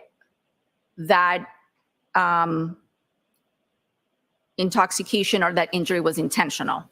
So most motor vehicle accidents, most drug overdoses, most elderly falls are classified as accidents.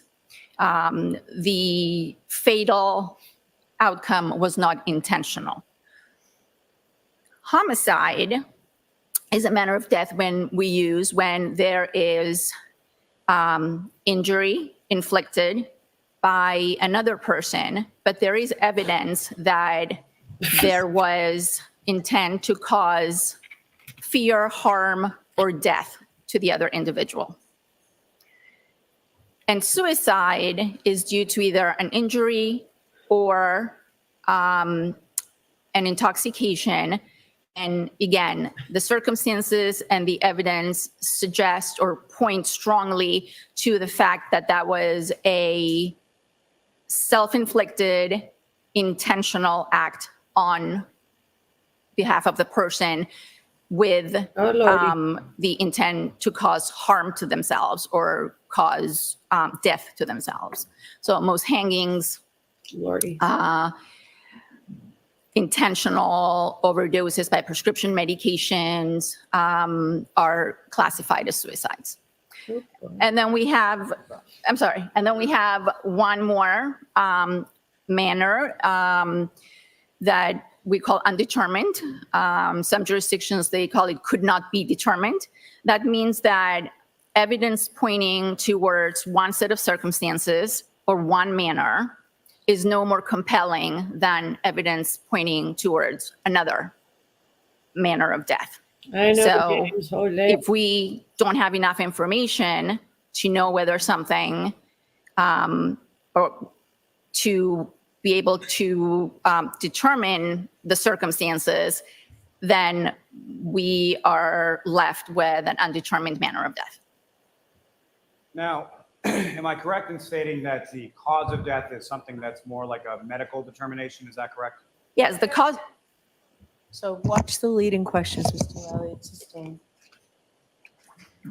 How would you characterize the determination that you make in regard to a cause of death? The cause of death is based on my findings at the time of autopsy, along with any medical information that I may have on that deceased individual. Now, as far as the manner of death, how are you making that determination? The manner of death, as I mentioned, is circumstance dependent. I make that determination based on investigative information that is provided to me by law enforcement, by the people who did the investigation. And what, if any, legal determination are you making as far as when you classify something as either of those 5 categories in a manner of death? I am not making a legal determination. I'm making a medical determination. And so as far as the medical determination is manner of death, specifically when I'm talking about something I hear that you, is ruled James. for listed as manner of death as accident, is that, what if any determination are you making as far as that is concerned? I'm making the determination that the information that I have either shows no evidence or very little evidence that the injury that led to the cause of death was intentional. So I don't have any information to suggest that that was an intentional act. And am I correct in saying that routinely people charged with, say, motor vehicle homicides, it gets classified as a manner of death as accident, correct? Objection. Sustained. May I approach, Your Honor? Yes.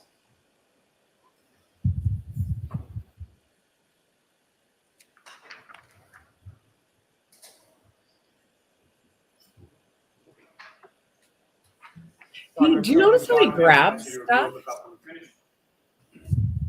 He does it with everybody, I'm noticing, like not the witnesses, but when he gets over to the defense, he's like, Yes. okay, Lolly. And do you recognize that document, Doctor?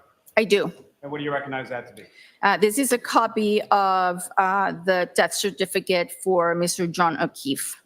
That's signed by yourself, is that correct? Correct. And as far as the listing related to cause of death, what did you list as cause of death on Mr. O'Keefe with regard to his death certificate? Cause of death was blunt impact injuries of head and hypothermia. And with reference to manner of death, what, if anything, did you list on Mr. O'Keefe's death certificate in relation to manner of death? I listed could not be determined. And as far as that listing for could not be determined, if you could explain to the jury why it was that you have that listed as a manner of death with relation to Mr. O'Keefe. Again, the cause of death is something that I can determine by the autopsy. I did the autopsy on Mr. O'Keefe and determined that he had injuries to his head as well as signs of hypothermia. So the combination of those two was the cause of death. The manner of death has to do with the circumstances under which Mr. O'Keefe sustained those injuries. And I did not have enough information to be able to determine whether those injuries were accidental or not. And so my manner of death was undetermined or could not be determined. And just from the spectrum that you had just talked about, sort of the 5 different manners of death, fair to say that you did not determine that this was either suicides or natural causes, correct? Correct. And so as far as your determination of the manner of death being could not be determined, which of the two were you sort of in between? The 2 manners of death that remain are accident and homicide. Your Honor, may I approach? Yes. I want to seek to introduce in a minute the next exhibit. Objection. Okay.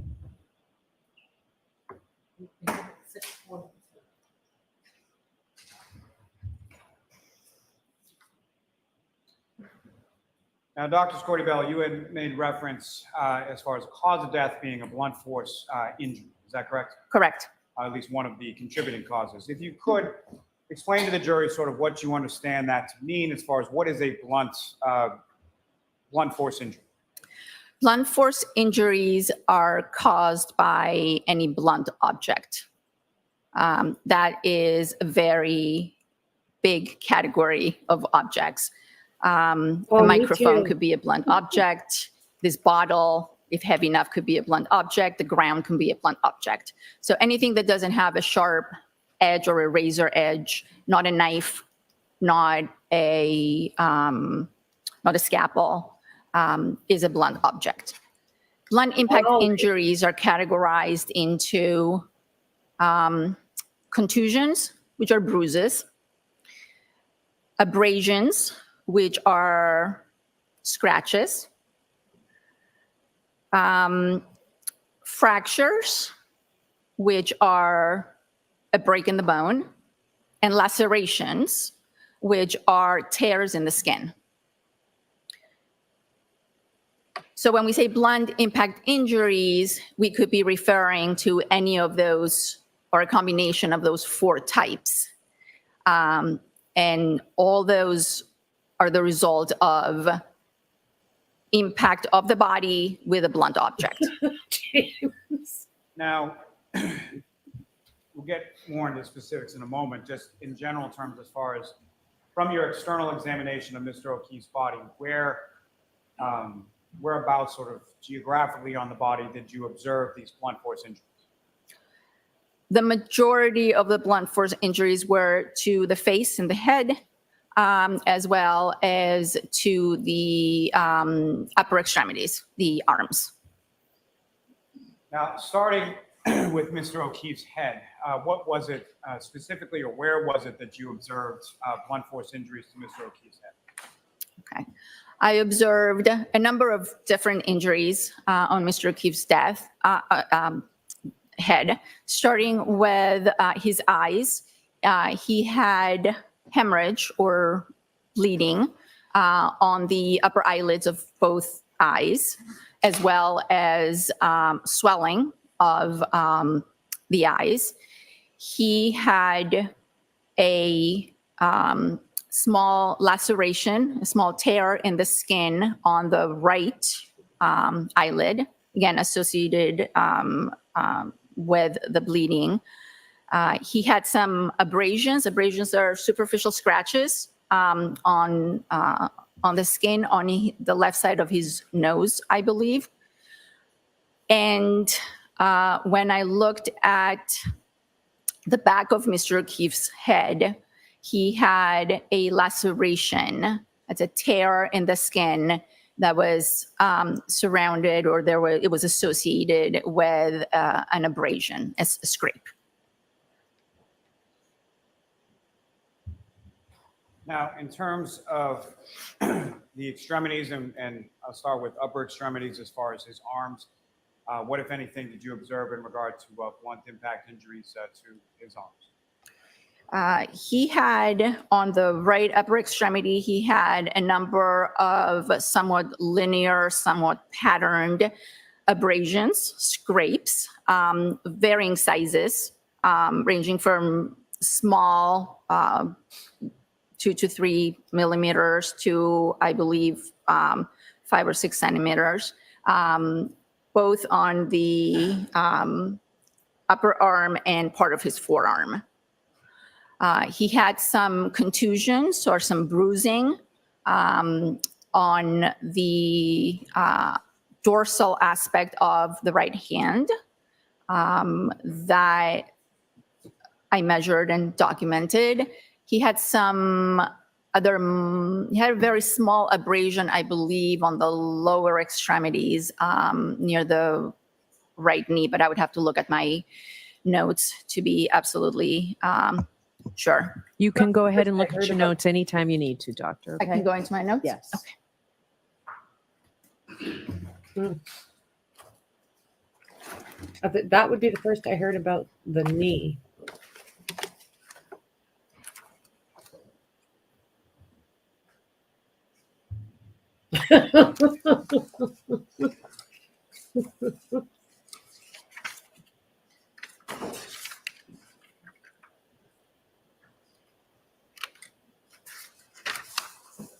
What a trial. She is, Christy. So as far as his extremities, I noted a 3 centimeter superficial abrasion to his right medial upper arm. That would be the medial aspect, the inner aspect of the right arm. I noted the abrasions on his posterior right arm and forearm. Those ranged from 3 millimeters to up to 7 centimeters. I noted 2 red contusions on the dorsal aspect of the right hand. Again, that's the back of the hand. a faint abrasion, a faint scratch on the dorsal aspect of the left hand, and a small 1/2 centimeter abrasion on his right lateral knee, on the side of his knee, on the right side. Wonder how old that one Now, was. I think you've defined it fairly well so far, but I'm just going to ask you, just for delineation purposes, if you could explain to the jury sort of what is the difference between an abrasion versus a contusion versus a laceration? Okay. An abrasion is a scrape. It's a scrape of the She did this already. Wow. superficial layers of the skin.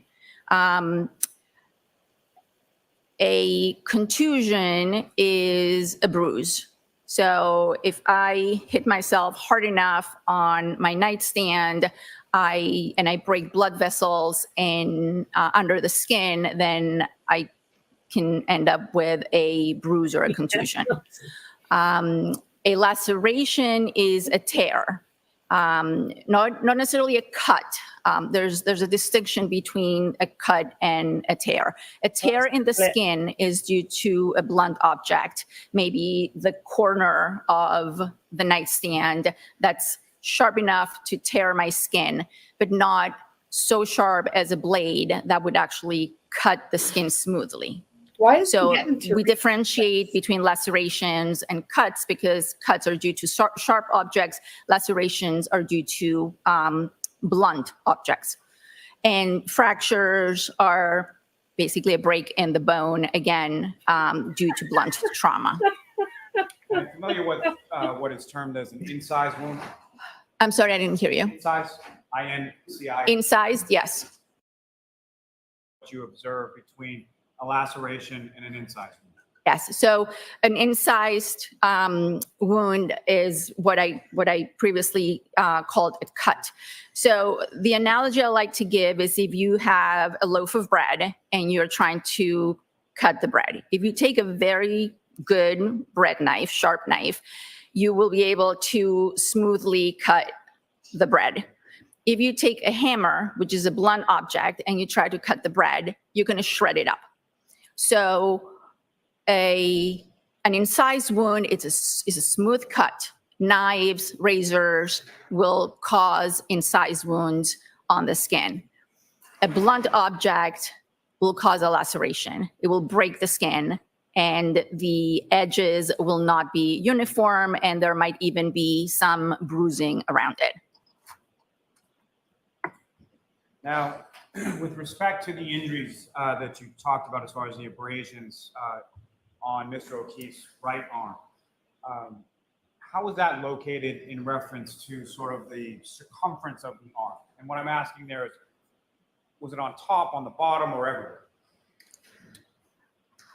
I described them as being on the posterior right arm and forearm. So when we examine a body, we examine the body in what's known as the anatomic position, which is the body on the table with the palms upwards.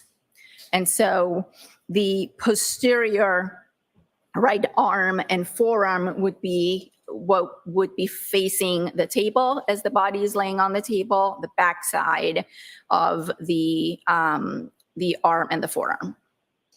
So the opposite of posterior would be what? Would be anterior, and it would be this area right here that points up And as far or as forward. the interior of Mr. O'Keefe's right arm, what, if anything, did you observe as far as injuries there? I noted in my diagrams and my charts that they were mostly on the posterior right arm and forearm. Now, Dr. Squarty-Bell, if I could turn your attention to the internal examination as far as the injuries that you observed there, what, if anything, did you observe during the course of your internal examination of Mr. O'Keefe? Okay, the internal examination, I will start with the head. Once the skull was open and the head was examined, I noted that there were skull fractures in Mr. O'Keefe's skull, both in the back and the front aspect of his skull. I noted that there was recent subdural hemorrhage.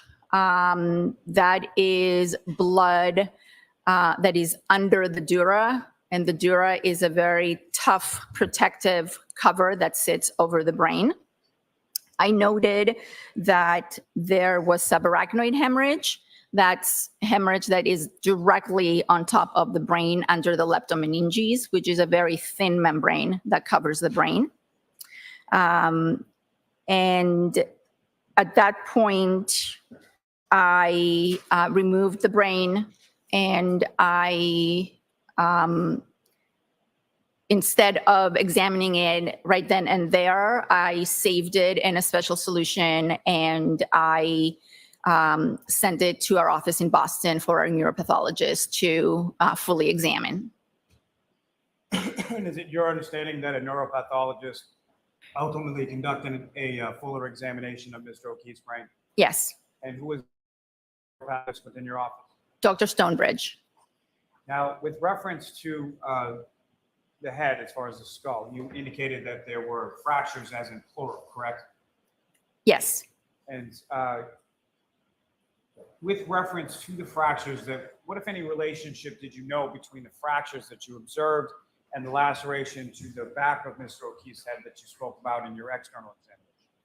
So the laceration on the scalp that I observed was overlying the area of the skull that appeared to be fractured, or at least appeared that the fractures were originating from that point of impact and extending into the rest of the skull. Now, one of anything as far as your observations of the skull on that point in the, I'm sorry, which part of the skull was the originating fracture? This would be on the back of the skull, slightly right of midline. Is that the medical term that that's referred to as? I'm sorry? Is there a medical term that that's referred to as far as the right rear sort of? It's the right occipital. And what, if anything, led you to that opinion that that was sort of the originating source of the multiple fractures in the skull that you observed? Again, observing or looking at the skull fractures and their pattern, there appeared to be a central point with fractures radiating or originating from that central point and going into other parts of the skull. Now, in reference to that laceration in the area of the originating fracture in the back of the skull, what, if anything, did you determine in regard to impact in regard to that area of the head? Well, the laceration along with, so the tear in the skin along with the scrape, because they were adjacent, are both evidence of blunt impact. So I knew at that point that Mr. O'Keefe's head had come in contact with a blunt object. Would that be sort of the point of impact between the blunt object and Mr. O'Keefe's head? Right. Now, with reference to the fractures that you would observe, how extensive were the fractures that you observed, the multiple ones?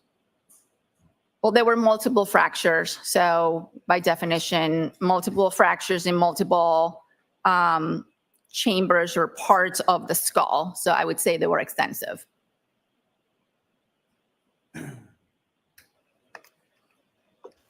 She talks with her eyes closed.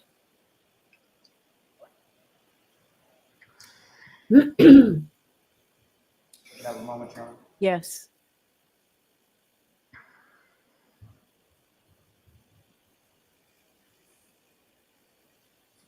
What you doing, Lolly?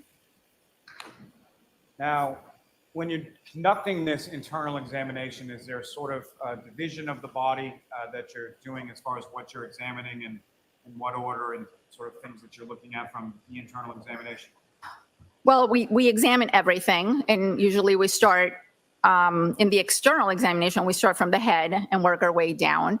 During the internal examination, we're doing two things at the same time sometimes. And so I start with the chest, move to the abdomen, and then the pelvis, while at the same time we're working on the head. All right, I'm going to pause you there for a minute. We're going to take a short recess and we'll be back. What? Dorothy, you can step down if you'd like to. You don't have to, but you can step down if you want to, and I'd ask that you just call over the jurors. We have time. I'll just, thank you.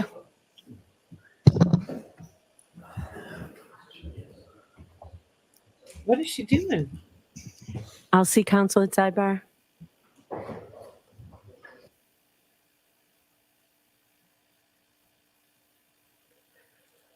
Oh, Lordy.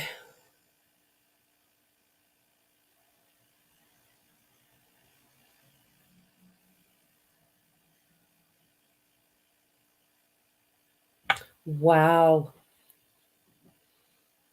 Yeah, John's mom isn't there. She's been there pretty much every day, if not every day. Yeah.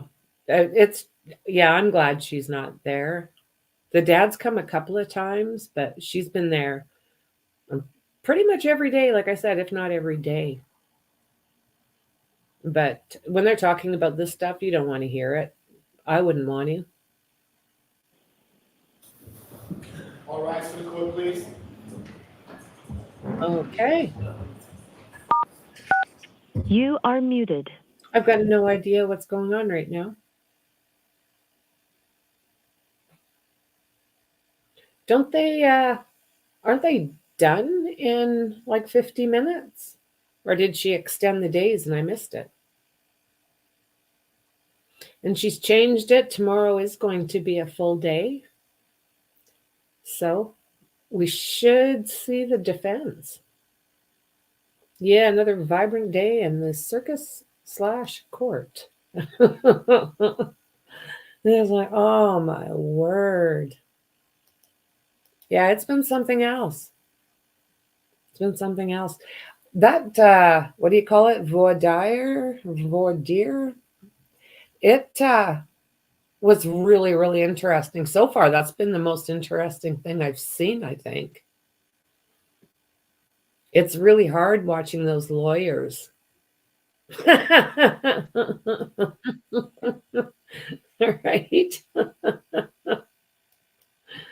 I know. Oh my goodness. So yeah, full day tomorrow. And that means the defense should be there and ready to go.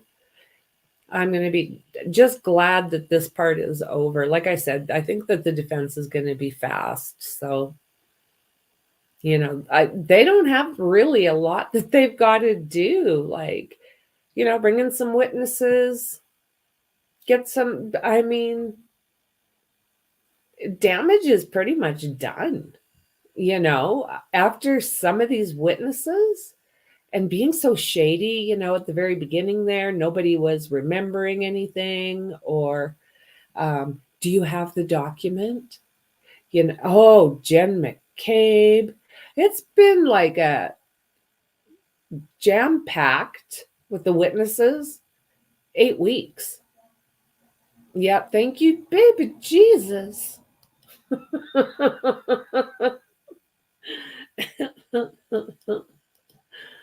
Oh my God.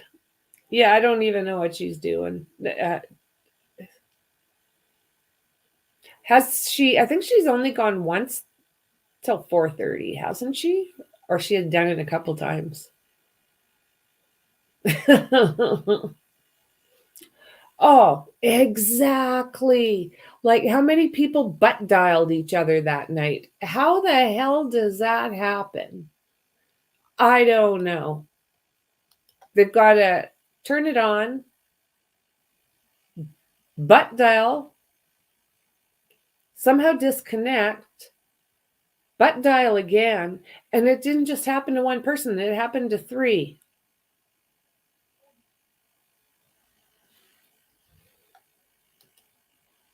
Yeah, everyone ditching their phones.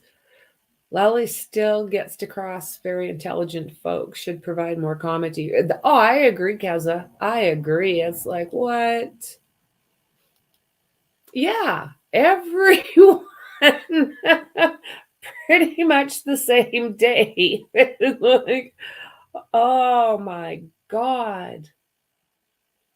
You know, when they get everything in front of them, the jurors, I think I'm sure they're going to shake their heads at everything that they remember. It's just a shite show. You know, taking a look back at the stuff that was happening when we first, I've forgotten some of it. So it's something else. While the butt dialing, their butts are also texting, right? Yeah, Bukaki. And I mean, Jen McCabe, what the hell was that? It's like, oh, and her husband said beforehand that, you know, my wife usually does all this because she's the one that can usually, you know, gather everybody and just take care of things. I'm like, oh, yeah, it would be like stand in my life. Just the kind of friend everybody loves. Jesus.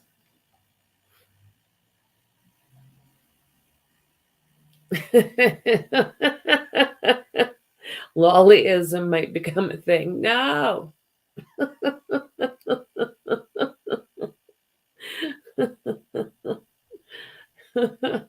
Yeah, it makes you wonder, right?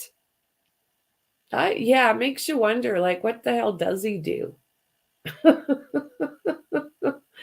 I'm gonna think here. What does he do? I can see him eating chips and chocolate bars, sitting on the couch in his underwear, playing Warcraft. There. That's what I would expect.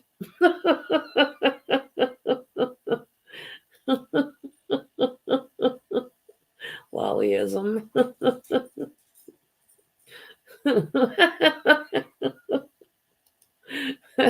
Betty's up to Disney.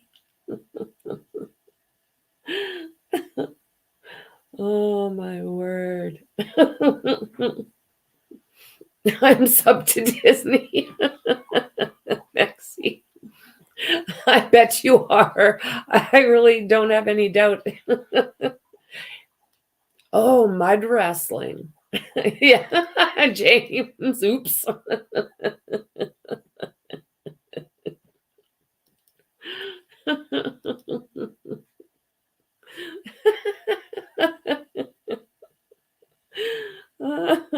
That was good.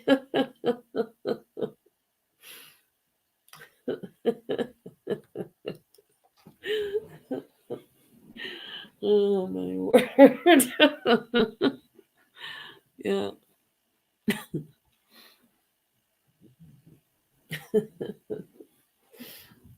Oh, those two, right, Christy? Oh, lordy, lordy.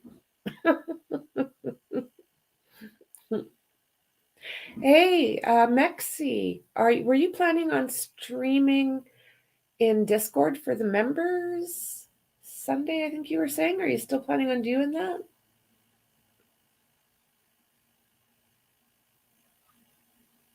If I don't want to say for sure that you're doing it, but it's a really good trial you want to do. So, yes. So, Johnny Depp, Amber Heard in Discord. Do I remember that correctly?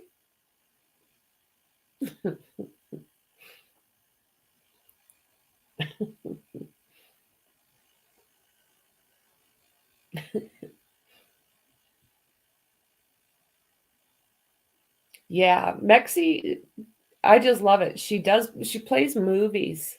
Correct again. Nice. Nice. Yeah, so Sunday. Did you read which one right? Did I read that right? Miss Piggy and Kermit Mud Wrestling. Yes, correct again. Oh, I don't know, Crispy. I don't know, Crispy.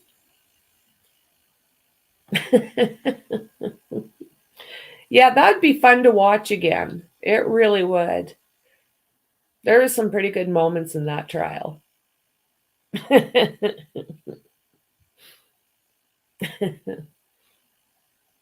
So, what about the KEEFE D? Isn't he going to court for Tupac's death? Isn't he going to trial fairly quick? That'd be interesting. You know, it was down to, or with that case, down to Orlando, which they're saying ultimately was the shooter, or wasn't looking very good for Suge. It was, to me, it was one of the two.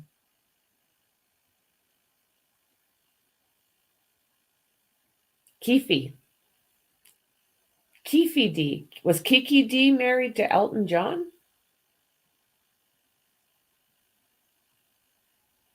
In drag? Like, he likes boys. Kiki D. I don't know the answer to that. Yeah, he goes by KEEFE. Orlando, I think, was his nephew. And I think where the problem comes in is I think that KEEFE D actually passed the weapon to Orlando. And Orlando was the kid that Tupac jumped. Oh, a female singer from New Zealand, KEEFE D. Cool. I had no idea. KEEFE D is a gangbanger in Compton, I do believe.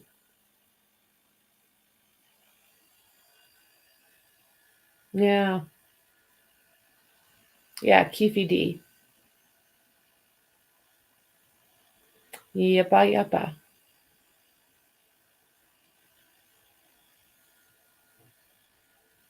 Are you serious, James?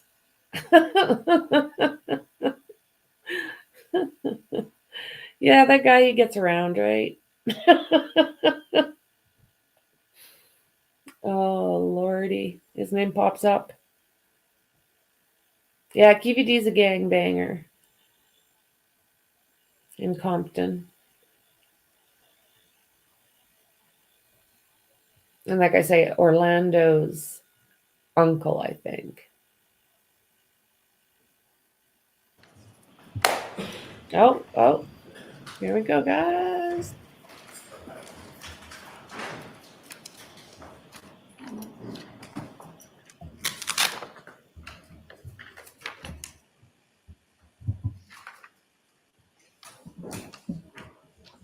Thank you, be seated, go back to session.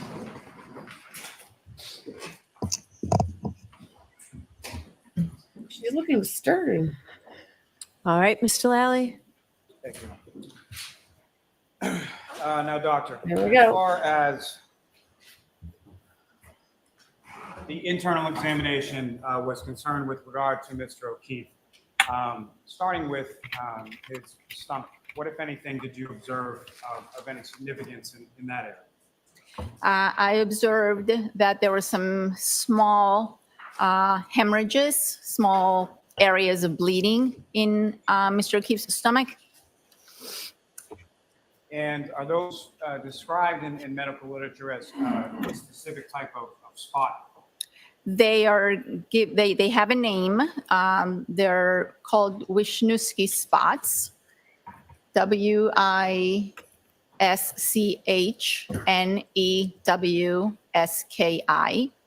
and they have been associated with cases of hypothermia.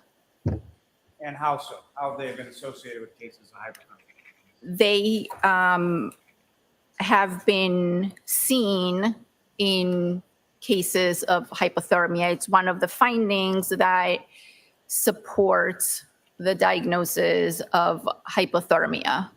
They are not always there, and their presence doesn't definitively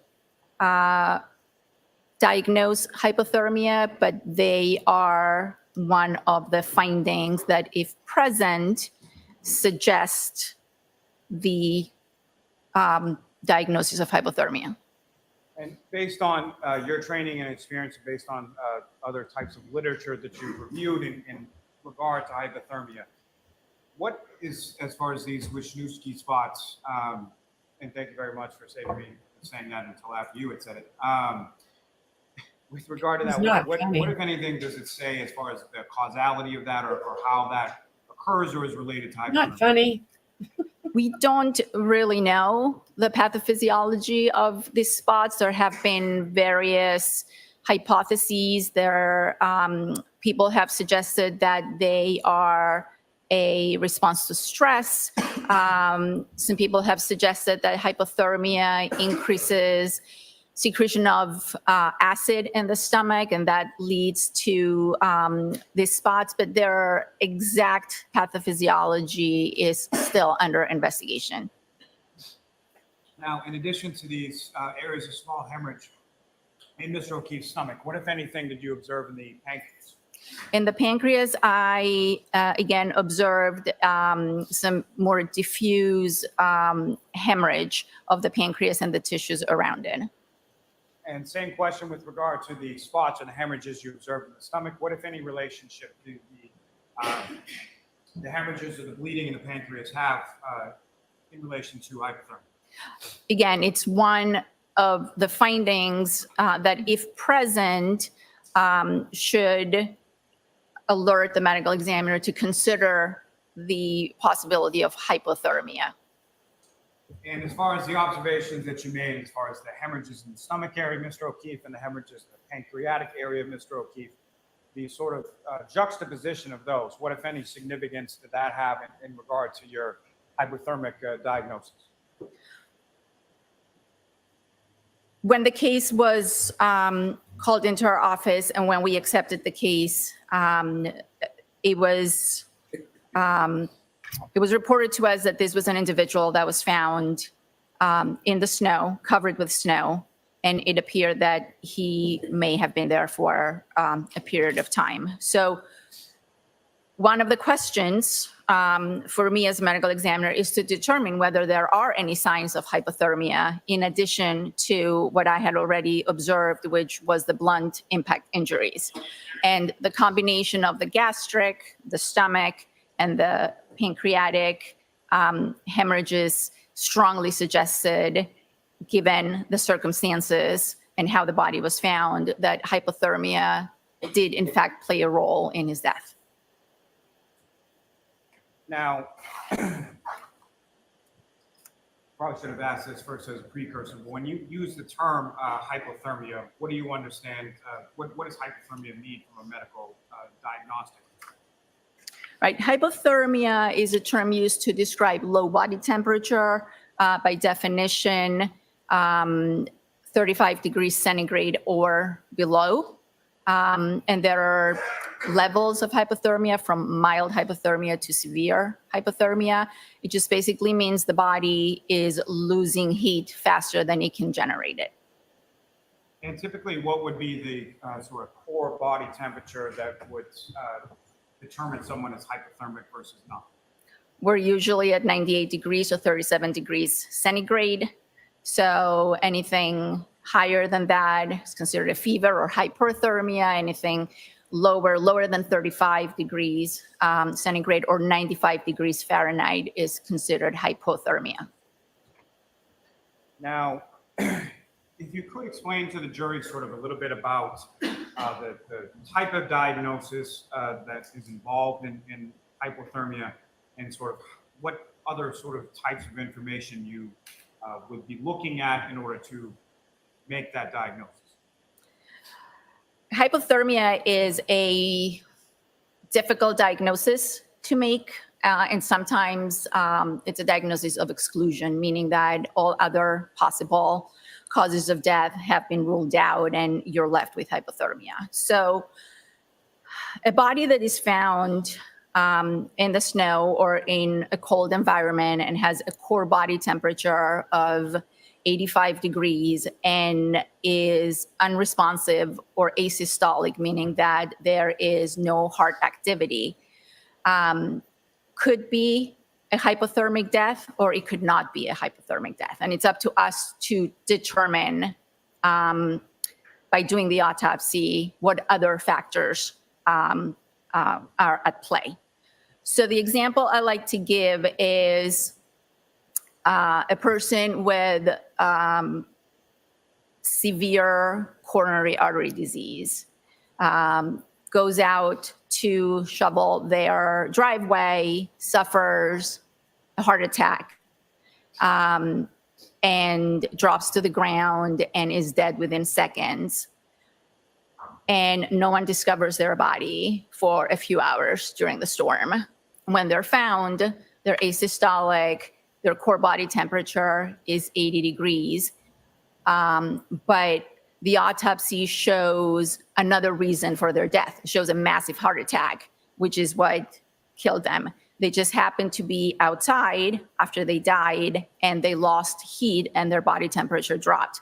Doesn't mean they died from hypothermia.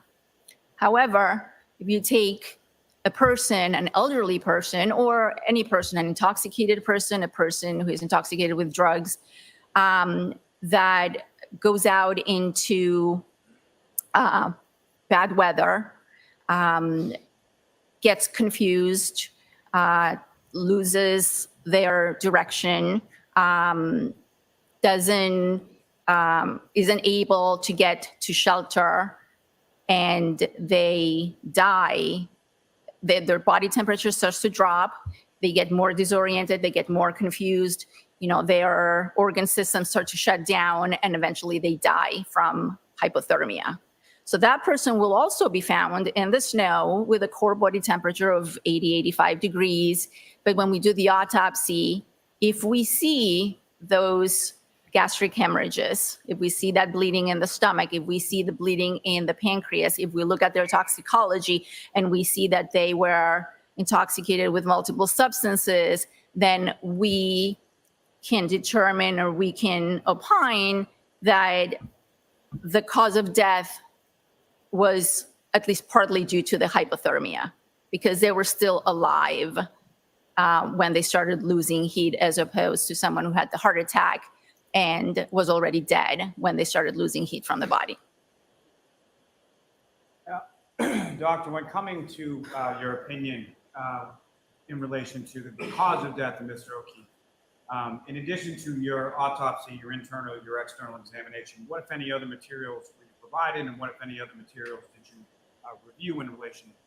I was provided with a police report, an investigative report.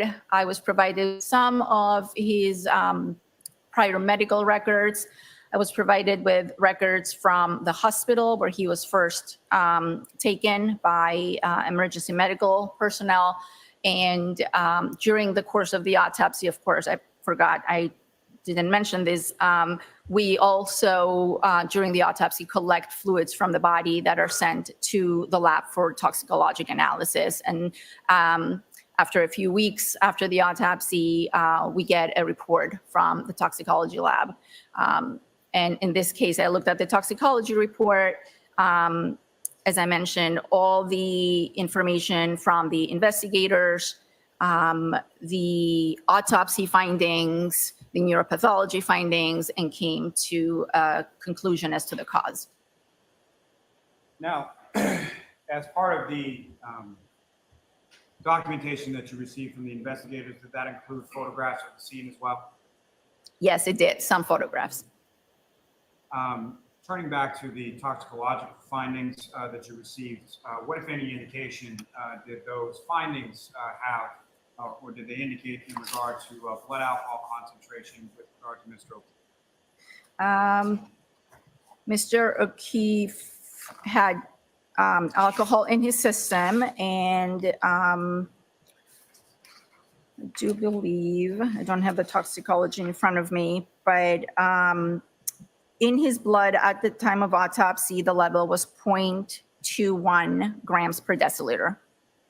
Which is? Now, contained within those toxicology findings, there's also something listed as a vitreous humor. Is that correct? Yes. And can you explain to the jury sort of what that is, where that sample is taken from, and why? Yeah, that sample, the vitreous humor, is taken from the back chamber of the eye.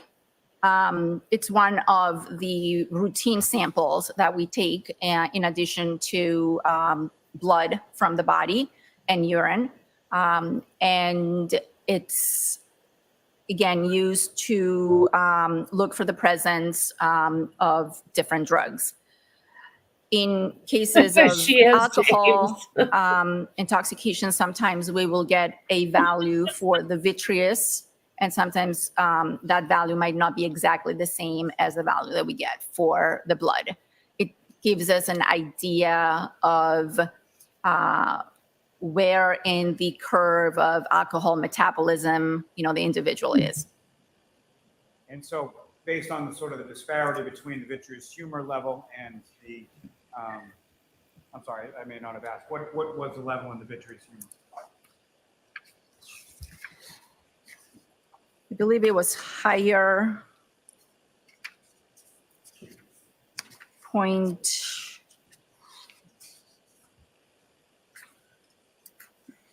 Sorry, I just have to find it. I think it was 0.26. I'm sorry, I can't find it in these notes.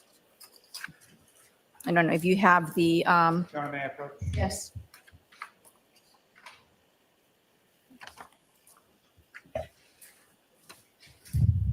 Oh, yeah, copy of the toxicology. Yes. It was 0.28.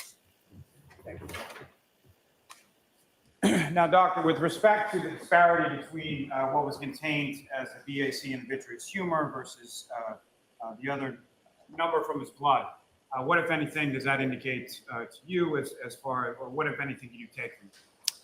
That suggests that the level in Mr. Keefe's blood had been higher than 0.21, and that's reflected by the 0.28 that was in the vitreous. The vitreous metabolism of alcohol lags. It's a little slower, lags behind that of the blood and the circulation. The alcohol is metabolized in the liver, but the fact that it is higher in the vitreous suggests that the level in the blood was also higher at some point prior. So at some point, whenever Mr. O'Keefe died, his level of alcohol was on the decrease. Is that fair to say? Correct. Now, with respect to, you mentioned that you had reviewed the EMS reports for Mr. O'Keefe as well as his medical records from Good Samaritan. Is that correct? Correct. And if you could just briefly for the jury explain your understanding as far as some of the terms within those medical records. Are you familiar with your review of Mr. O'Keefe's medical records that he was labeled as being in cardiac arrest? Yes. And can you explain to the jury what that is? Yes, he was labeled as asystolic or in asystole, which is basically a flat line. So if you attach leads to the body, there is no electrical activity coming from the heart. Now, with respect to Mr. O'Keefe, as far as certain vital signs were taken in the course of his treatment at the Good Samaritan, is that correct? Yes. Including a core temperature, is that correct? Yes. Did you recall what that core temperature was? Yes. It was noted as 80.1. And that was a temperature reading that was taken at 7:19 a.m., is that correct? It was taken, actually, this temperature reading in the records that I'm looking at was taken at 6:57 a.m. And with respect to that 80.1 degree temperature, that's in Fahrenheit, is that correct? Yes. And so what, if any, relationship does that have, or what, if any, relationship does that have to your hypothermic diagnosis? Well, that is the temperature. At this point, Mr. O'Keefe is asystolic, meaning he has no cardiac activity. That is the temperature of his body at the time that he was taken to, that he was examined by EMS and taken to the hospital. So it is a very hypothermic temperature. It is well below the 95 degrees, which we consider hypothermia. Now, I believe you alluded to it earlier in your testimony, but with respect to hypothermia, what are some of the manifestations of that type of onset as it progresses? Well, the first evidence of hypothermia, which we have no problem in this room, is shivering.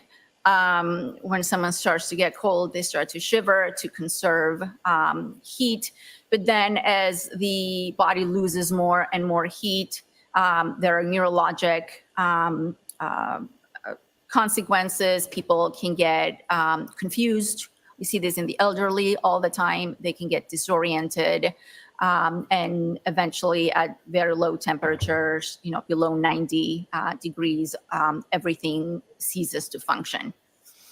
The heart stops. And would physical weakness or lack of strength be one of those manifestations as well? Yes. And how many different sort of stages of hypothermia are there from the beginning of or onset of progression to?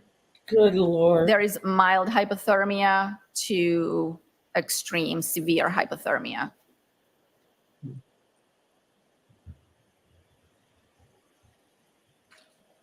I may have a moment, John. Yes.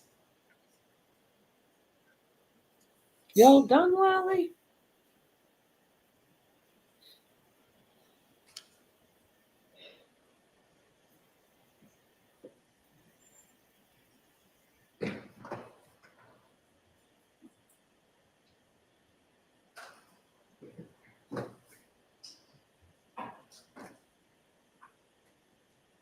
Now, with regards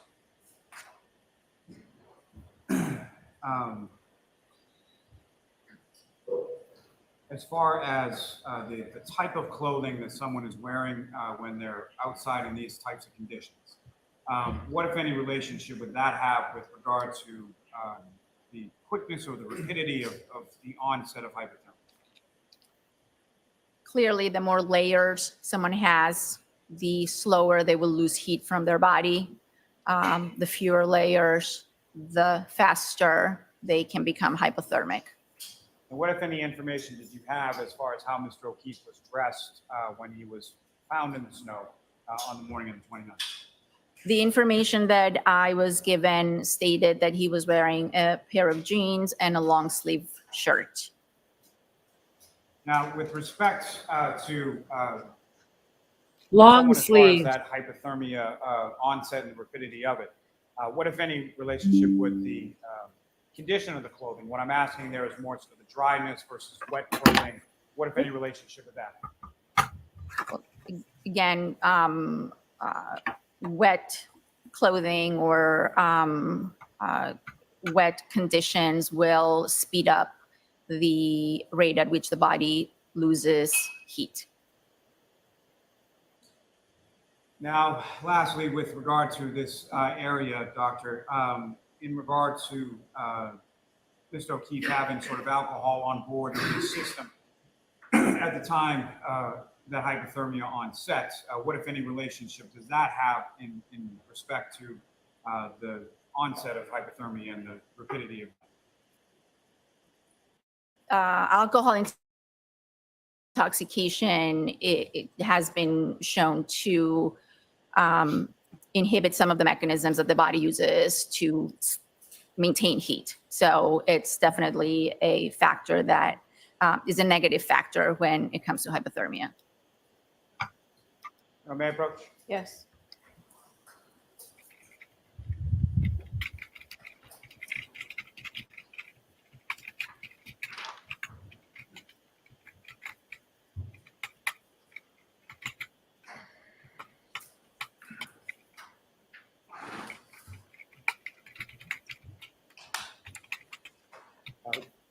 Doctor, I'm showing you a single-page document. You can just review that, look up when you're finished.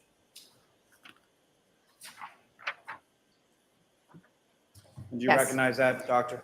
I do. It is a photocopy of the exam notes that I took at the time of autopsy. Does that also contain a body diagram with relation to your notes as far as where you observed injuries on Mr. O'Keefe? Yes. Okay. Your Honor, may I approach? Yes. I'm off the seat to introduce the minutes of the next exhibit. No objection. Thank you. And Your Honor, with the court's permission, if we could publish that for the jury at this time. Okay.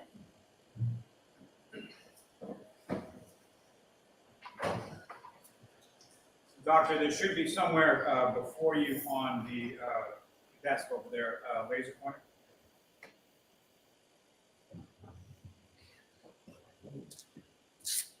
Coming, if you could, enlarge that just a bit, if you could focus in sort of the top and the head area. Now, Dr. Scortibello, what's up on the screen? Is that what you have before you as the next exhibit? Yes. And on this, as far as the examination that you conducted, that also included certain measurements as far as height, weight, things like that, that you did with regard to Mr. O'Keefe's body, correct? Correct. And if you could, what did you record as your measurements for both height and weight of Mr. O'Keefe?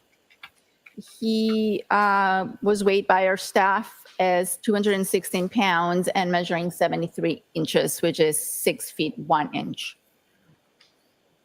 Now, doctor, if you could, using the laser pointer before you, direct the jury's attention to starting with the front or the facial area and then to the back of the head, but just with reference to the head area,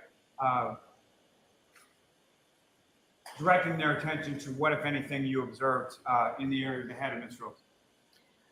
In terms of injuries, Yes. would like me to point out the injuries. So as I mentioned, there were ecchymosis, that's another word for collection of blood under the upper eyelids.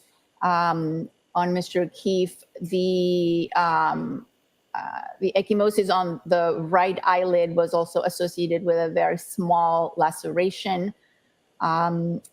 Then there was an abrasion on the left side of the nose. And then on the back of the head, there was a 3 centimeter laceration. So this is the right side. It would be towards, the back lower side on the right side of the head.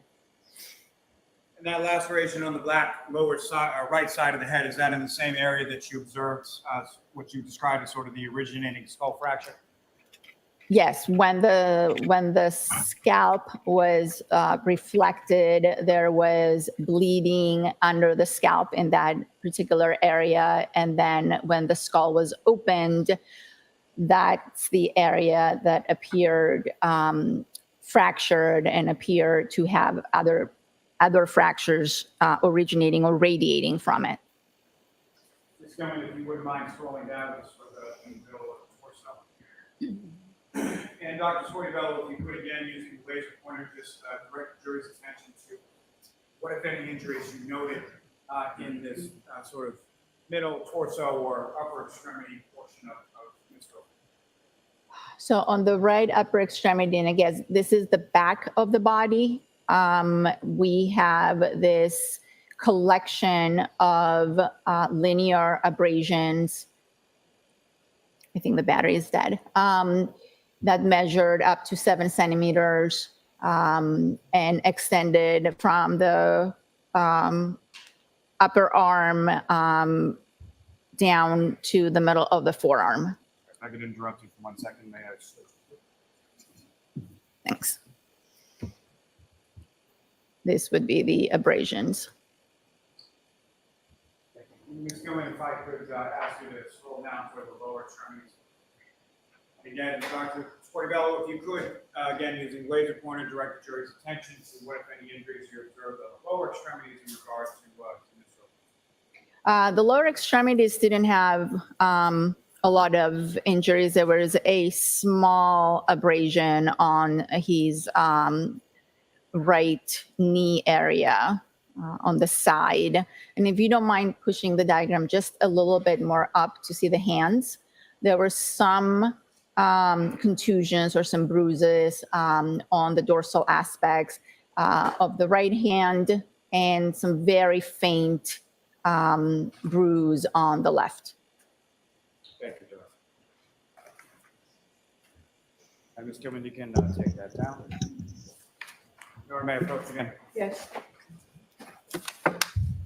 Oh, lordy, lordy, lordy.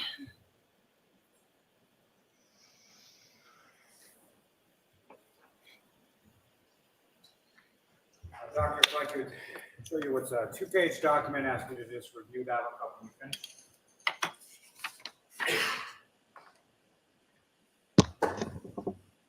Yes, And do you recognize what that is? I do. And what do you recognize that to be? These are copies of diagrams that I used at the time of autopsy to document some of the injuries on the face and the skull. May I approach again, Your Honor? Yes. I'm about to seek to introduce in minutes the next exhibit. Any objection? No objection. Thank you. Yep, no objection. They're good. I like the way they do things. Like, just let them go on. He opens all sorts of doors. And Your Honor, may I return that to the witness? Yes. With the court's permission, if we could publish that for the jury. Okay.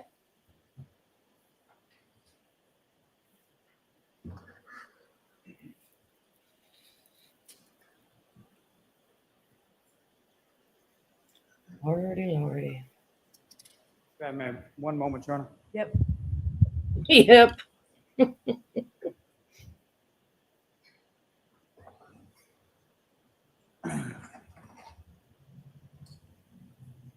Okay, Dr. Swartyville, do you recognize what's depicted up on the screen? It's the next exhibit before you. Yes. And if you could again. It use doesn't, the, Christy. Laser pointer, direct the jury's attention to what, if anything, you observed or noted of significance in these particular diagrams. So the upper eyelids, the areas of the upper eyelids on both sides had ecchymosis or blood. Under them, on the right side, there was a very small laceration or a small tear associated with that.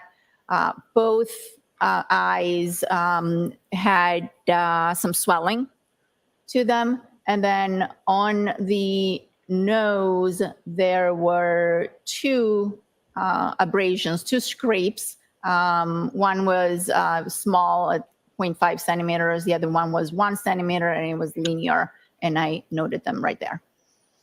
Come on, if you could scroll down a bit. And again, from the bottom right diagram before you, Doctor, if you could, use the right pointer, direct the jury's attention to what, if any, injuries of significance you noted in that portion of the diagram. This is the area where I noted the laceration to the scalp. I noted something called tissue bridging, which is a morphologic feature of a laceration. Is what makes it different from an incised wound or from a cut, because again, the skin is crushed, and now it's more irregular. The edges are more irregular. And then above that laceration, I noted that there was a scrape as well associated with it. So that was one injury. In this moment, if I could have the next page of that. Doctor, if I could direct you to the next page of that exhibit before you. And Ms. Gilman, if you could, really sort of the bars on the top left side here. Yes. Now, Doctor, before we get into the diagram that's up on the screen, if I could ask just a bit more, if you could expound upon when you use the term ecchymosis, what exactly does that mean in specific reference to the area of the eyes? Ecchymoses are a word that we use to describe bruising. Orbital ecchymosis or periorbital ecchymosis or supraorbital ecchymosis just refer to the location of the bleeding in relation to the eye. And when we see ecchymosis or bleeding around the eyes, one of the differential diagnoses, one of the etiologies is blunt trauma to the head, and specifically fractures to what is known as the base of the skull. And this, what you're seeing here, is the base of the skull. Now, doctor, if you could, using that diagram up on the screen, explain to the jury, let me ask first, as far as were you able to formulate an opinion to a reasonable degree of medical certainty as to how the injuries within the skull and the brain interacted with each other? In particular, interacted also with the ecmoses that you're describing in the orbital region. So the injuries inside the skull, this is the base of the skull. This is, think of it as the tray where the brain would be sitting on top. The brain has been removed, and now we're looking at the bones. Right here is where I noted the skull, one of the skull fractures to be originating or starting with fractures. These are linear fractures that are extending or radiating from this one point of impact. This is known as the posterior fossa of the base. These two chambers are known as the middle cranial fossa, and this area is known as the anterior cranial fossa. As you look at this, the eyes would be sitting back here. So the eyes are actually very intimately associated with the anterior cranial fossa, which is very thin, and the bones are quite thin and friable. So an impact to the back of the head was in this case, because we do have a laceration and we do have an abrasion. So we know that the head impacted something blunt with enough force to break the skull and enough force for those fractures to propagate or radiate into the middle cranial fossa and also the anterior cranial fossa, which is the front chambers of the base. When the anterior cranial fossa are fractured, as I mentioned, they are very thin bones. Blood can seep from this area into the soft tissues and manifest as hemorrhage or bleeding or a contusion or an ecchymosis around the eye when you look at the person face, when you look at their face. So it is a well-known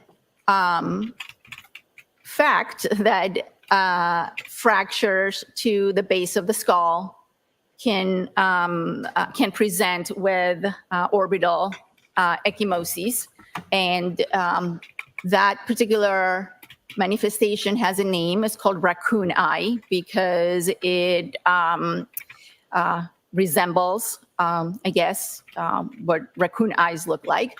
But emergency room physicians are always very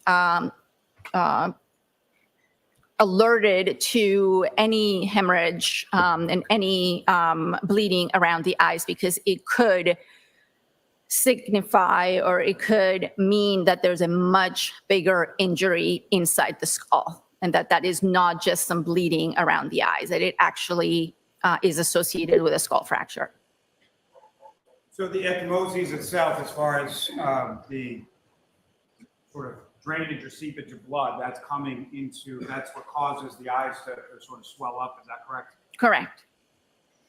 And doctor, if I could ask you with reference to, if you could illustrate with the laser pointer on the diagram up on the screen, as far as the subarachnoid hemorrhage, subdural hematoma, as far as the bleeding within the brain, what, if any, impact that has on the skull as far as the fractures are concerned, or the building up of pressure itself? Subarachnoid hemorrhage is a thin layer of hemorrhage on top of the brain, directly on top of the brain under the leptomeninges. The main effect, or I guess one of the effects that subarachnoid hemorrhage has, is that it is very irritating to the brain and can lead to seizures. Subdural hemorrhage is hemorrhage that is due to veins in the dura that very tough protective cover on top of the brain that are broken and leak blood into the space between the dura and the brain. That kind of injury, given enough time, you can have accumulation of the blood, and you can cause significant shift into the brain. That's not something that we had here. Here we had some subdural hemorrhage, but not enough that it was what we call space occupying. But it was present. So it was due to bridging veins in the dura being injured from the trauma, from the fractures.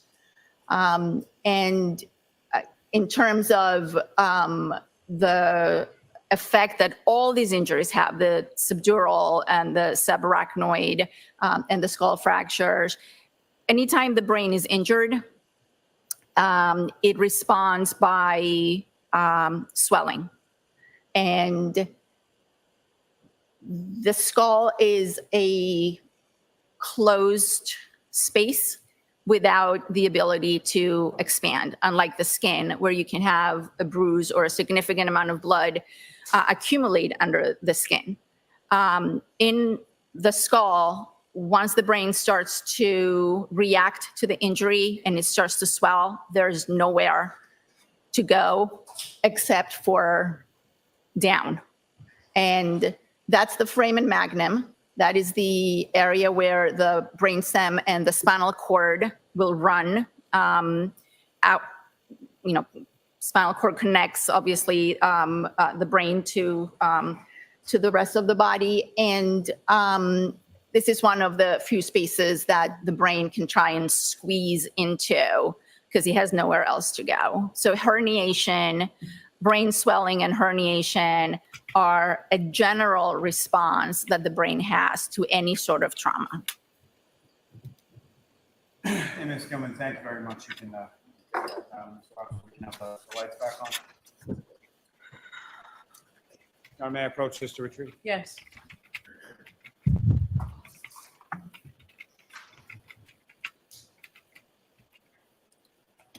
Now, Doctor, with respect to the head injury, specifically the fracture, what, if any, opinion can you give or can you say in regard to the type of force or amount of force necessary to cause the fracture to the skull that you observed with regard to Mr. O'Keefe? I can't really give you a number. I'm not a physicist. I can tell you that the skull is a pretty thick bone. It takes considerable amount of force to fracture the skull. So that was a pretty considerable impact. Now, with respect to the injuries to Mr. O'Keefe's head and the onset of hypothermia, what, if any, opinion do you have with regard to the timing of those respective to each other?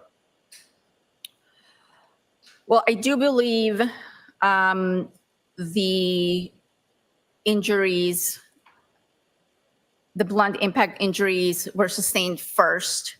These are not injuries that are immediately lethal.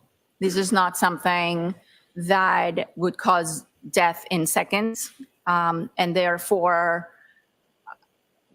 Mr. O'Keefe may have been incapacitated by the injuries or knocked out, if you will, and was not able to get himself into a warmer environment, and therefore hypothermia set in, given the environmental conditions and given the clothing on the body, or the lack of clothing, I should say, no big jacket or anything like that.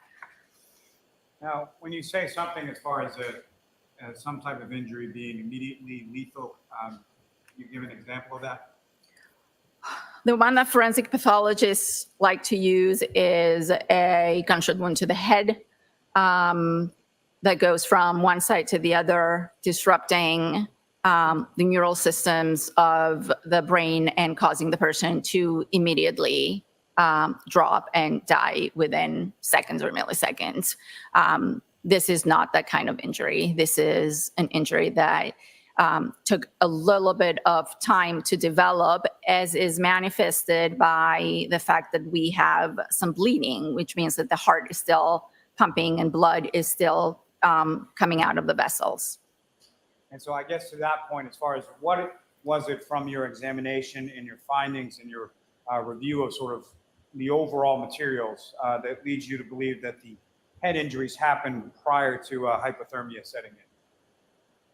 Again, the findings of hypothermia, the blunt impact injuries, if someone is, it's not completely out of the realm of possibility that someone becomes hypothermic and then falls as a result. But the hypothermia would continue along with, the brain injuries that took some time to develop. So in my opinion, I believe the impact, the injury to the head came first. Mr. Keefe was most likely incapacitated or unable to move into a warmer environment, and then the hypothermia set in. And if you can, what, if anything, can you say as to the sort of, in contrast to sort of the bullet to the head or the instantaneous death, what, if anything, can you say as to the time that this would take to manifest itself as far as the injury to the head and the hypothermic state?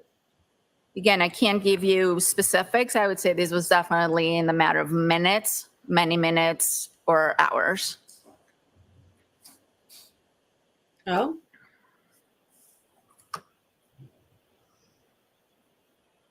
Very interesting. I may have a moment, Your Honor. A lot of, I don't know. Now, Doctor, you had mentioned that at some point you had reviewed some photographs from the scene where Mr. O'Keefe's body was recovered. Is that correct? Yes, I was shown some photographs. And from the photographs that you were shown, what, if anything, of significance did you observe or lack thereof in the area where Mr. O'Keefe's body was recovered? Well, based on those photographs, limited number of photographs that I saw and I was shown, there didn't appear to be a lot of disruption around the area where I was told that Mr. O'Keefe's body was found. And that lack of sort of disruption in the snow around where Mr. O'Keefe's body was found, what, if any, significance would that have to you as far as from a diagnostic perspective? Well, it suggests that he really didn't travel a very long distance once the injury was inflicted. And as far as anything related to footprints, drag marks, anything like that, did you observe anything like that in that area? On the pictures that I saw, no. It's because there's, what, 2 feet of snow over top of it by the time they Now, started? from your extent of your examination of Mr. O'Keefe's body, what, if anything, that you observe that would indicate any sort of altercation or a fight or anything like that Mr. O'Keefe was in? I didn't see any major signs of what I would call a significant altercation. And with regard to that, as far as signs, what are some of the signs and what would you be expecting to see and what was lacking as far as your observations of Mr. O'Keefe? I looked at Mr. O'Keefe's hands. As you saw on the diagrams, I did document that there were some contusions on the dorsal aspect, very vague and faint contusion on the left, and contusion on the right hand. That particular contusion has a central little pinpoint mark that may suggest that it was due to attempts to get IV access on his hand. That's a very common place, but I didn't see any bruising on Mr. O'Keefe's knuckles.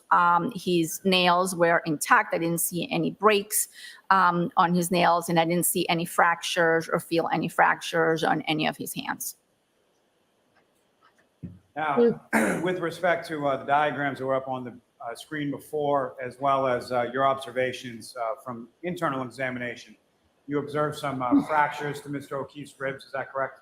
Yes, he did have some fractures, I believe, to the fourth and fifth ribs near the sternum. It's a very common location for CPR-associated fractures. And so I believe you just alluded to it right there, but as far as any fractures to Mr. O'Keefe's ribs, what, if any, opinion do you have as to the origination or causality of those rib fractures? As I mentioned, those are very consistent with the resuscitation. We see those quite often. Given the history that I was provided that extensive resuscitation was attempted, I documented those as most likely due to resuscitation. Now, doctor, with regard to the, just by way of contrast, you talked a bit about the significant impact or the thickness of the skull. How does that relate to the area of the ribs that you're talking about as far as can be fractured in resuscitative efforts? Well, I don't understand the question. Let me rephrase it. What is the difference sort of between the thickness of the bone in the skull versus the thickness of the bone in the ribs? The skull in general is a thicker bone. It requires more force.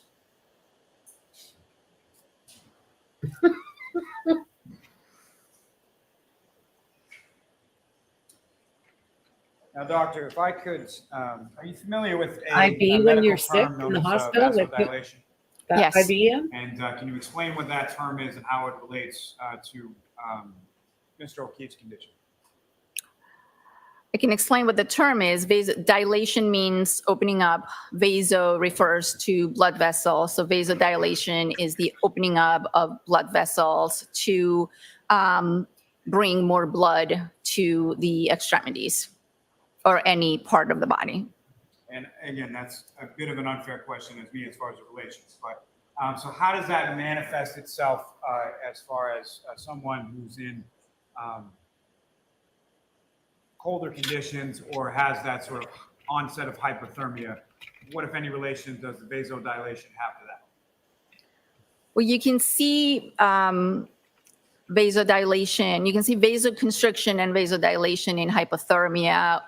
Initially, the blood vessels will constrict in an attempt to reduce blood flow to the extremities so there's no heat loss. Anyone who has Raynaud's knows what that feels like.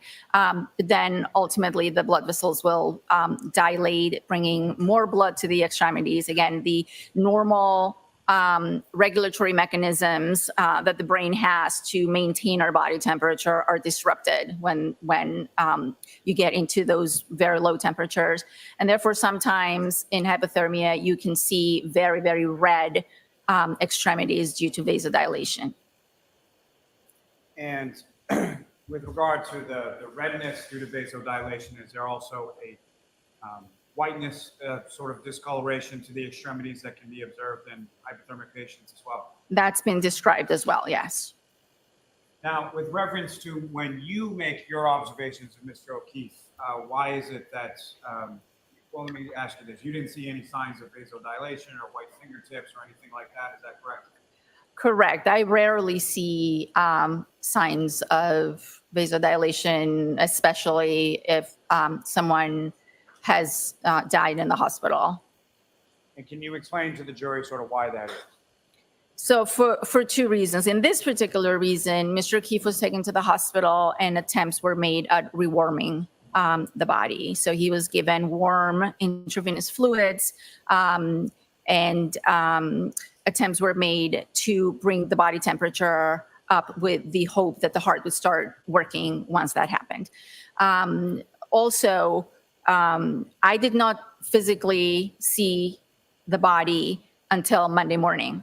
And therefore, I can't really comment on vasodilation or any effects that hypothermia may or may not have had acutely on the body, because I'm seeing the body hours after death, and already the body has been transferred from the scene to the hospital, stored at the hospital, and then transferred from the hospital to our facility. So there's just too much time between when the body was discovered to when I looked at the body to make any reasonable comments on whether there was vasodilation or not. Mayor Courtroom? Yes. Oh, Lolly.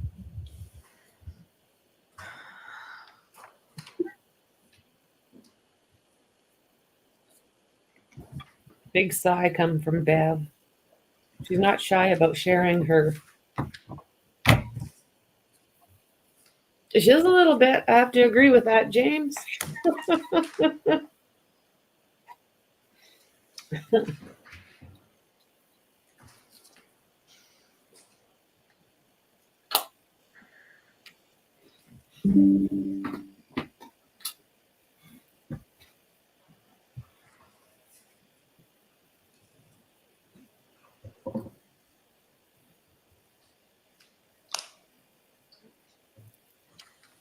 Doctor, I'm showing you a series of 5 photographs. Ask you to review those, look up and finish. They're running a little later tonight.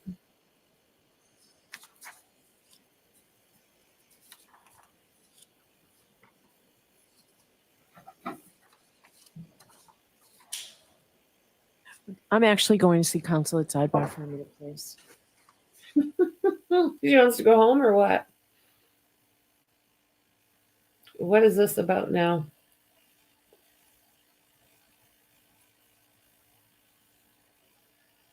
Just brutal.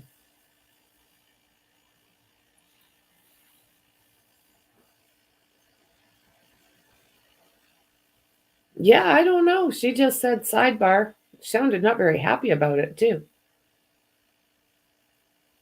I don't know if she's ready to go home or the pictures were a problem or is she going to come and say it's been a long day? Jurors, I'm going to let you go home early, but we've got 3 things. Remember those 3 things? I just want to remind you. Area, and having looked at the photographs, it makes sense that we break for today, and we'll start fresh with this tomorrow rather than showing these to you folks now. So, thank you. So we are going to end for today. We are on track. Maybe we are definitely on track for finishing this case next week, partly because of staying all day tomorrow and some of the work we did today, and on Tuesday when you all are here. So And on Tuesday, please follow the 3 instructions. you made no Discuss headway the case with Tuesday. anyone. Don't do any independent research or investigation into the case. If you happen to see, hear, or read anything about the case, please disregard it. Let us know. We'll see you tomorrow. Thank you. Sure, leaving your notebooks on your chin, Yeah. all your belongings. All rise, jury out. I know. I think she is. I was noticing that. I was noticing that. You can file out right after that. Thank you.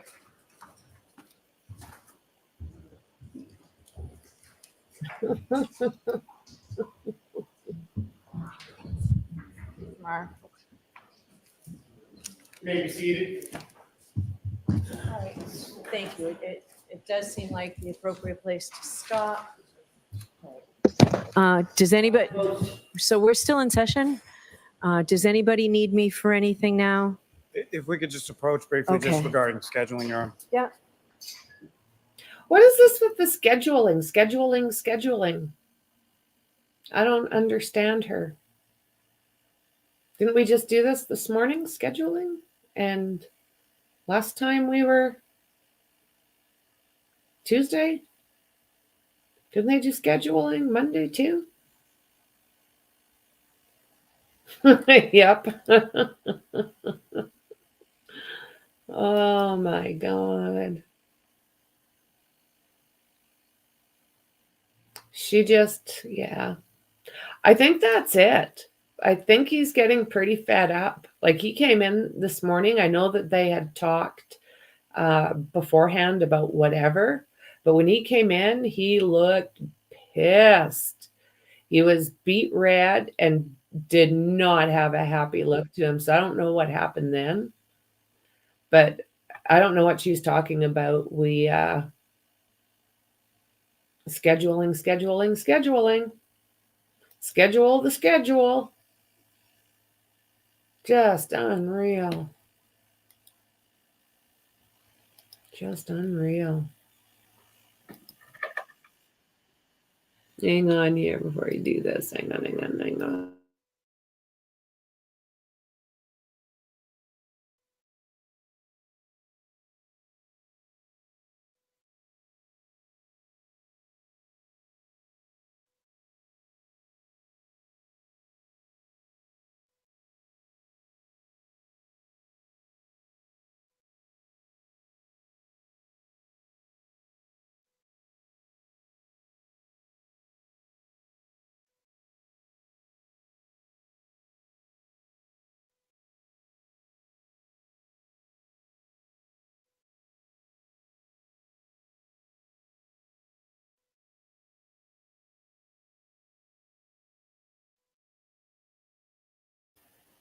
I think they're just going to come back and pack up.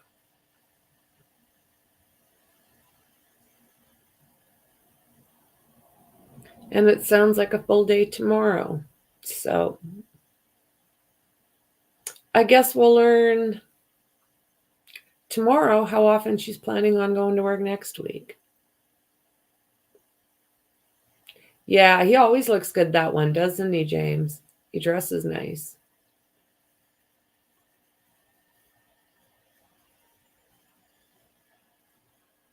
Yeah.